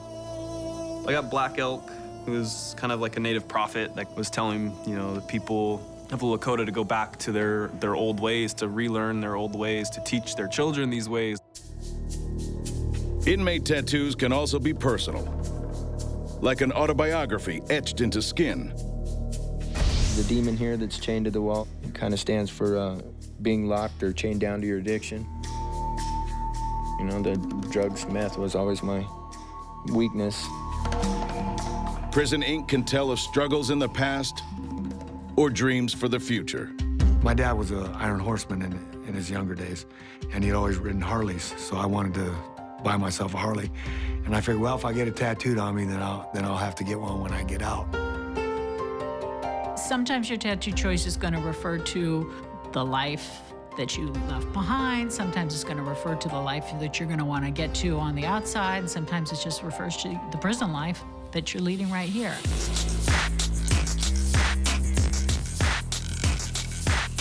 But what drives an inmate to get heavily tattooed on their face?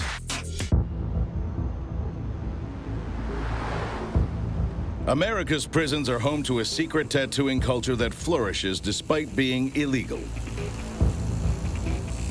And some inmates take prison ink to the extreme, covering their whole body, even their face. The face is the most public part of the human body. The face is the way that we present ourselves to the world. So a prisoner with a face tattoo is saying F you. Convicted Utah murderer Curtis Algier's prison tattoos are saying a lot more than that. Algier killed a corrections officer, and his mugshot has been called the face of hate because of its neo-Nazi and white supremacist symbolism. As well as swastikas and iron crosses, he has more coded indicators of his extremism, such as the 88, which, because H is the 8th letter of the alphabet, stands for Heil Hitler. On his cheeks, he has the Valknot, a Norse symbol of 3 interlocking triangles that shows a willingness to die for a cause. Latin American gang members are also known to commonly wear facial tattoos to increase their intimidating appearance. This inmate displays the Roman numerals XV3, coded symbol of the 18th Street Gang. It's like war paint in prison, you know, that's why people get all that crazy on their face and neck, you know, they want to look nutty, you know, they want to look crazy. But sometimes a facial tattoo can also have more personal resonance. Asa Crow kicked a heroin habit behind bars, something he's reminded of every time he looks in the mirror and sees his chin tattoo. The fish represent, you know, serenity or calmness, you know, and the dots kind of represent my mind and my body and my soul, you know, just kind of, I had to get control of all that before I, you know, paroled was my goal. Whether an inmate is inked for his extreme beliefs, his gang, or his own story, he's taking big risks by getting tattooed behind bars. The tattoo kit, the tattoo gun, is contraband like anything else, and it's against the jail rules. The guards will seize that contraband, and then you'll spend some time in what's called discipline. The inmates would call it the hole. Yet prisoners' desire for tattoos is so strong, solitary confinement isn't much deterrent. I went to the hole like 4 or 5 times. My mentality was kind of like, F you, I'm gonna do what I want, and if you don't like it, I don't care. Carl Grace's cellmate, Josh Hagan, is caught tattooing twice by prison guards. He's slapped with an extra 60 days on his 7-year sentence. What hurts more than that? The confiscation of his tattoo machine.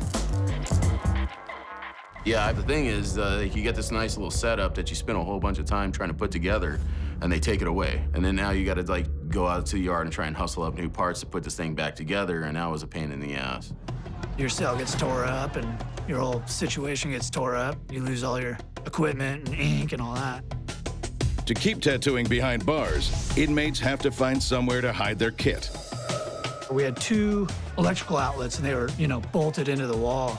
And my cellie had access to the tool that we could loosen these bolts up. And in this box had this perfect compartment where you can hide tattoo machines, dope, weapons, whatever you want. It's hidden the same way you'd hide a prison weapon or narcotics, within mattresses, within cracks in the wall, inside of a toilet, because there's 1,000 places to hide it. I had a magnet on the back of mine, so you just throw it up under a bunk, and it's hidden. And you kick back like you're watching TV. The majority of prison tattoos are done in the cells, which means while laying ink, inmates need to appoint a lookout. The process is that you have like a point man that would keep eyes for you to make sure that they don't walk up in on you. But with harsh penalties for being caught tattooing, what makes being a prison tattoo artist worth the risk? The first answer to that question is status. Being a tattoo artist in prison definitely gives you a lot more merit. A lot of people want to be your friend. Getting tattooed by the guy that did the best work in there, it was an honor. Not only does being a tattoo artist boost your social standing in the joint, it allows you to become a major player in the clandestine prison economy. Prison's like a city, you know? So everybody's got their little job. My tattoo, that's my job. You want a tattoo, you come see me. You want a drawing, you come see me. That's how I sustain myself. If it was a straight up business transaction, whatever they can get from the store, food, cosmetics. Somebody needs to get tattooed. You're like, yeah, just throw me a jar of coffee, $6 right there, and you tattoo them for 20 minutes, and that's good. If you can smoke, you can get tobacco, you get tobacco. If you're a dope head, you can get dope. But if an inmate wants to enjoy the spoils and status of being a prison tattoo artist and stay alive, he has to learn to respect the secret codes of conduct, codes that are specific to each prison. In jails or prisons, there are written rules that you get. No escaping, no fighting, no swearing, and that sort of thing. But there are many, many unwritten rules as well that are just as important to your safety and welfare. In Asa Crow's prison, the unwritten rules made it forbidden to tattoo across certain racial and gang lines. Definitely couldn't tattoo the blacks. That'd be a death sentence. Couldn't tattoo the Norteños. It's also a death sentence. Did tons of any gang you can think of from Southern California, from Bakersfield down, I did it. Every gang. So, I mean, I had all these people in my cell, murderers, kidnappers, drug dealers, you name it. I tattooed them all. Behind bars, prison tattooists ply their trade for drugs, for status, and for the pure thrill of artistic expression. But some artists will rise above the rest.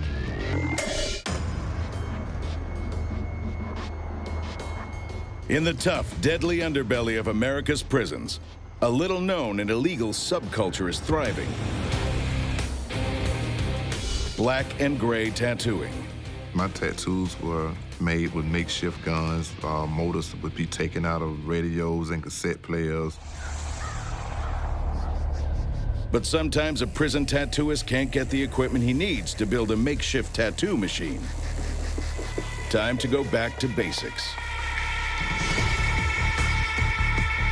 Stick and poke is a raw form of tattooing involving a sharp point to pierce the skin. Once, all tattoos behind bars were done this way. Today, it's a method more often used in county jails, where contraband materials are harder to obtain. Sometimes you couldn't get a machine, you couldn't get nothing. You grabbed a little piece of metal, sewing needle, whatever you could. Just hand poke it, just push that ink in. You can't achieve any sort of depth or anything like that with the stick and poke, but I mean, you can pound ink into the skin with a nail if you wanted to. Prison tattoo artist Mark Martin used paper clips or staples as needles. You get them in paperwork that your lawyer brought. You can see them on the floor that maybe a guard dropped. Crude as the method is, some of the finest prison tattoo artists started their career with stick and poke. Even the man considered the godfather of prison style, Freddie Negretti. I was doing pretty big tattoos, just hand poking, and on all my homeboys. It's like whenever we got a chance, I'd be hand poking on them. Freddie's rise from gangbanger kid to famed prison-style tattooist begins in LA's San Gabriel district in the 1960s, when he joins his neighborhood gang, Sangre. I guess I grew up kind of a confused, troubled youth. Got in a lot of trouble. Getting into trouble changes Freddie's life forever. In juvenile court, he meets a Mexican kid covered in tattoos. I was like, you know, what are these tattoos? You know, what does this mean? And I was just obsessed with this guy. I remember he told me, yeah, you get a needle and thread, you know, and you dip it in ink, or you can even use a girl's mascara, you know? So I got out and I got my older sister's mascara. And that night I pitched a little tent in my bed with a flashlight, and I hand poked this little thing on my hand. As Freddie grows up, his gang crimes get more serious. He finds himself in juvenile prison and begins forging his own tattoo style, rejecting the colored tattoos popular in tattoo shops. First of all, we thought that color tattoos were cartoony. You know, shop tattoos had the thick lines and they were simple designs. We felt that it was more real if you had thinner lines and less of a line showing. And the tones of gray, you know, because what we were trying to accomplish was like a black and white photograph. So shading and fine lines was a big thing for us. And that's what black and gray is all about. Behind bars, Freddie realizes the limitations of prison-style machines. Straight lines are impossible because the needles wobble. So Freddie innovates. I came up with just a matchbook paper to go over and then tape it around the side of the machine, and it held the needle steady. And so our line work was coming out much better and straighter. And then for shading, I would take it off because it was okay to have the needle wobbling around because we just made circular motions, you know. Freddie also experiments with ink production to give him a range of black and gray tones. Another thing that we did was to get the ink and evaporate the water out, and it would make a blacker, you know, denser ink. And also to add a little bit of baby oil or water to the ink to make it lighter, like a lighter gray. So we were coming up with different tones of gray. The results of Freddie's innovations are classic Hispanic images like the Chara Girl and the Virgin of Guadalupe. Then in 1976, Freddie develops a tattoo that will become a Chicano classic. Smile now, cry later. I saw a little ad for acting workshop, and you know, there was the comedy tragedy faces right there. Well, my favorite song at the time was Smile Now, Cry Later. It was an oldie but goodie song. And when I saw those, I immediately thought of Smile Now, Cry Later. Behind bars, Freddie builds a reputation as a master prison tattooist. But his rise to become the godfather of prison style will be tainted by tragedy.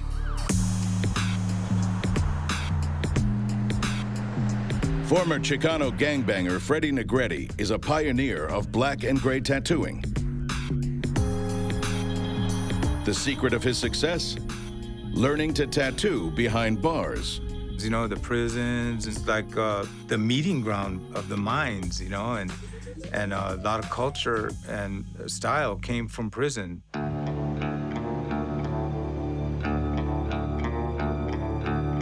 Caught up in Chicano gang wars, Freddie first starts tattooing in Youth Authority Prison in the 70s. Using handmade tattoo machines and self-produced ink, he devises a fine line black and gray look that defines prison style to this day. But what he never expected was that prison-style tattooing could give him a lucrative career on the outside.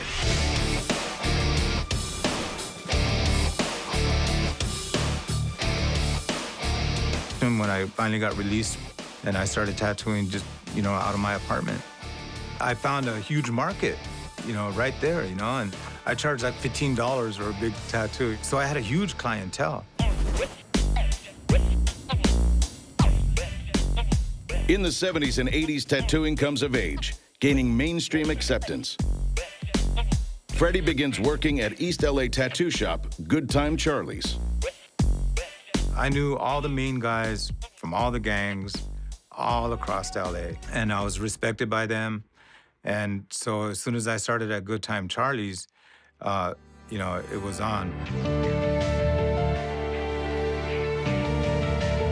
By the late 1990s, tattooing is a booming industry, becoming a multi-billion-dollar market, with thousands of shops nationwide.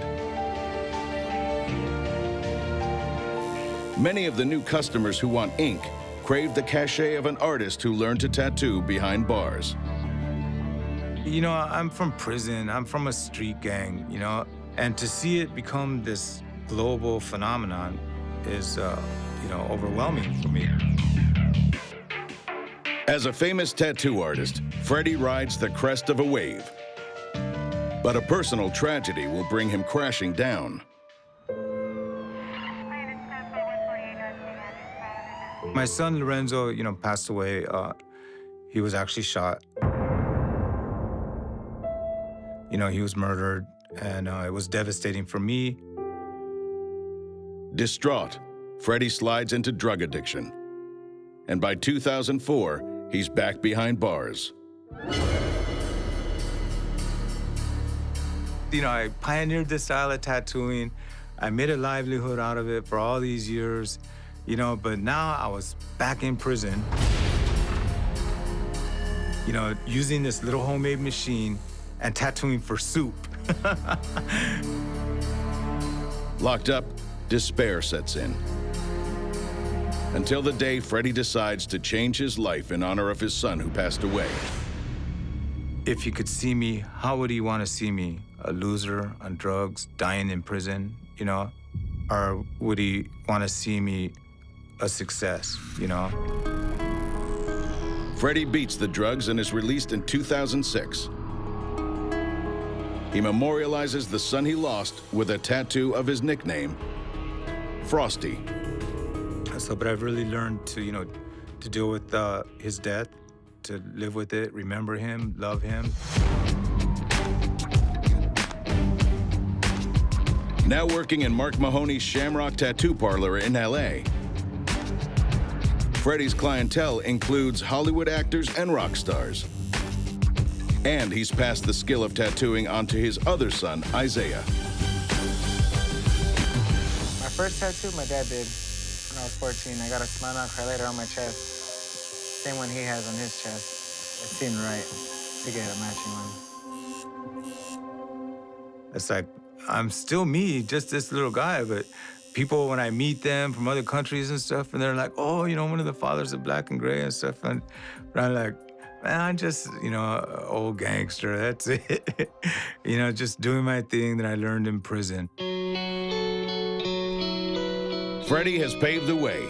Now other prison tattooists are learning that all those years spent tattooing behind bars can pay off. He's kind of influenced a lot of people, including myself, in the tattoo industry. When prison tattooist David Chance was released, he found a ready market for his expertise in Central California. I got into a shop within 6 months of being out, and now I'm in one of the best shops on the Central Coast, and it's great.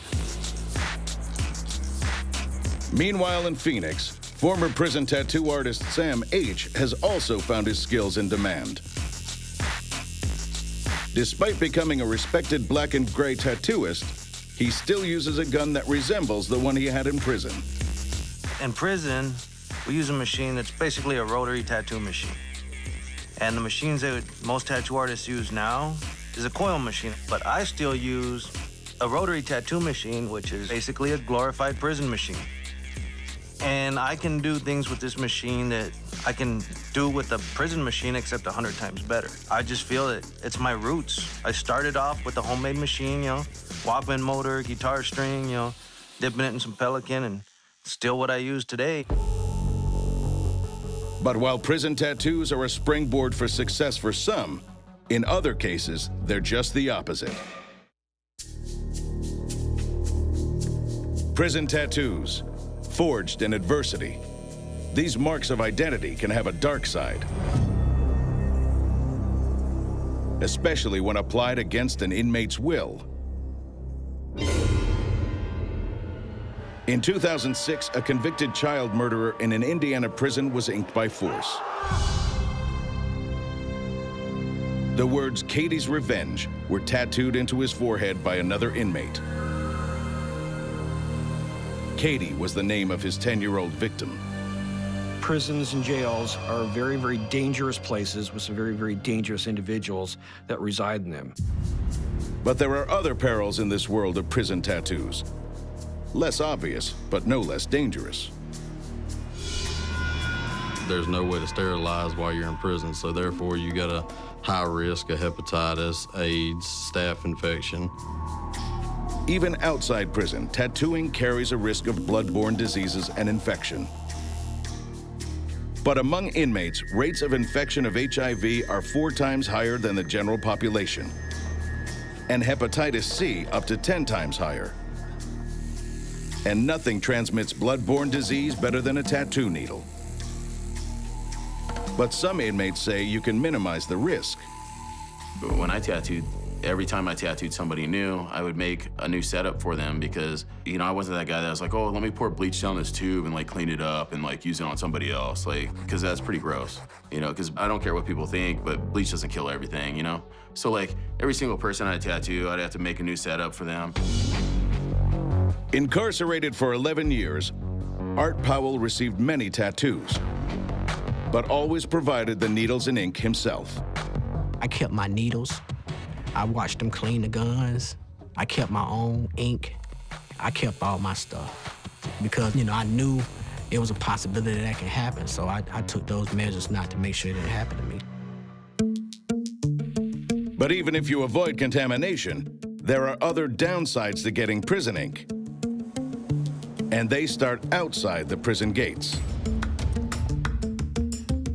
The streets of West Atlanta. 25 years ago, they were the scene of a bloody gang turf war. And right at the center of it was this man. People would call me Trigger because I was known for shooting people. The story of Art Powell's life of crime is etched in his skin. I got involved in the streets at the age of 13. I started gangbanging at the age of 15, back in 1984. By the late 80s, Art Powell is a high-ranking member of one of the most notorious gangs in Atlanta history, I Refuse Posse. We controlled the southwest side of Atlanta, tried to take over the city. Was involved in a lot of crimes, and a lot of the cases I was involved in were high-publicity cases. By the early 90s, Art's joined another gang called Do or Die Mafia and winds up in prison. We basically was robbing businesses, and we robbed the business and it went bad. And one of my co-defendants was shot. And that's pretty much, that incident is what sent me to prison for 11 and a half years. Like many inmates, Art gets his first ink behind bars and can't stop. I got my first tattoo and it was like an addiction. Well, with the Do or Die Mafia tattoo, that was the name of my crew I was with when I got incarcerated. So I got that tattoo, you know, as a symbol to say, okay, you know, this is who I'm with, and this has put me in a position to be incarcerated. Now released, Art's on a mission to stop other kids following his path. I helped form one of the most notorious gangs in Atlanta history called I Refuse Posse. And a lot of people died, a lot of people was incarcerated. One of his messages, tattoos can be a first step to a life of crime and incarceration. How many of y'all ever thought about getting tattoos? Be honest, this is just thought, like you had the thought of getting a tattoo. Okay, don't get it. Once they see my tattoos, they ask questions, and I look at that as a door or an opportunity to communicate with them. And don't get them. It's a brand you have to wear. It gives people an opportunity to stereotype you. It gives people the opportunity to deny you. Art believes the stigma of having a tattoo can limit your opportunities, making crime a more attractive path and prison a more likely destination.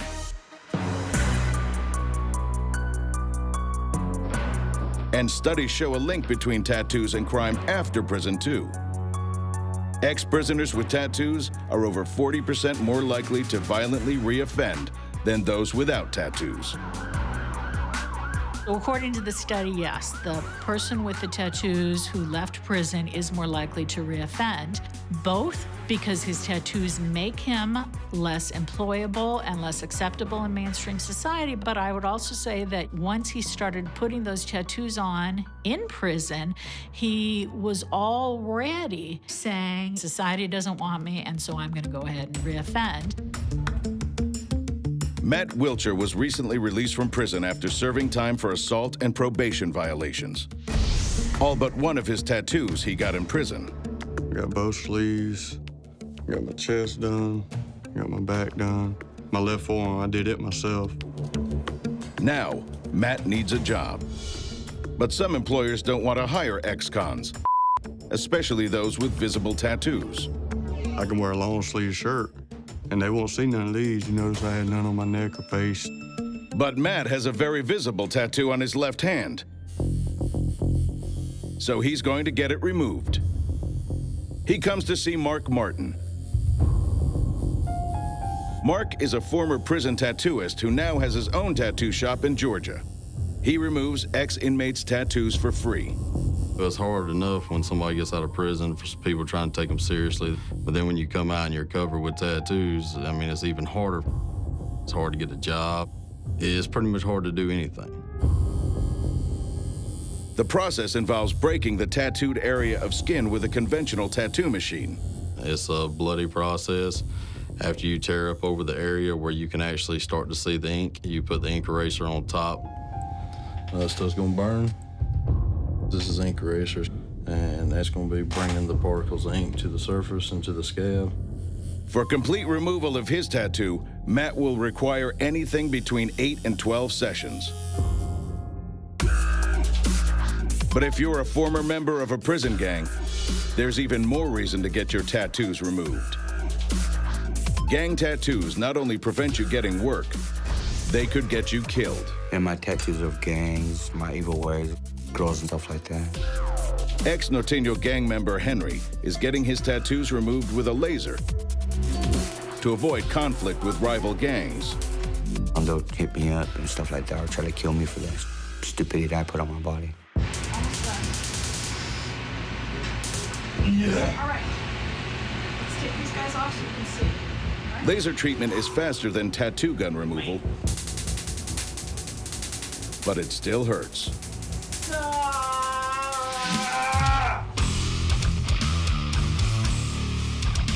While for some, prison tattoos are a source of regret, to others, the secrets and risks of this hidden subculture are part of the attraction. Tattooing would give me the opportunity to get my mind away from the prison. And I was fortunate enough to have something that would release me from there.